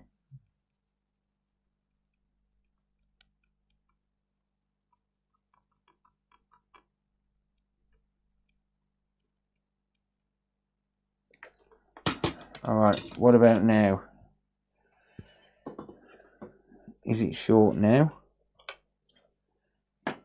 I'll just stab myself in the finger. That's nice.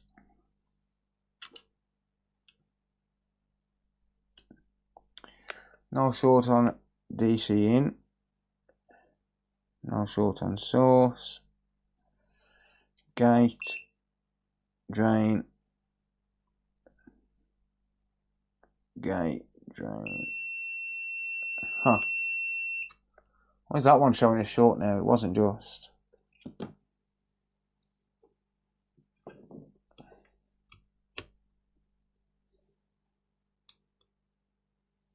It wasn't showing as short just.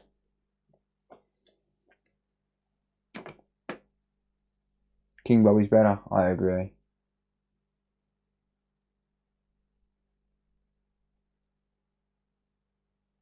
Send what to JFix?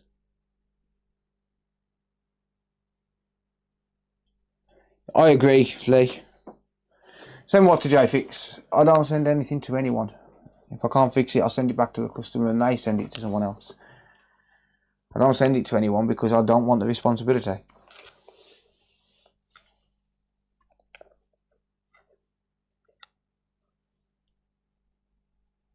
Cody said, love me. He never says that to me. Yeah, why is that showing as short on this side now? Okay, no it's not. Alright, well, you go fuck yourself then, yeah? Or was I touching something else by accident?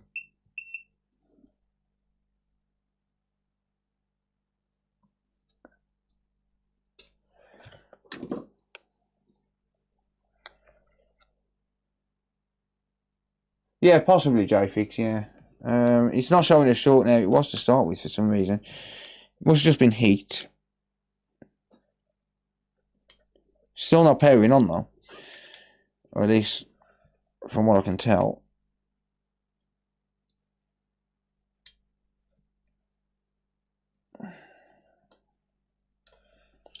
Do I get power at the power button?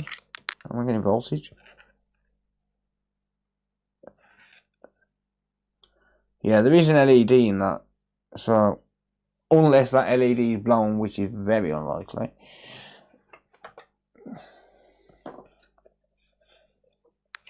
But we haven't got schematics for these either, so I don't know what chip does what.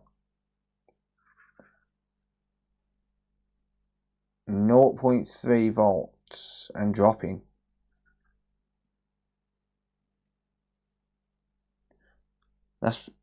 Is that on the LED though, or is it on the power button itself? I don't know.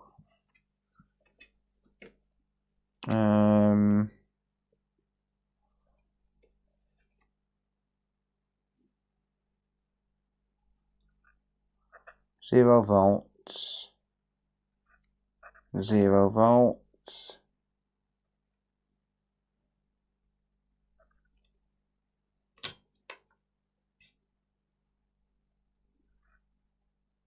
Zero 0.10 volts.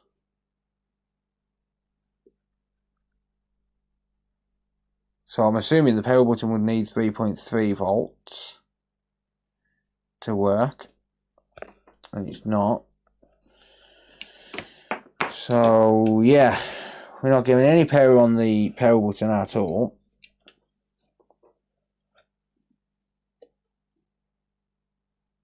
So something else has failed, and the problem is I have got absolutely no spares for these at all. Absolutely nada. punch it like he did to that TV. That's a good choice. That's a good option. What model Mini for him is this? Yeah, what a fucking weird name as well. It's UM773 Lite. But yeah, like I said, I've got absolutely no spares at all. Obviously, there's no schematics to find parts, or at least as far as I know. So it's probably going to just end up as a no fix, to be honest.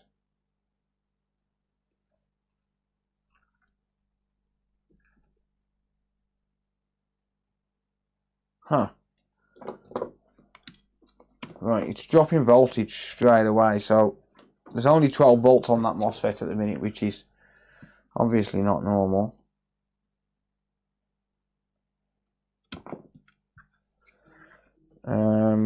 Right, let me try it from the bench supply. Let me see what happens when I give it voltage off the bench supply. See if it gives me any signs of current draw.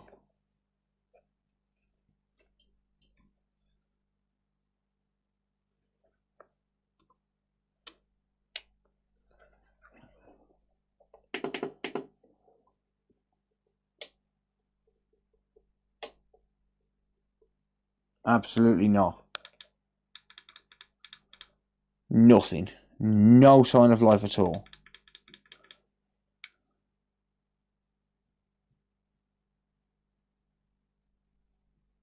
Yeah, MG, am I trying with no RAM? I am, but it shouldn't. That shouldn't affect it, surely. Surely it would at least attempt to boot up. I've just plugged the RAM in.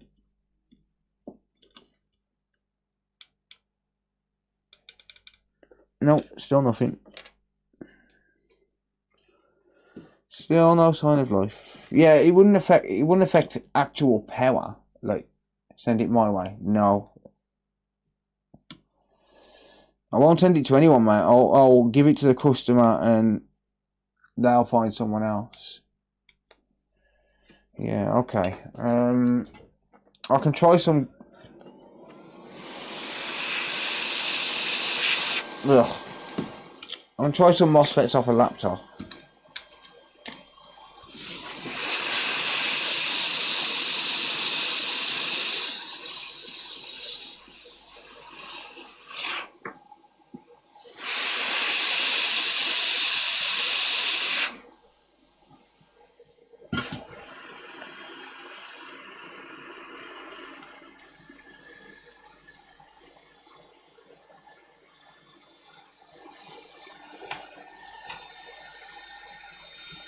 But those MOSFETs are rated to 30 volts and they're both N-channel MOSFETs.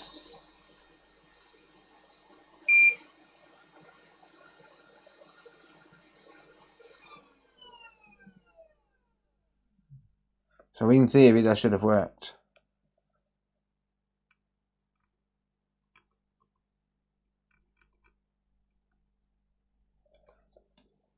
In theory.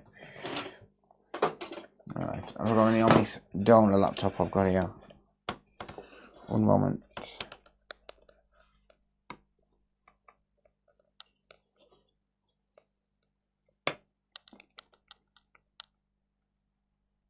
EOF 5205. Hang on.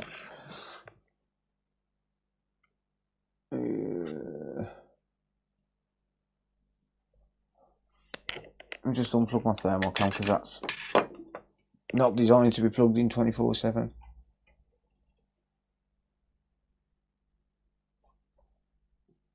Do I have voltage on the MOSFET gates? No, it drops.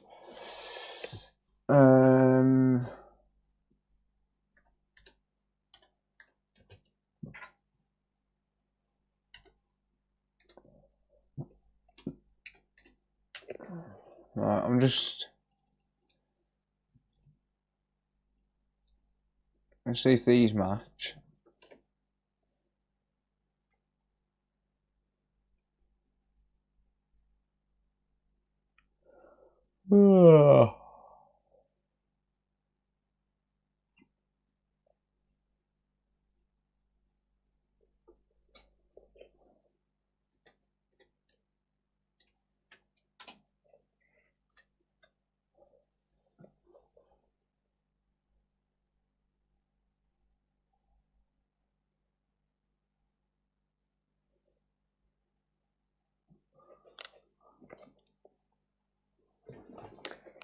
I don't know what chips are what on it, mate.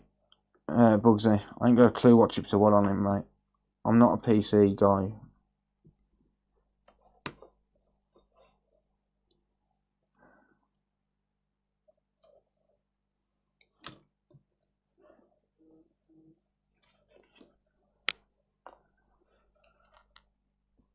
Can't find any info on these MOSFETs, so an L, 2L, 2, 3.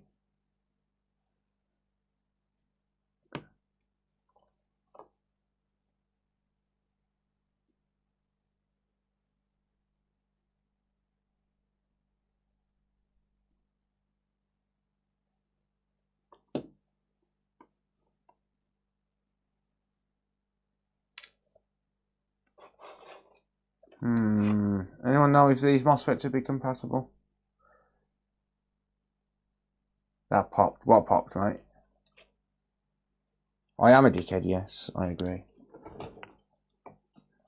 100% a dickhead.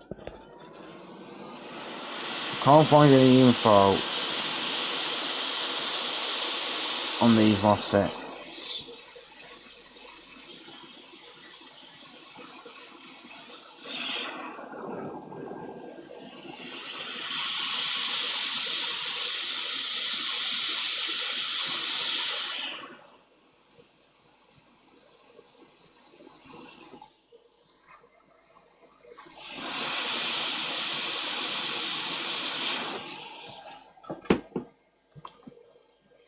I'm going to nick them anyway, because why not?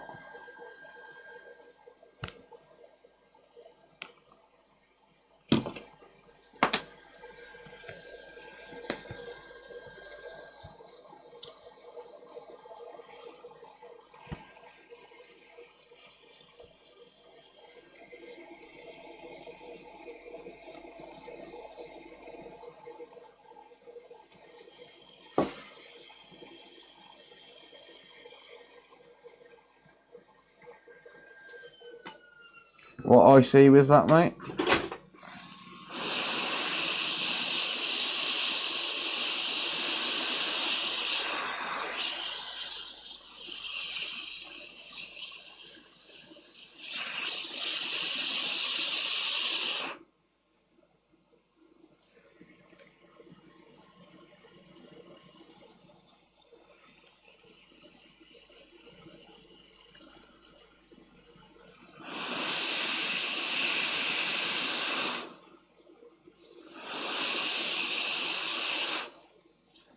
Hey, solar blob.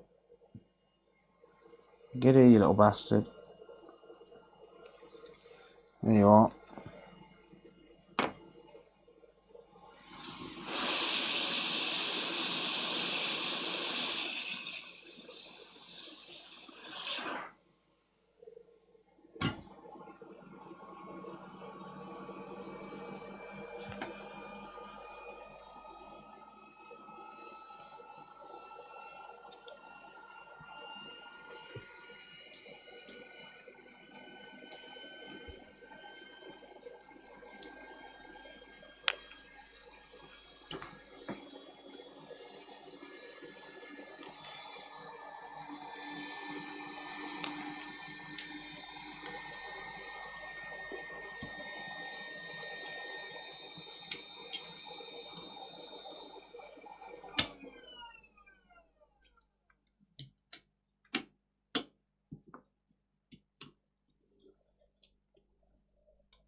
Nope.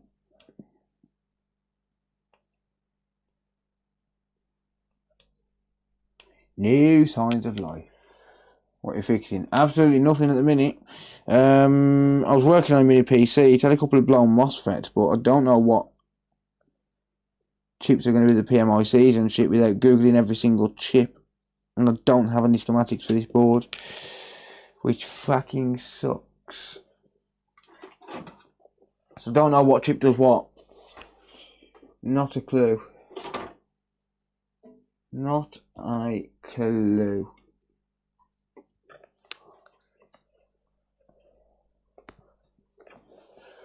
Oh, unfortunately.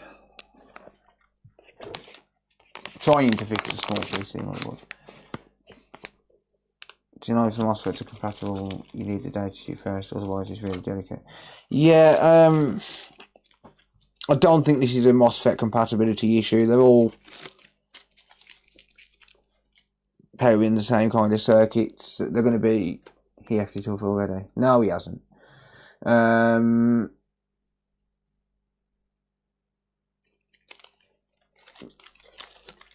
Yeah, as long as they're capable of handling the 19 volts input, which they are, especially those 8R903s that I tried. Those 8R903s are capable for up to 30 volts, which is exactly the same rating as the ones that were on there. Except they can handle much higher current than the ones that was on there. The ones that were on there were rated for 11 amps. I can't remember what the 8R903s are, but they're more than 11 amps. No IPA. What, for voltage injection, you mean? I did confirm 100% that there was a short on the MOSFETs. I injected 1 volt and it was lighting up like a Christmas tree.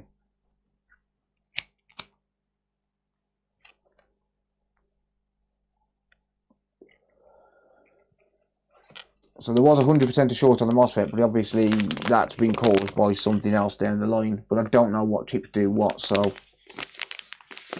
And even if I did, I'm not going to be able to get half the chips on here. Because they're going to be proprietary. Or they're going to be impossible to get hold of. So, I'm going to just say fuck it and move on and do something else. This is why I don't work on PC motherboards. Number one, I haven't got the parts for them. Number two, I don't know what chips do what, whereas on consoles, I've took the time to learn. You're supposed to be able to spark that load up. Yeah, I'm just going to...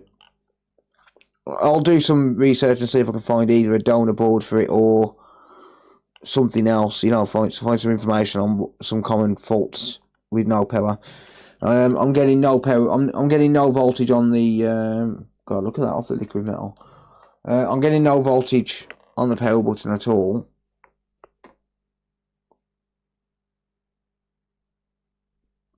No, absolutely nothing. I am getting 19 volts.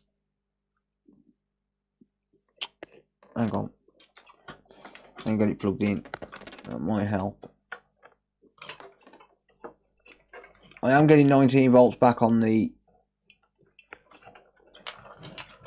input now, and it's not shutting down the charger like it was. So the main short's resolved. What do you mean overload? Oh, I've got the range set to 5 volts. Auto, there you go. Yeah, so 19 volts there.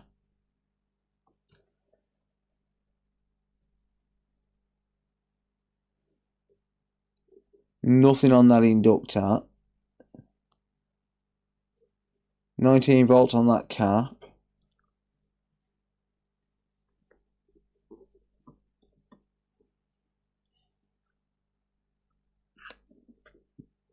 Nothing on the diode.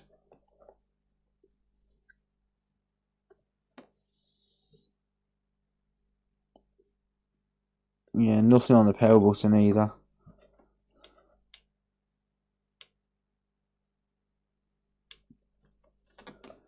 So, something else has failed somewhere.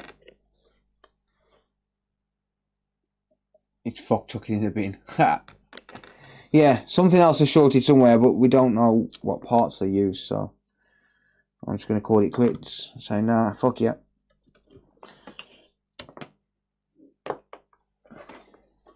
Oh well. Yeah, it's got RAM in, yeah, it's just not pairing it. No, it would pair on with no RAM. 100% it would pair on with no RAM. It just wouldn't fire up. So, yeah, I'm just going to say, fuck it.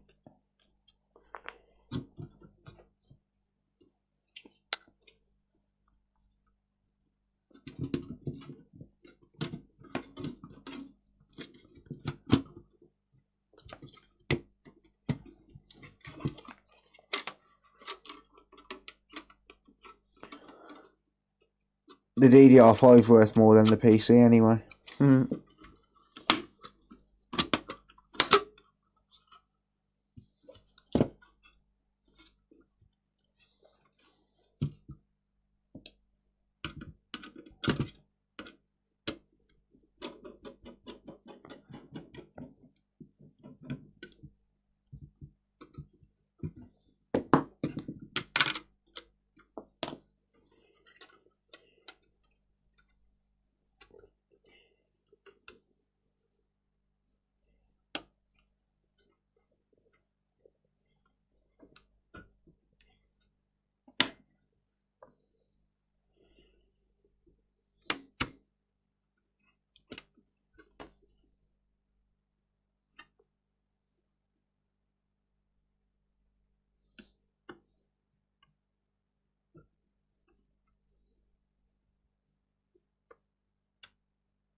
I'll tell you one thing I did fix the other day.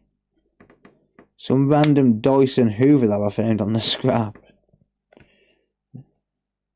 It's only a blown diode. I fixed it for fun and couldn't be asked to put it back together, so I took some off my brother-in-law's scrap truck.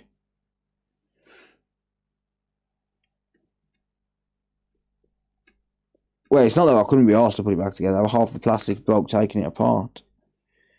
I was just bored and looking for something to fix.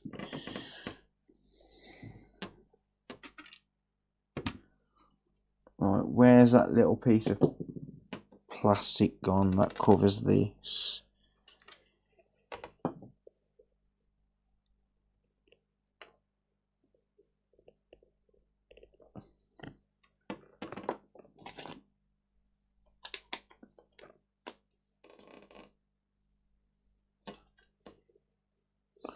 Where'd you go, mofo?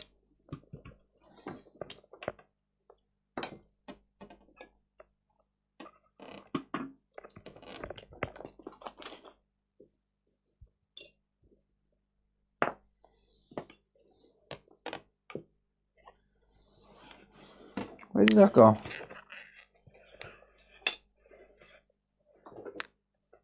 Am I missing something here? Well, yeah, I'm missing something. I'm missing that fucking piece of plastic. Where the fuck did you go?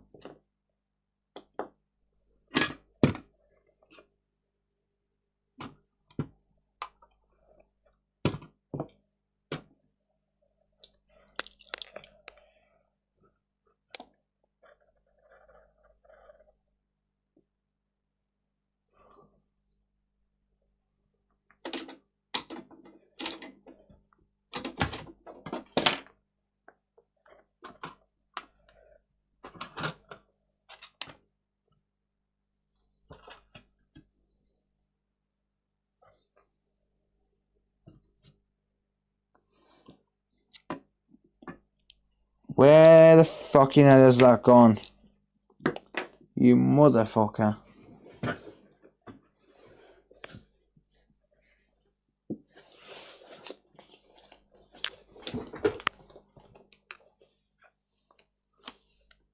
Ninja slushy machine, nice. No, I was just checking that ESD bag because I did put it in there and I took it out when it was on the desk like 2 minutes ago. Like, it's probably got stuck to my hand and then fell off. I can't see it anywhere. Oh, I've got to find that now. That's going to annoy me.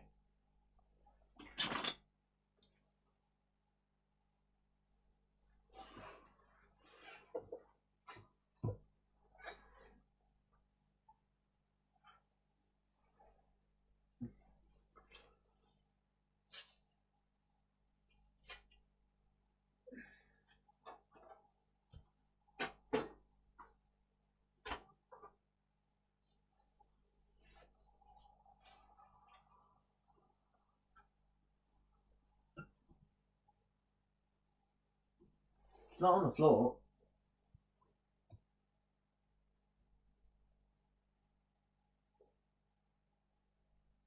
Motherfucker, where have you gone?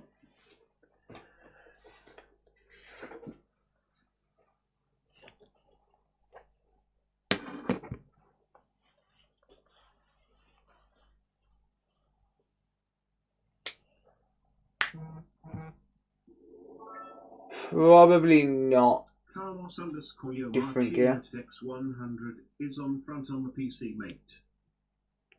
On front on the PC? What do you mean, mate?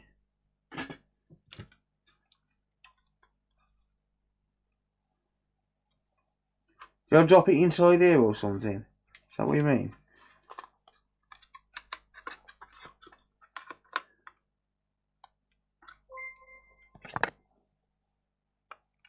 Evening midlife.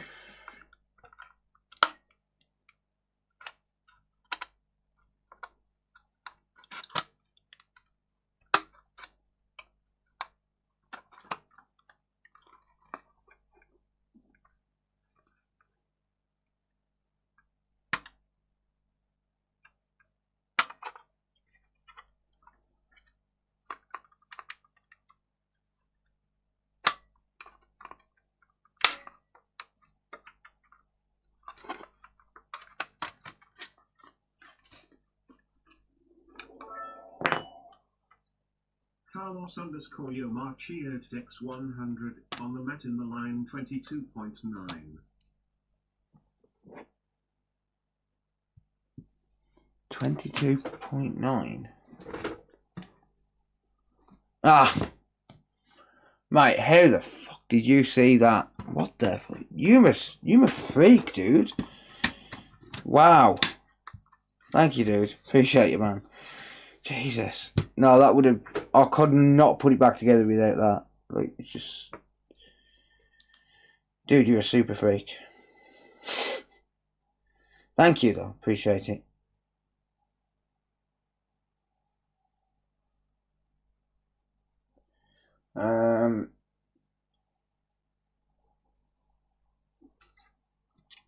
Yeah, I couldn't have put it back together without that.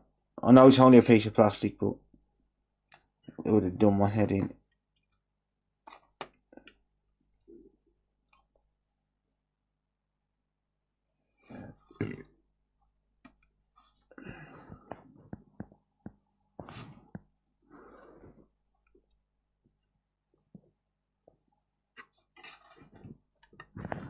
Right. Let's get these back together and then I can work on something I actually know about, shall we?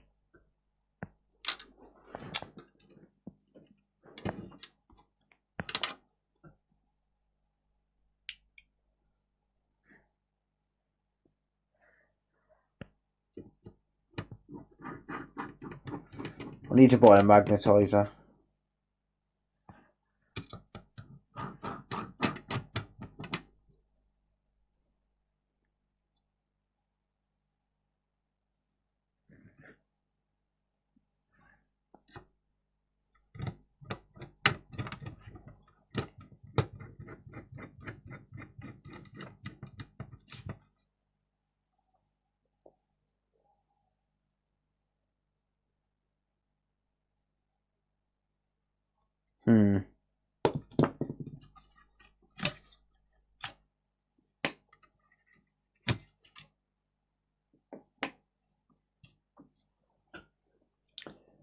Wait, how's that possible? That one of these screws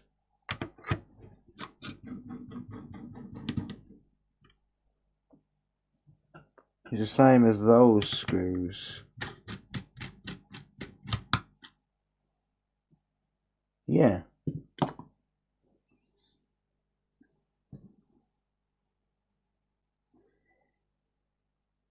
Okay, that makes absolutely no sense at all. Oh, hang on. No, is that it? Yeah.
Right.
Ah, balls. Forgot the RAM. Yeah, forgot the RAM. Yeah. Sorry, guys. Did you manage to fix it? No, I'll just give up on it, mate.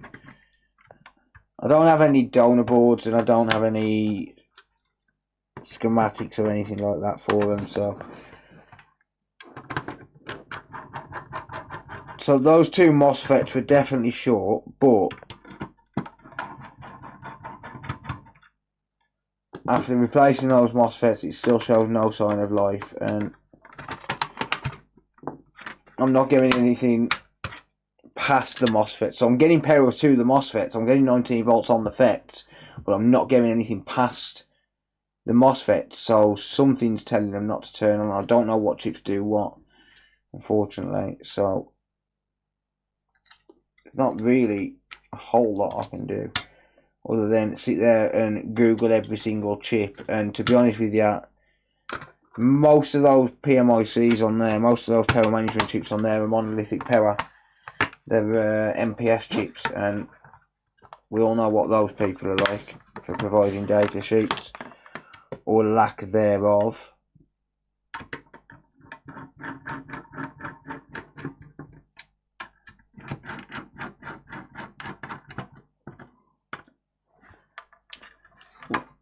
Thank you, John. How's it going, mate? Really expensive parts to forget. Yeah, I wouldn't have forgotten. I would have noticed as soon as I went to move the thing off the desk. Obviously, I'm not meant to have any RAM on my desk, so I would have noticed. The only DDR5 I've got is one single DDR5 stick. I don't even have DDR5 in my own PC. I'm still on DDR4. I've got one single test stick, which I bought a long time ago when DDR5 first came out. Yeah, so this was flickering, this charger. Like as soon as you plugged it in, it was flickering. Now it don't flicker. It does allow power to go through, but it still don't turn on, unfortunately. And I'm going to give up on it from there.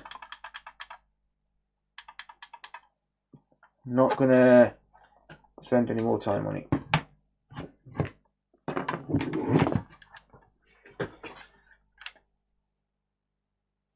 Just make sure you don't have to press and hold the power button or anything stupid like that.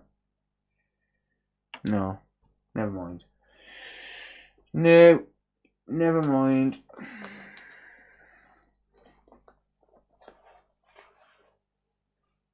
Oh well.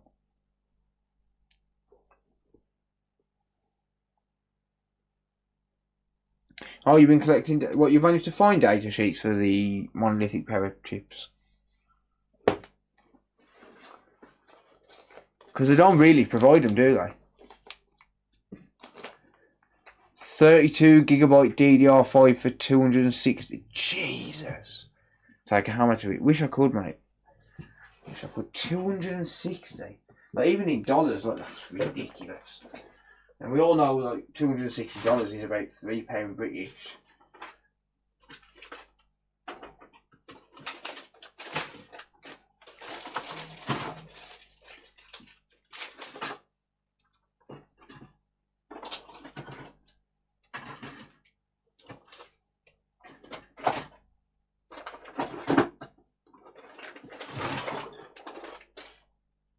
I'm looking for my DDR5 RAM.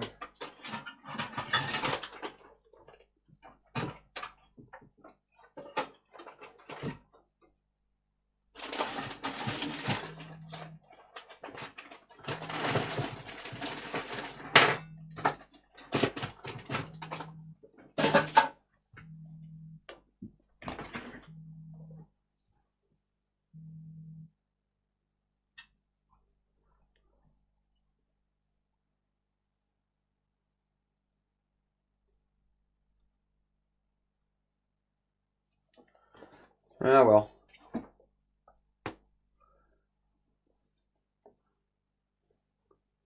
Getting schematics that use MPS chips and taking the pin out as a reference. Oh yeah, yeah.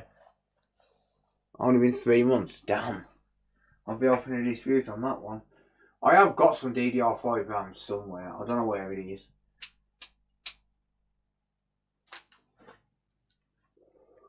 So I bought a cheapy test stick off Amazon a long time ago. Right, let's have a look.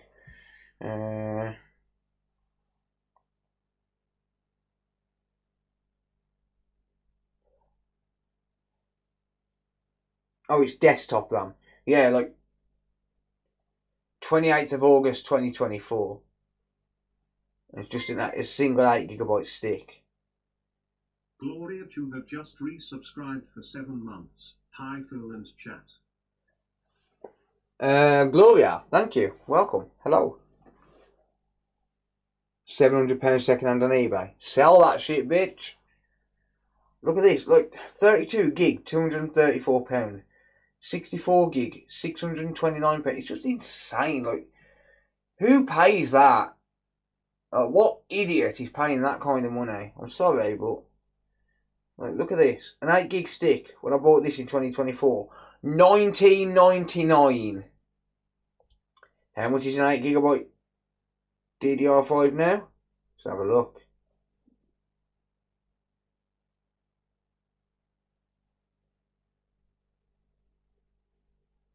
Oh, not 9GB, no.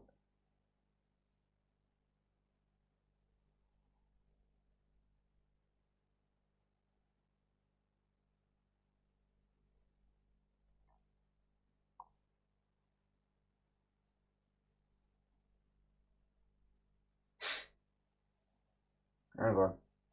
Let's find the exact one.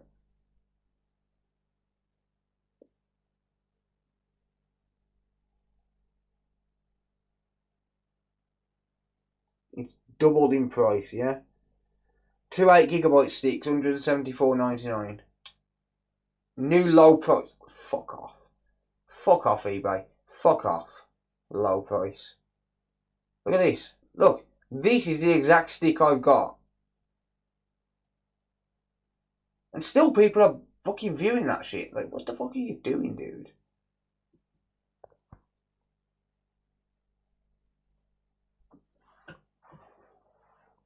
I'm going to find that DDR5 out and sell it on eBay for 60 quid. Triple my money and I ain't even have to do anything with it. Yeah, I sold a bunch of DDR4 on eBay the other day. Laptop RAM mainly. Yeah, look.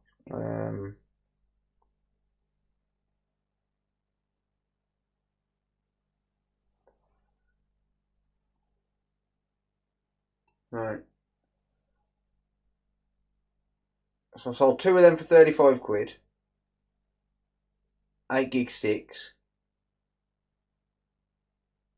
I sold 2 of them for 30 quid. 8 gig sticks. That got cancelled. They did end up selling. I sold those 2 Samsung ones for 28 quid. I'm not greedy. I just listed them for reasonable fucking prices. 14 quid for an 8 gig stick. 14 quid for an 8 gig stick again. 15 quid for an 8 gig stick. Yeah, same.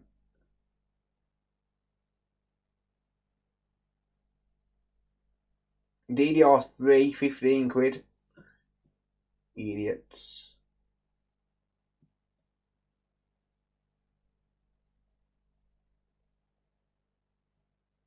Oh, check this out. So this guy, right? So I sold a bunch of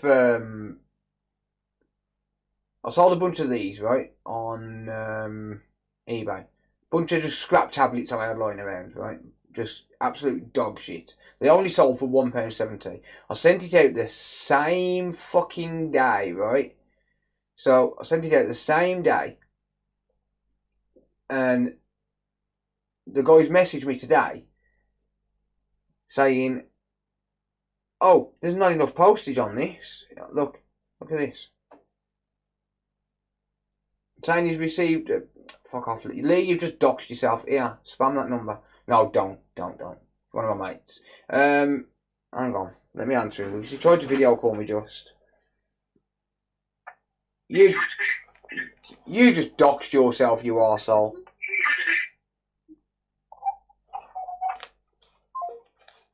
He's a dickhead. Yeah, alright, sir. I'm still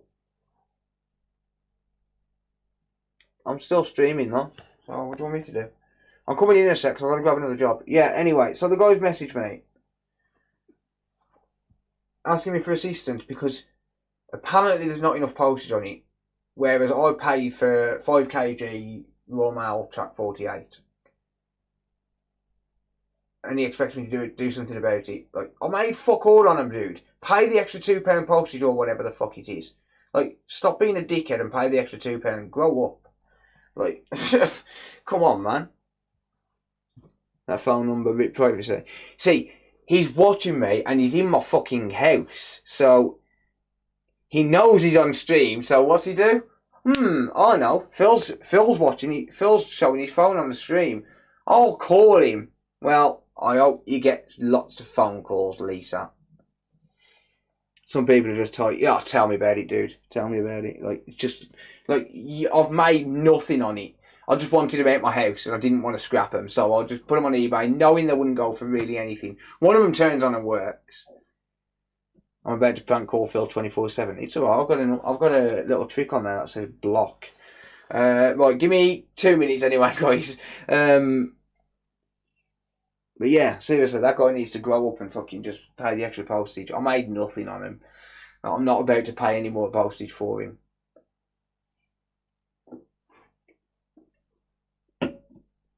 Anyway, I'm going to go get another job.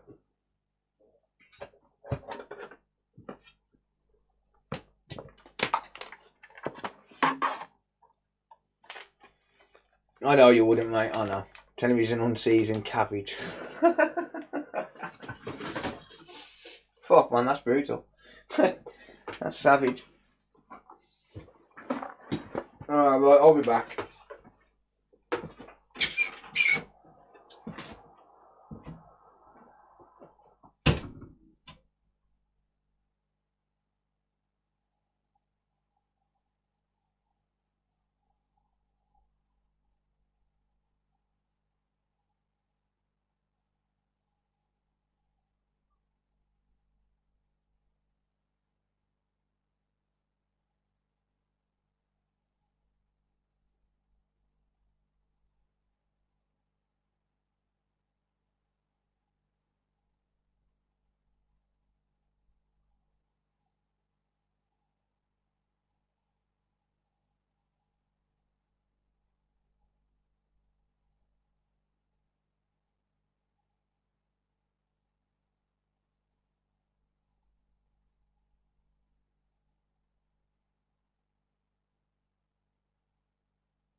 Hello?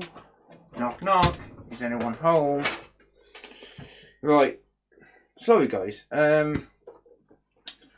friend of mine turned up and, well, I couldn't just ignore him. He's a prick, but I couldn't just ignore him, right? Bot is #1 chatter. Yeah, I'm gonna get rid of them bots at some point. Never mind.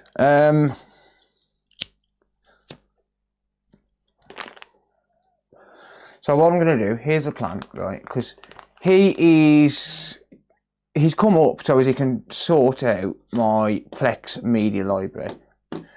Because he's got access to my Plex server. And I had a bot download thousands of movies. And I mean thousands, like 60,000 movies. Apparently there's a bunch of porn on there. So he's going through it because his daughter watches it as well. So he wants to go through it and delete the porn. So yeah, that's why he's come up. But what I'm going to do this repair. And then rather than being ignorant to him, I'm going to take an hour break after that. But I'm going to leave the live stream running and then come back and do some more jobs after.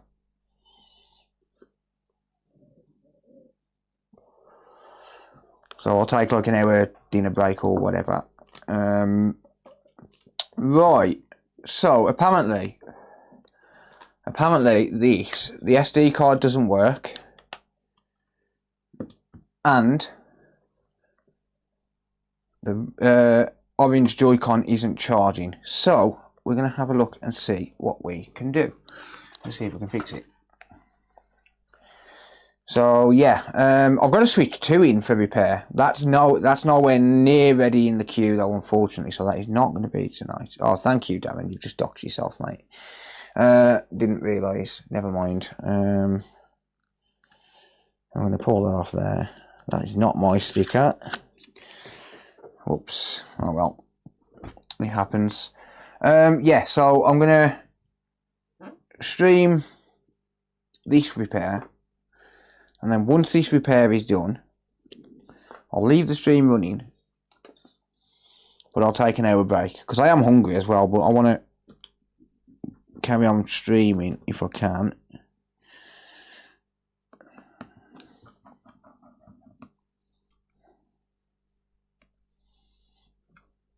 Screw missing there, that's nice.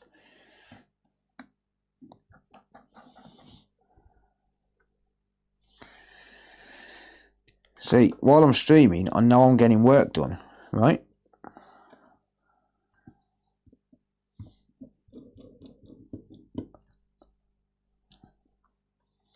And realistically, I need to get through at least 5 jobs. At least.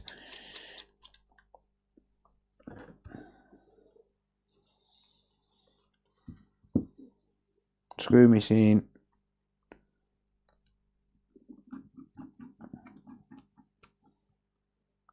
Oh dear. That is not the correct screw at all. What are we going to find in here?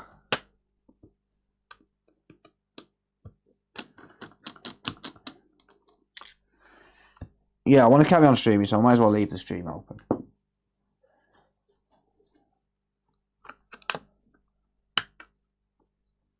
I wonder what he eats. Not a lot. No, I need to start eating properly.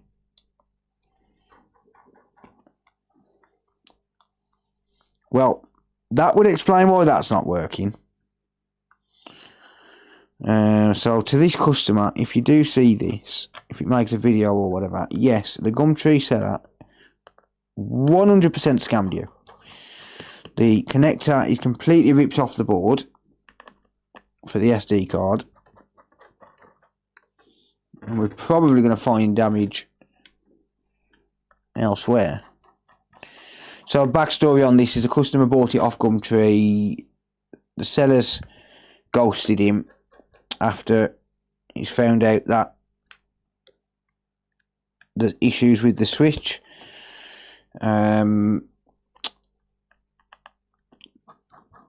The one Joy-Con's not charging, and on top of that, the SD card's not working as well. So, right, okay, we have damage or potential damage around there.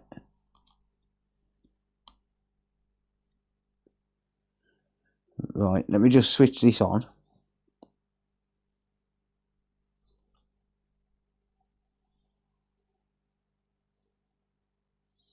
Huh.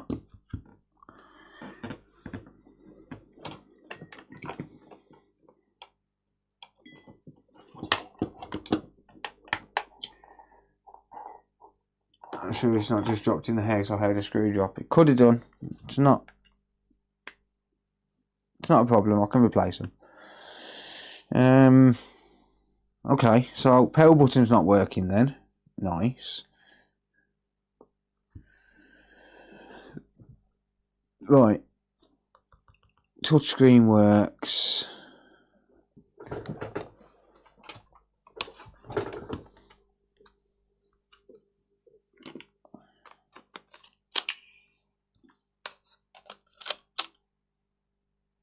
Right Joy-Con not working at all by the look of it. Yep, not connecting that Joy-Con at all. Right, is it just the Joy-Con or is it the Switch? Let's have a look. It's the Switch. Okay, so right Joy-Con rail not working. SD card connector knackered. Power button not working. Let's have a look and make sure it docks.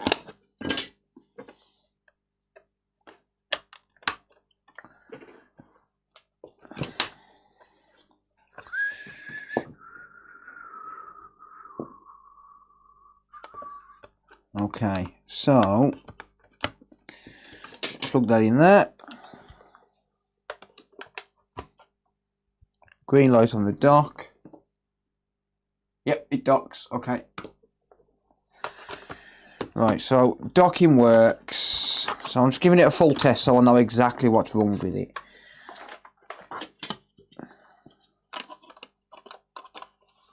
Yeah, I've got to switch to it with no power. I do have a donor board for one of them. So we should be okay. It's right there, look. Oh, hang on. No. There you go. It's right there. Yeah, I do have a donor board for a Switch 2. I bought one off a customer for 100 quid. I've got the screen up. It's a brand spanking new Switch. He fucked it up somehow. Yeah, so I'm just giving this a full test, just see what's actually working and what's not. He said don't worry about the screen protector, because it's got some weird screen protector on it with a big ass line all down it. He said don't worry about that because he's got a new one to put on it anyway. If he'd have sent it in, I would have put it on before he went back, but it's fine. Right.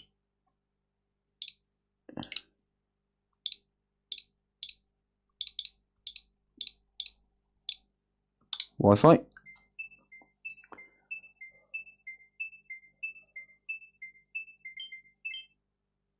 Probably the motherboard connectors. Possibly, yeah. There's some issues around there, so I'm going to have a look at it. Right, okay, so interwebs works. Game. I need a game. I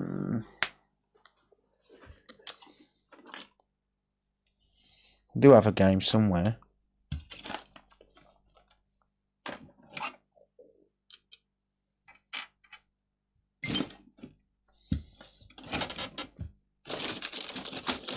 Doesn't appear to be banned. It is downloading. I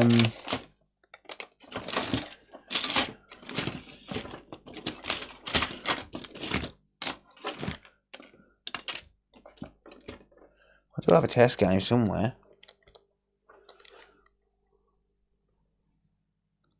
I don't know where I've put it.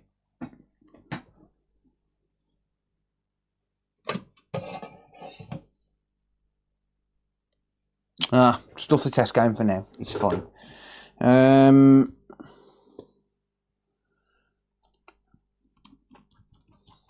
Right, I did just see the fan spinning, so it's not an issue with the fan circuit. that's causing the Joy-Con rail to not work. So I've already ruled that out.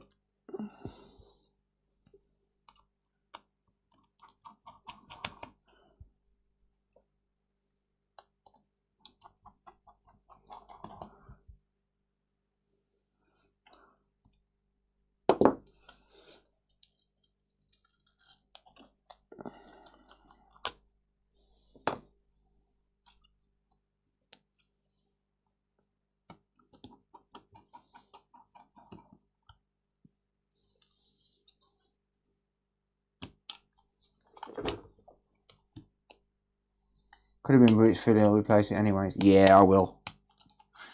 Probably did fall out. It's fine. Not really my fault, but whatever screws can be replaced will be replaced.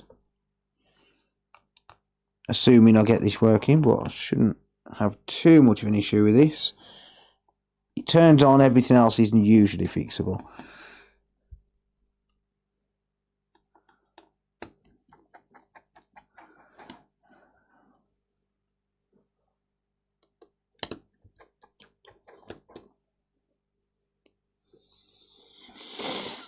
Okay. Screen.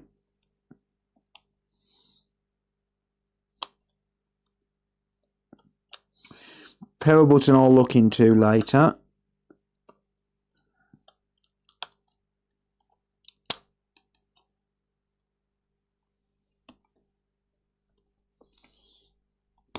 So I can see something green.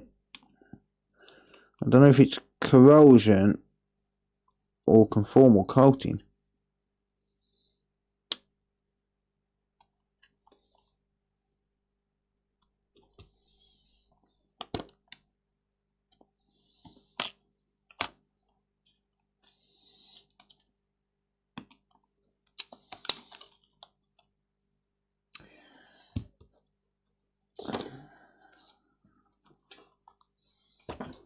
Okay, let's go. Right.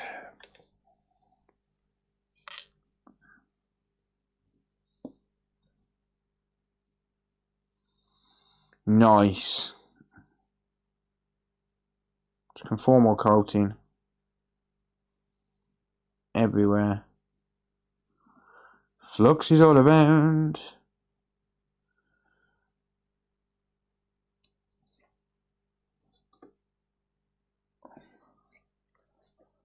On every board around the town.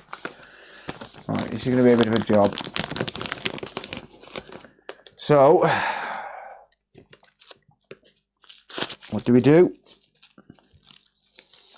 We roll the smoke. Grab ourselves a smoke, grab ourselves a coffee, and then just crack on with the thing.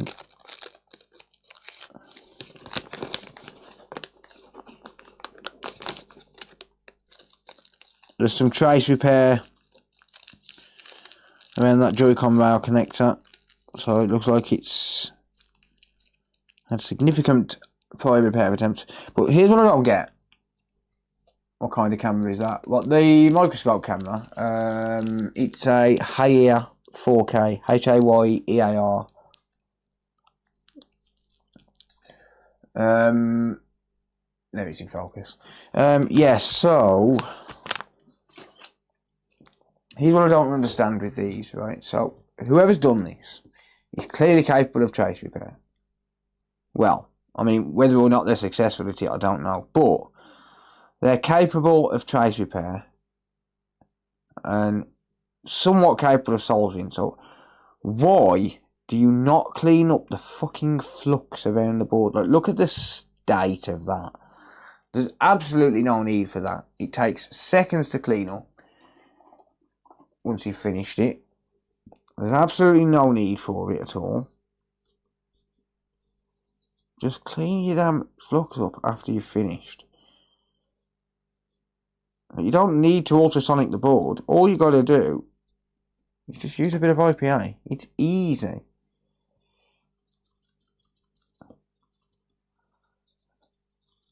first thing I'm doing is cleaning up that thermal paste. And the second thing I'm doing is cleaning up this liquid metal I've got lying around on my desk, because number one, it's going to cause shorts on a board, and number two, it's going to go all over my hands again, and I've just washed them.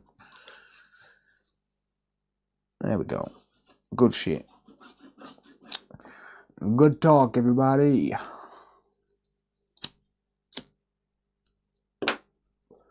Alright, so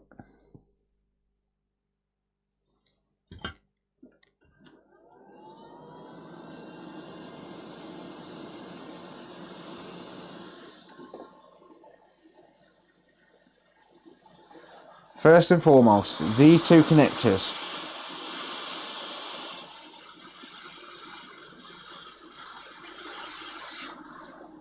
Bye bye.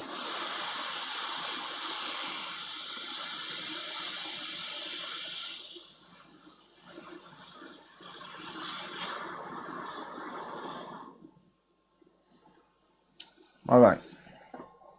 Yes, I know I've just knocked a resistor. I don't care. Didn't want that resistor anyway.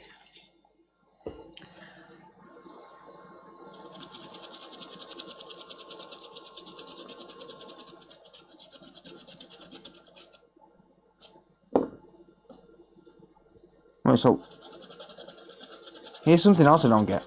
Why is the conformal coating on this side of the board?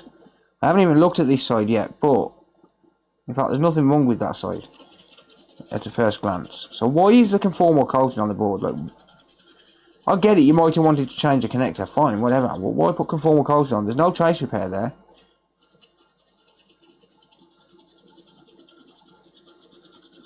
There's no trace repair there, so why the hell? I've just took that NAND off, by the way. Why the hell is there conformal coating on the board? Like, why? Why have you had to conformal coat anything there?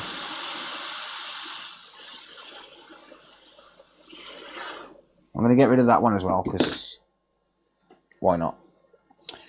Yeah, so just blanket wipe that area, fuck it off, just, it doesn't matter.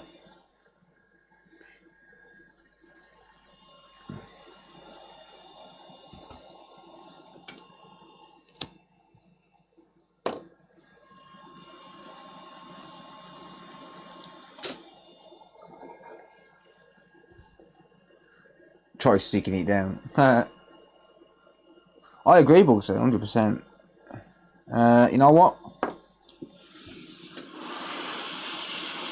That can go as well. Don't like the look of it.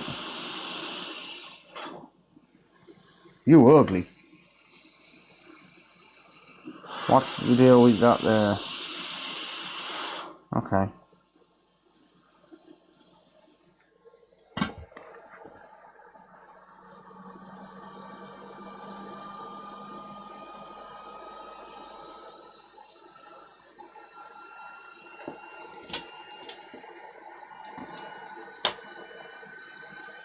Tooth, no problem. Blueberry coating, yeah.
Right. So there's all that. Good stuff. Happy days. Now I'm going to find a donor board that's got all the bits I need on it.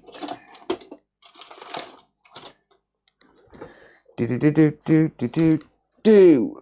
do. Right. That's an OLED. There we are. No, that's not got a micro SD card connector on it.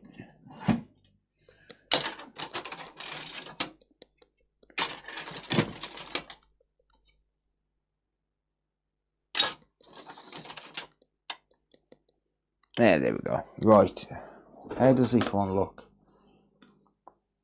As a donor board, better than the original, but the connectors are melted. Alright.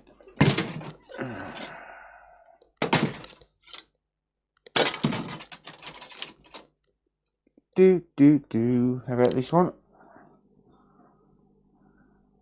Nope.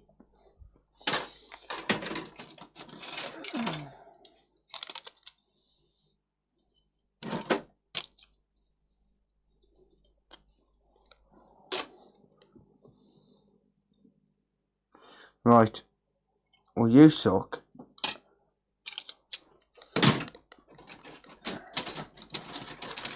Come on. I know I've got one decent one here somewhere. Yep. We have a winner. We have a winner. It's a donor board and it looks better than the one I'm working on. Alright.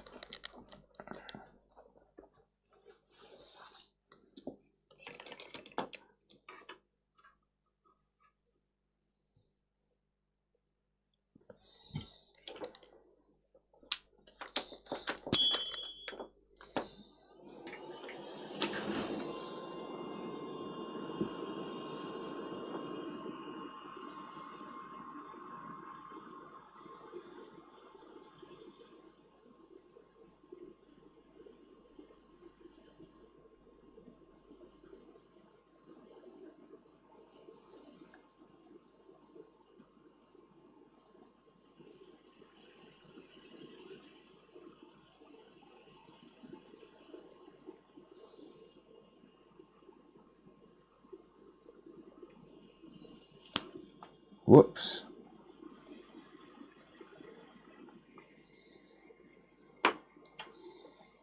Popcorn the shit out of that board then. Right, let's drop my hot air down then to 400.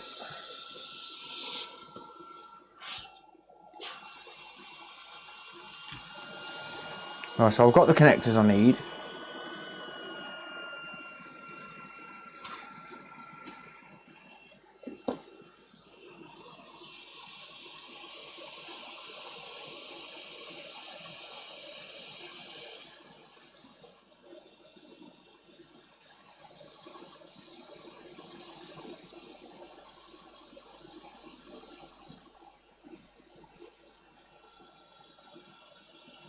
Let me just find an actual HAC board.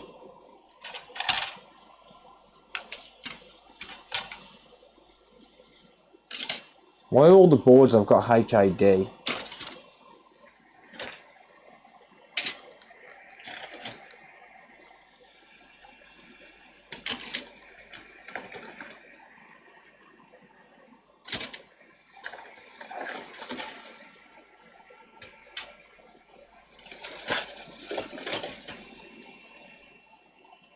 Aha.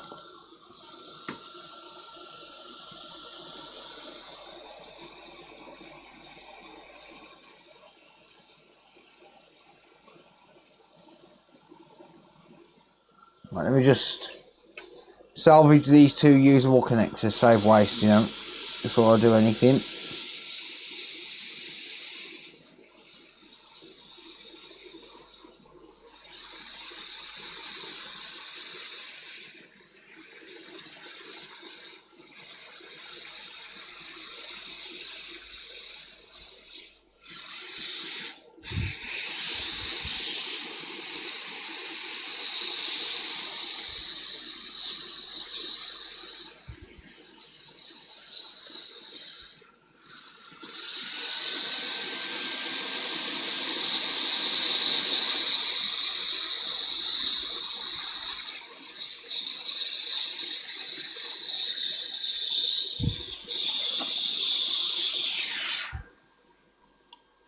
Okay.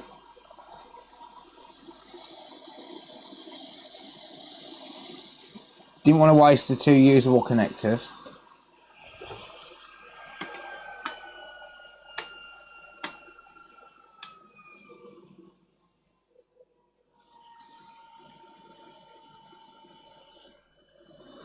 Let's start with this one.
Okay. Now it's time for the connectors. So I'm going to do this all in one go.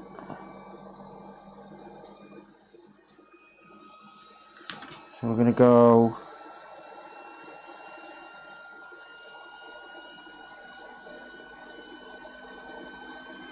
a bit more flux.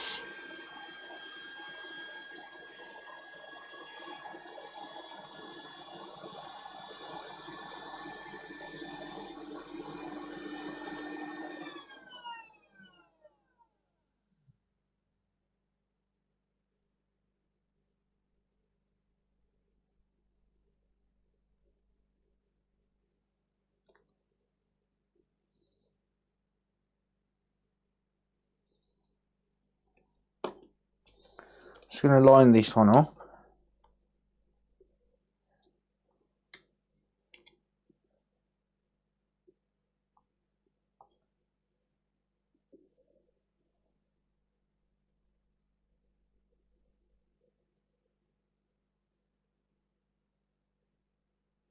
Right, surface tension, I'll get that.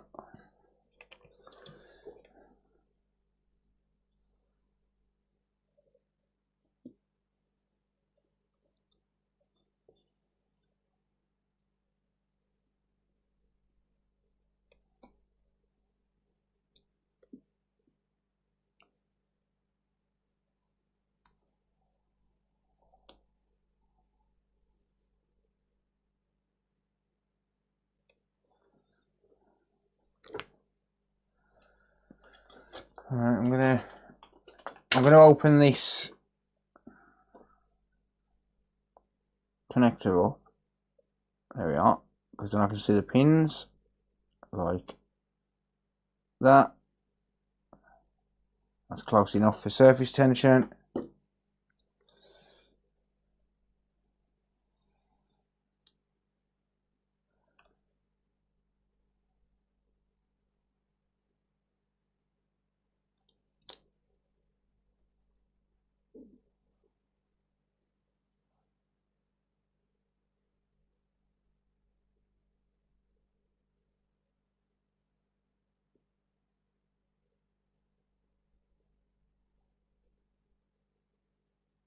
And that's close enough as well. Good. Right.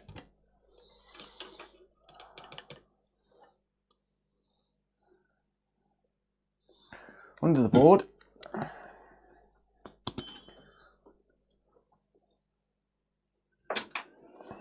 Oh, nice, Tito. Welcome back, mate. I gave up on it because it had some other issues and I couldn't figure out where it was coming from. So I resolved the initial short and then it wasn't generating the voltage rails for power first standby.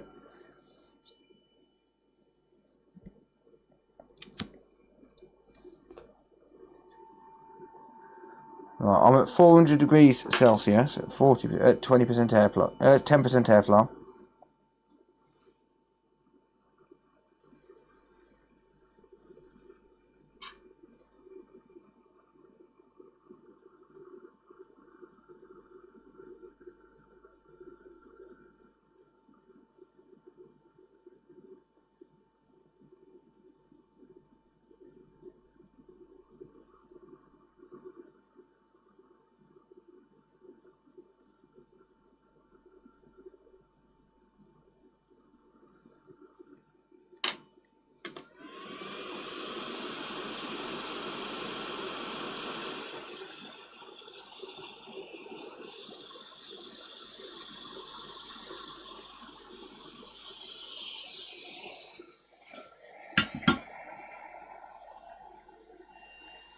Okie dokie.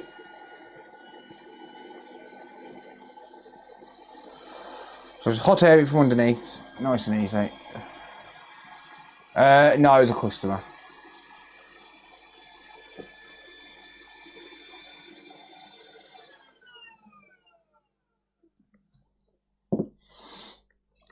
Right, okay.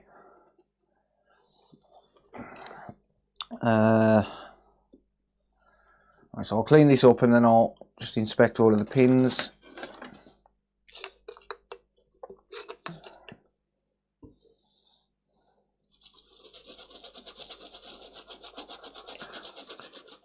See, look, it's that easy to clean it up. It's that easy. I don't understand why it didn't get cleaned up before.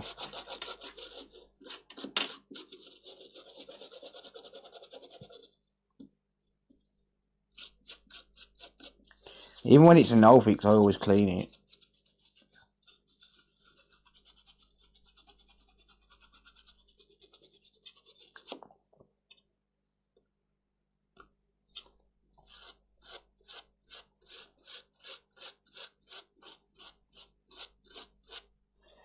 Okay. Let's give everything an inspection.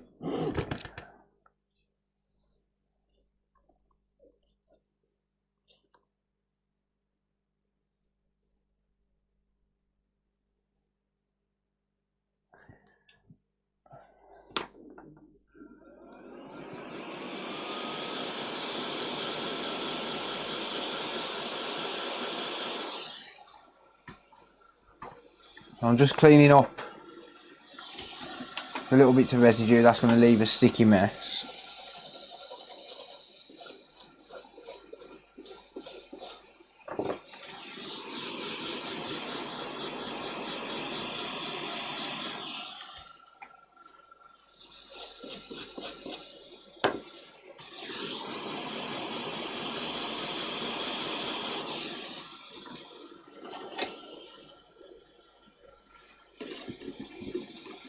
And what I do like to do afterwards, if I can, is just a microfiber cloth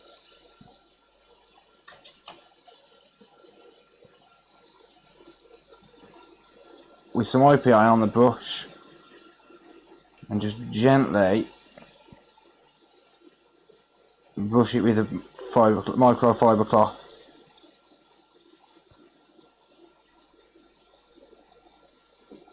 And then it looks absolutely freaking beautiful afterwards. There's still signs of rework there. There's always going to be signs of rework.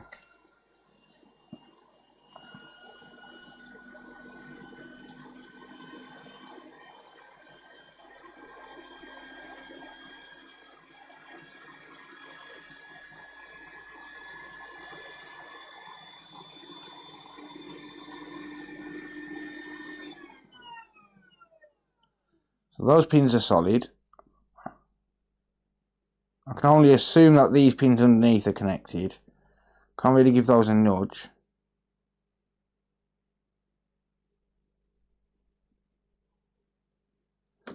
What I can do with these ones is do a continuity check on them and just make sure we've got continuity to all of the points. So meter in continuity mode.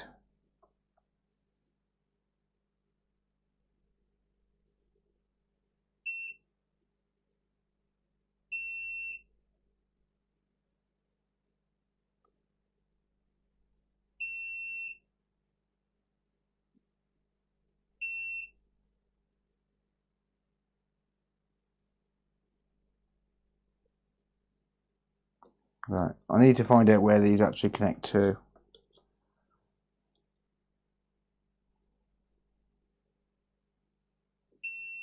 So 3's ground, 4 goes up there to that capacitor.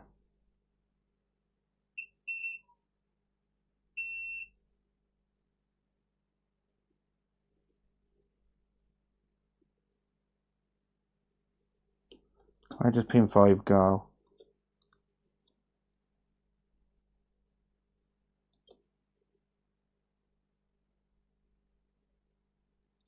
Same as the other one.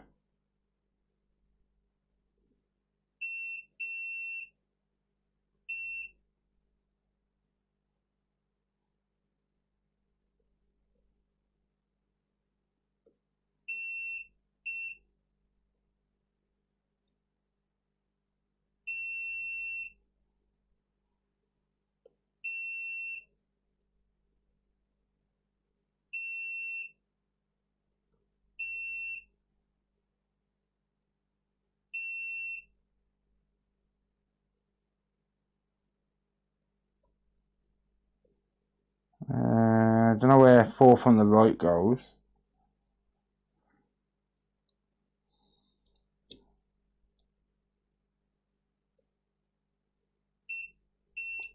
It goes to the one next to it.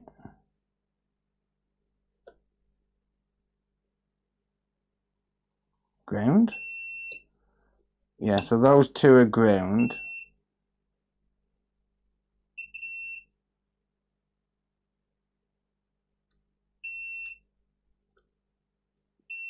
Okay, now I know where they go.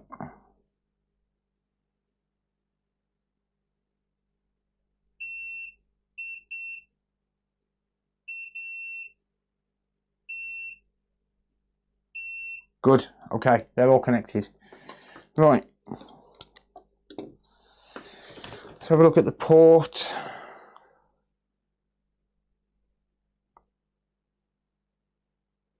It's not great. So we've got a slight split appearing in the port. And also these pins are protruding on the top as well, very slightly.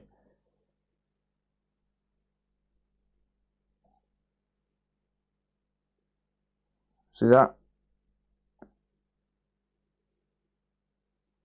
They shouldn't come out of those grooves at all. Right, see those back ones? No, you can't. Right, so the back ones, they won't come out. If I push on the port, they'll go with the port, right? These ones, if I push on the port, they come out of the port, see? That's a sign of a failing port. That port will fail over time. So, just for good measure, remember, you're the last one to touch it. So if something goes wrong, if it fails for any reason, the customer's going to say, it was working before you touched it. No, not all customers, but some customers will, right? So, listen, it's a port that costs pennies. So I'm just going to change it. I don't care. I'm not going to charge any extra. It's going to take me all but a couple of minutes to do.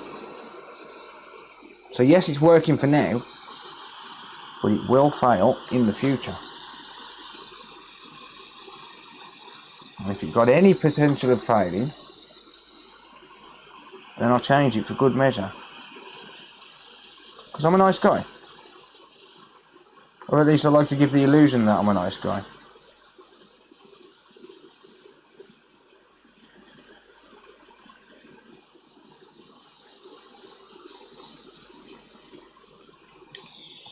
So I yeet that port off.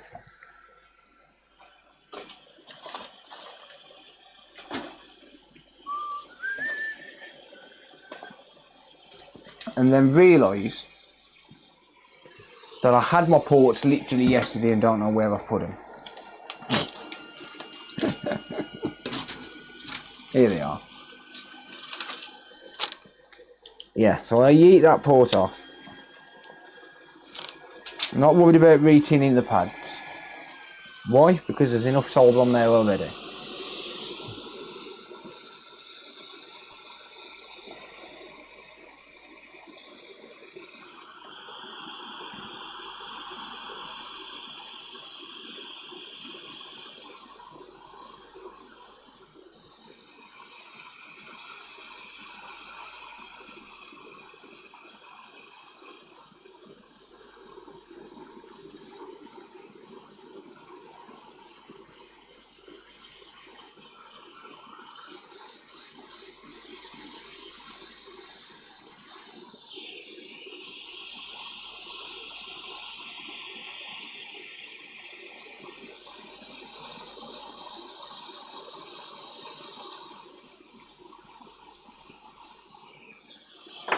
Drop that new pad on, that new port on.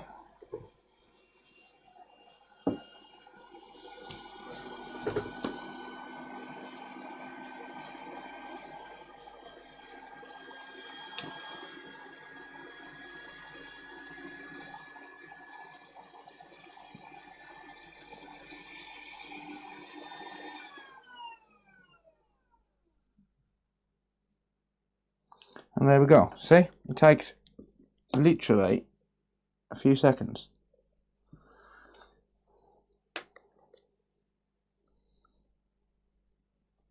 So the port costs pennies,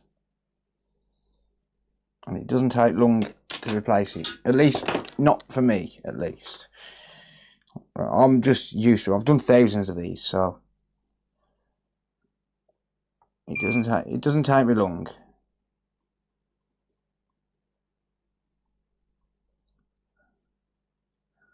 I'm going to reinforce the back.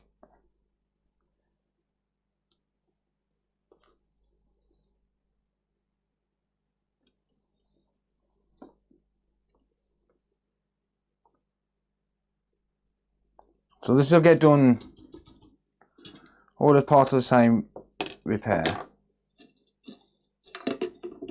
Charge a flat fee. Charge a flat fee for most repairs on switches these days. Normally just a flat fee of 60 quid. Because they're not worth much more, so. I'm not that hard up that I need to try and charge extra for a port.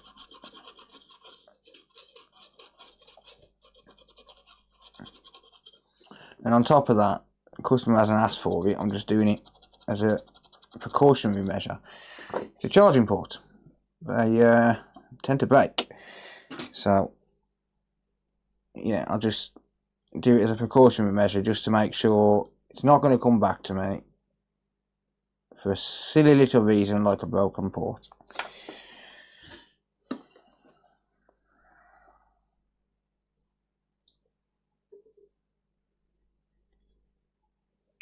I am a nice guy. You just messaged me. Okay.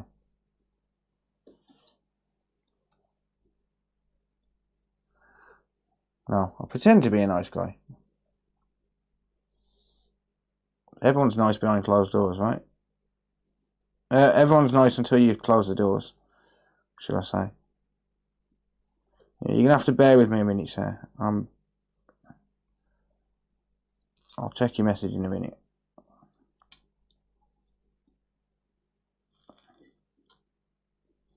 I can't get my soldering iron in there.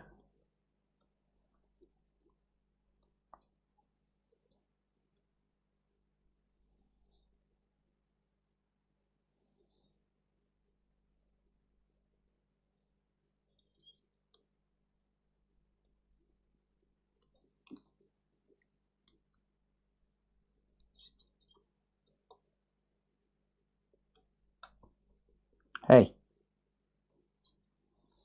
Right, I refuse to change my iron tip. Ha! I win.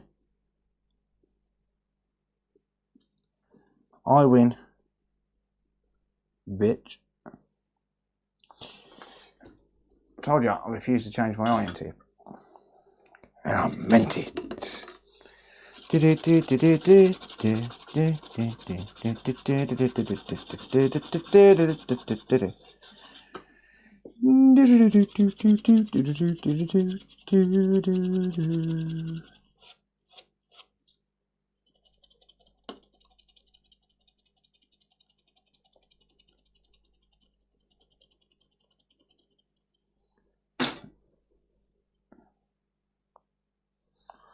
I'm a nasty piece of work. Right, anyway.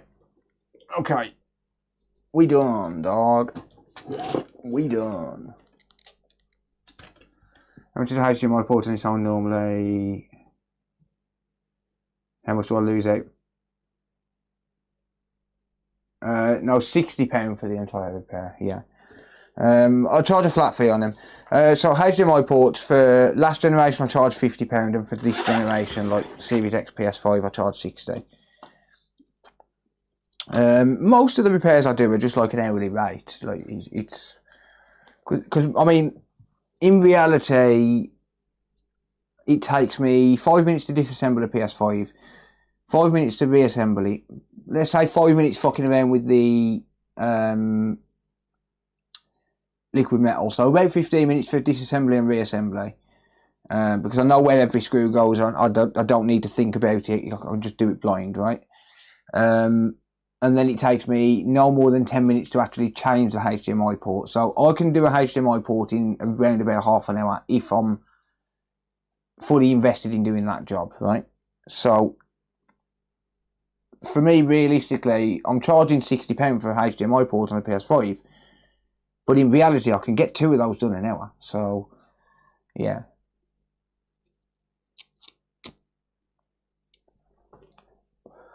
A charging port on a Switch, normally I would charge £50 for a Nintendo Switch charging port. So just to change one charging port, if it was sent in just for the charging port, I'd charge £50. It's pretty much the same amount of work. There's really not that much involved. I mean, especially on these boards, they don't take long to heat up enough to get the solder off, to desolder something and stuff like that. Like a Switch, I think my record for doing a Switch, start to finish, no power, was like 18 minutes on a live stream. Have I checked the message? No. Yeah, it was like 18 minutes on a live stream. So in reality, I could have done it in less than 15.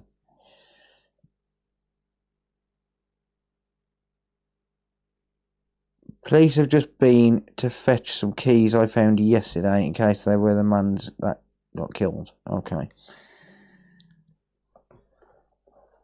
Okay. It depends. I do get quite a few mailings, yes, but that depends on how much work I put into, you know, pushing advertising and stuff like that.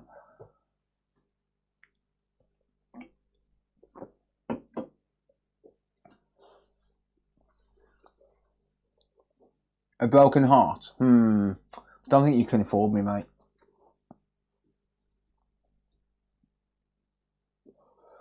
Alright, anyway.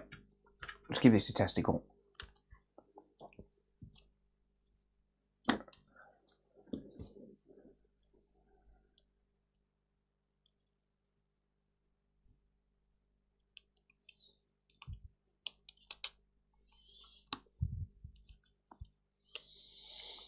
Right.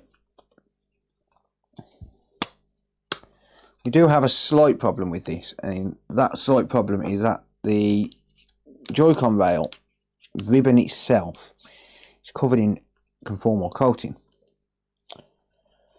So I'm going to need to clean that before I test it.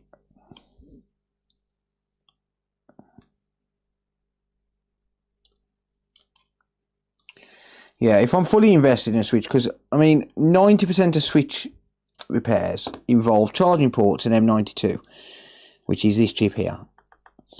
90% of repairs involve that specific order. So charging port, M92. If M92 failed, change your charging port anyway. If the charging port's been damaged, it can be okay. M92 can be okay, but a lot of the time it takes it out. So it usually goes hand in hand. So I'll charge £50 if it's just a charging port, but then I'll charge £60 if M92 has failed, because I've got to cover the cost of the chip. So I don't charge any extra. Like, I can whip an M92 off and back on in a couple of minutes. So yeah, I'm really just charging a fixed fee hourly rate sort of thing. And I probably could get more, but I'd rather just, like, because my quality don't change, right? Like, the quality of my repairs don't change based on what I get paid. So I'd rather just get quantity. I know people who are charging 90 quid for a HDMI port near me, and they still get quite a bit of work. But that's what my pricing's always been. Well, it used to be 50 quid for. Well, it's always been 50 quid for like an Xbox One X, for example. It's just I haven't adjusted it for inflation, sort of thing. So, but yeah. Obviously, for the PS5 and Series consoles, I have adjusted it. Plus, the ports do technically cost more. Actually, that's a lie. Try getting an original Xbox port.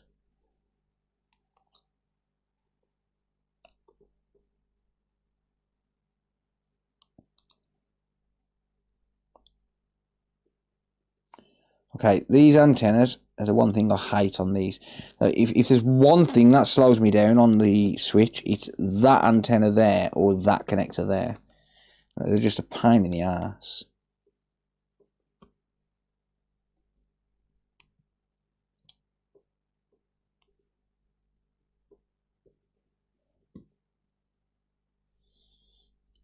Right, these two flex cables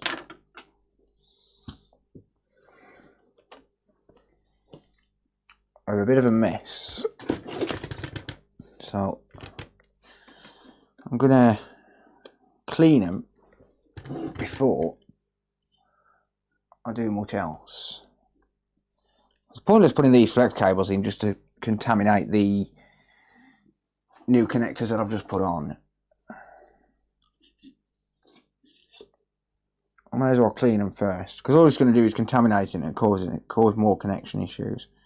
So, like that, for example, like you can see the state of that there.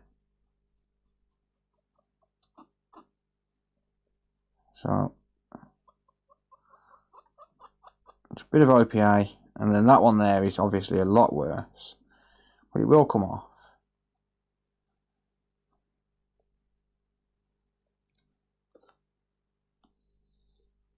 So backlight I know was working, it was contaminated, so yeah, but that's probably the entire reason why this Joy-Con rail wasn't working, because this is the Joy-Con rail for the right Joy-Con.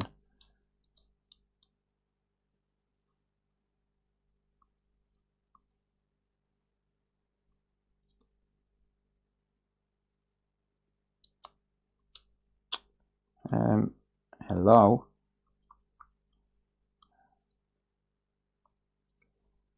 It might help if my rail was actually open.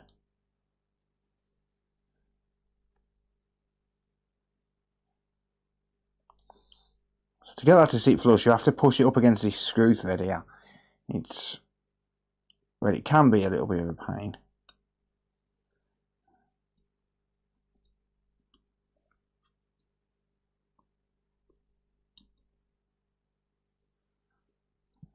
Alright. It can be a pain. Right. Can I see anything wrong with the Joy-Con ribbon? With the power ribbon? No, not really. Alright. Okie dokie. Yeah, so this connector here is a bit of a nightmare sometimes. There you go, that went in nicely actually.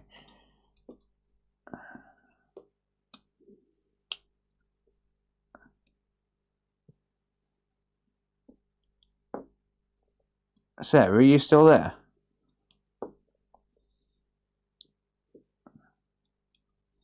If you are, there should be some Nintendo Switch games in the kitchen. Can you bring me one? Please.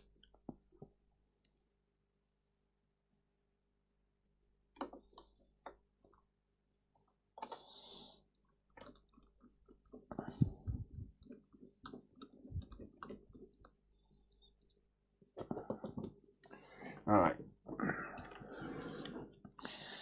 So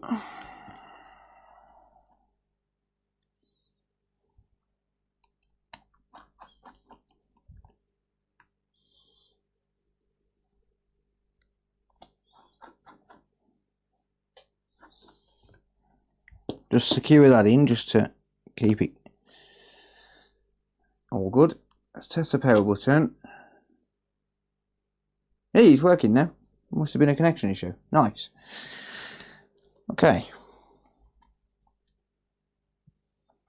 Like the AV port. Yeah, I'd do that for the same, like 50 quid. It's all the same work to me. Problem is those consoles are not worth fixing.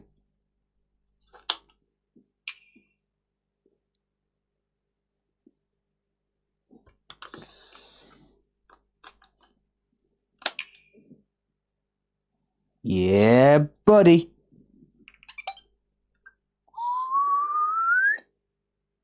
Charging the Joy-Cons.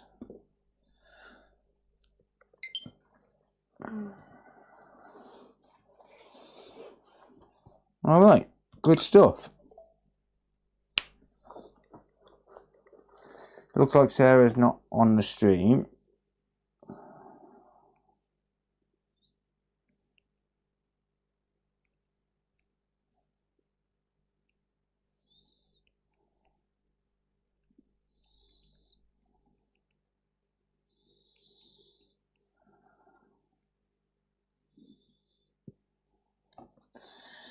I'll just message that and ask her to bring me one while I get this fully reassembled.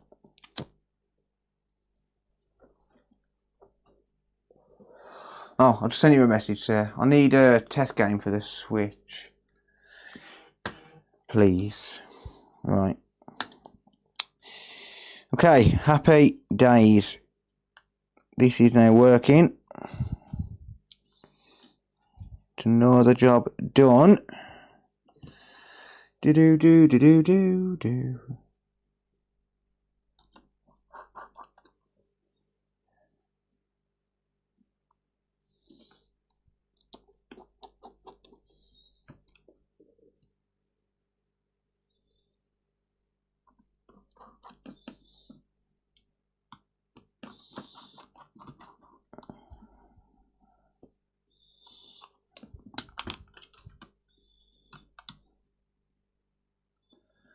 So he doesn't see you either. I do, I see everyone.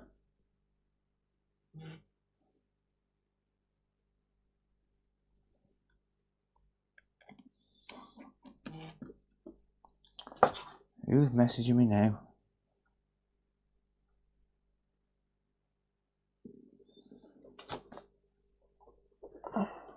Well, that was mean. What? That was mean. What? Saying no. Sir, do you have to fart while I'm streaming? Emily's a dick. Hurry up, it's cold in here. No, look him over. Well, come on, hurry up, you're letting the heat out. No. Tit. Thanks. See, look, that one freaking connector is the bane of my existence.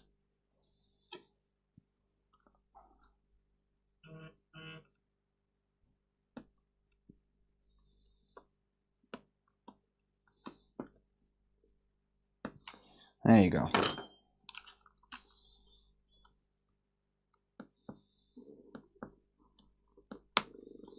There you go. Good.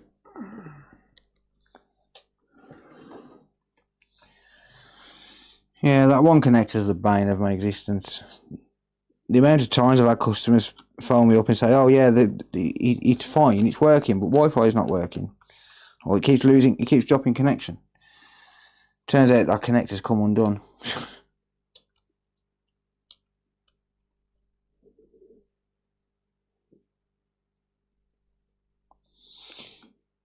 I don't mind switch repairs. It was actually me that farted. It weren't her.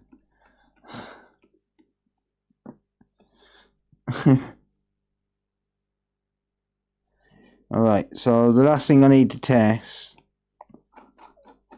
is an SD card.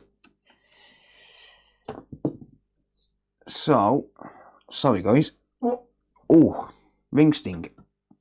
Listen, I don't give a fuck where I am. If I've got a fart, I'm farting. Sorry, well, don't like it? Tough. It's my stream and I'll fart if I want to. It's my stream and I'll fart if I want to. Fart if I want to.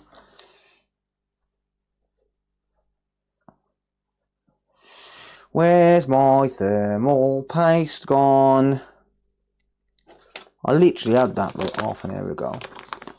Well, it was actually about 3 hours ago, but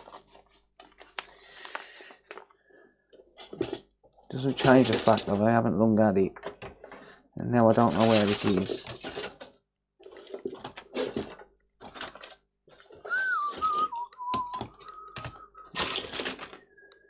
There you are, hiding next to my Xbox controller. Yoink.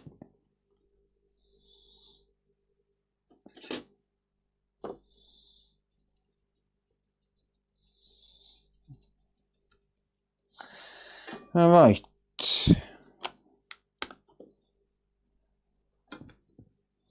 the last thing to test on this now is going to be a game and an SD card.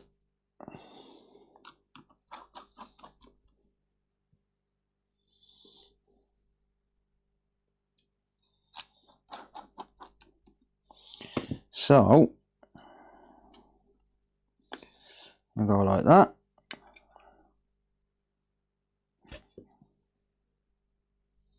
I knew something caught my eye.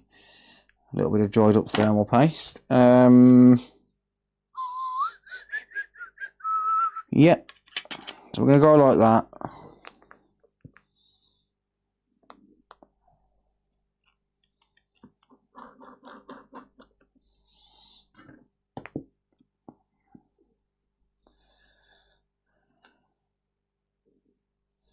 So the old connector is stuck to the reader,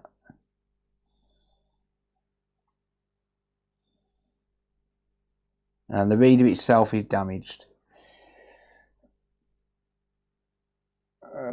You can't really see that, but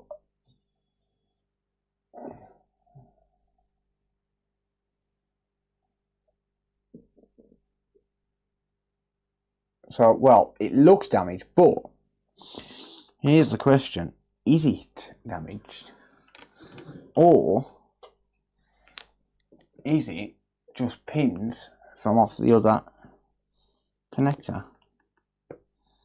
Them's the questions, aren't they?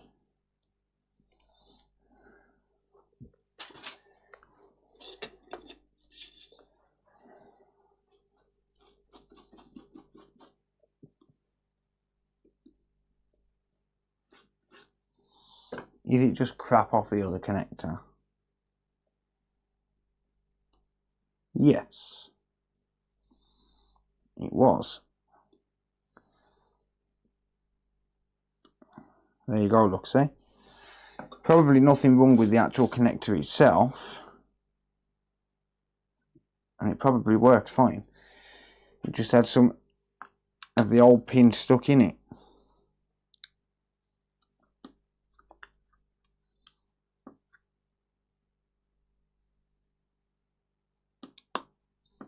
There we are.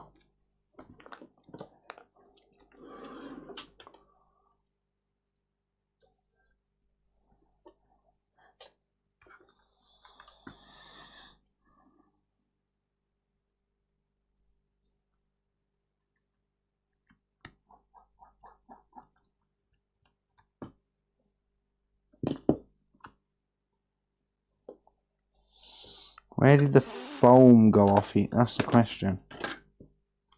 There it is. Always put that foam back, because it helps keep pressure on it.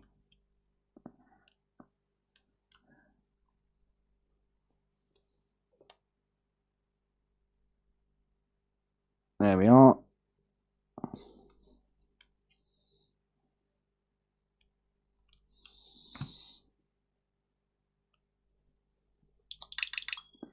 Right. Take the SD card from my own Switch Lite.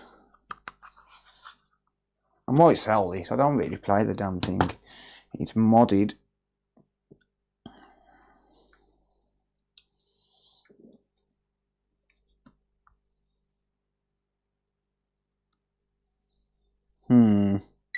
Ah, there you go. Yeah. Bit slow because it's trying to update shit as well. But yeah, there you go. That's picking up the SD card.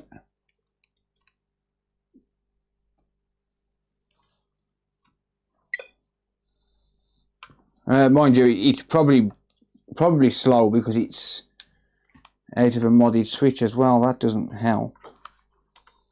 I think that's the only SD card I've got to hand. But yeah, it's reading an SD card anyway.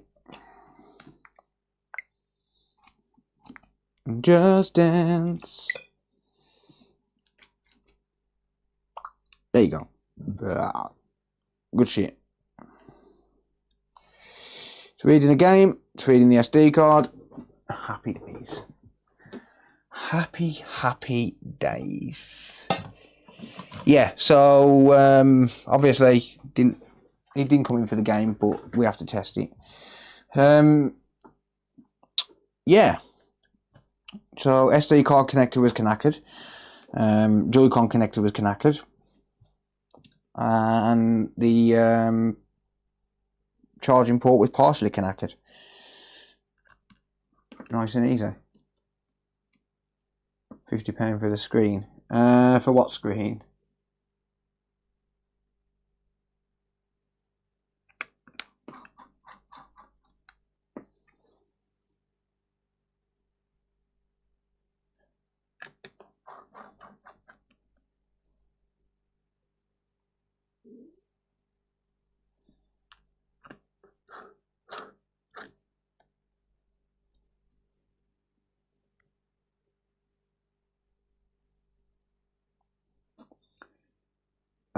It depends, Tristan. I don't count how many repairs I get, to be honest with you. I just do them as they come in. I don't pay attention to any of that.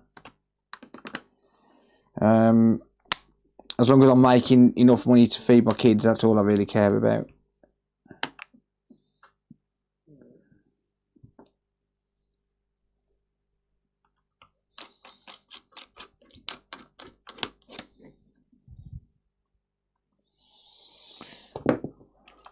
The eBay one? No, not a chance. Not a chance. Right, this is going to need a few replacement screws.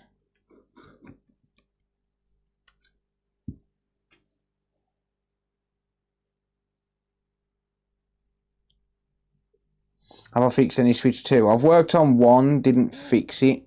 I've got one in the queue right now though, which came in this morning. So yeah, hopefully I'll be able to fix that one. Hopefully, we'll see. Yeah, unfortunately, I don't really know much about them at the minute, but I'm going to work on the switch 2. It's probably a couple of days because, well, I have to do them as they come in, and that one only came in this morning. So it's like, at the minute I've got 10 left in the queue.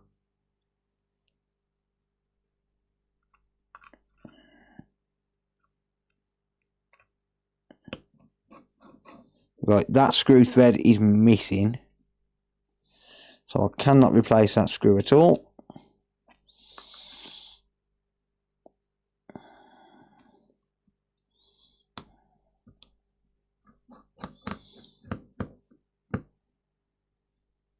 Oh no, I saw it, mate. I saw it. I just ignored it. Yeah, there we go. This is fixed. Happy days. I'm not putting that screw back in. It's not the right screw for the job. They're recognising straight away now. Pokemon Legends, nice. Yeah, job done. Happy days. Can't complain at that one. It wasn't as bad as I thought it was going to be. I saw conformal coated and just thought the worst, to be honest. But yeah, guys, I'm going to take a quick hour break. I'm going to leave the stream up, but it's 10:10 now. I'll come back at around about 11:10. So about an hour. You still owe me a switch 2. That's for you. Yeah, I got you one, sir. I bought you one. Yeah. You know, look. Where is it? No, that's an OLED. Hang on. Yeah, there it is. Yeah, look.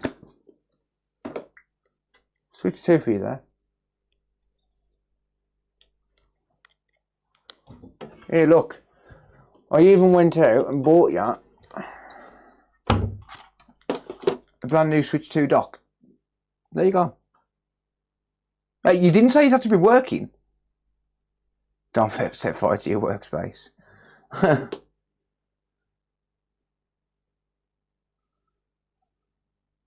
Would like to go full time. You just got to go for it, mate. But you have to advertise and stuff like that. Yeah, I'm going to try and get to it today, Emma. I'm going to try and get, well, try and get to it. It's going to be late. I'm going to go and have some food. I'm just taking a break and stuff. I mean, I've been streaming for, what, 6.5 hours. So, yeah, I'm going to take a quick 45 minutes, an hour break. Grab some food and then I'll come back. Yeah, no worries, Paul. Cheers, buddy. Not the broken one. Yeah. Yeah, so if you want to leave the stream, come back, whatever. I don't know. It's up to you. It's up to you guys. I'll be back on in a bit. In fact, you know what? I might as well just end the stream and start another stream when I come back on, right? Because if I don't end the stream and I leave the stream on,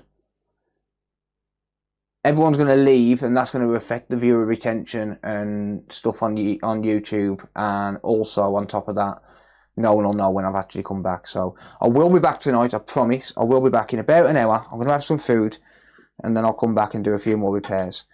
So, yeah. Thanks, everyone. Take it easy. I appreciate you hanging out. Leave the mic charging. Yes, definitely. 100%. Yeah, I appreciate you all hanging out. And if you're still on, I'll see you in about an hour. Take it easy, everyone. Good night.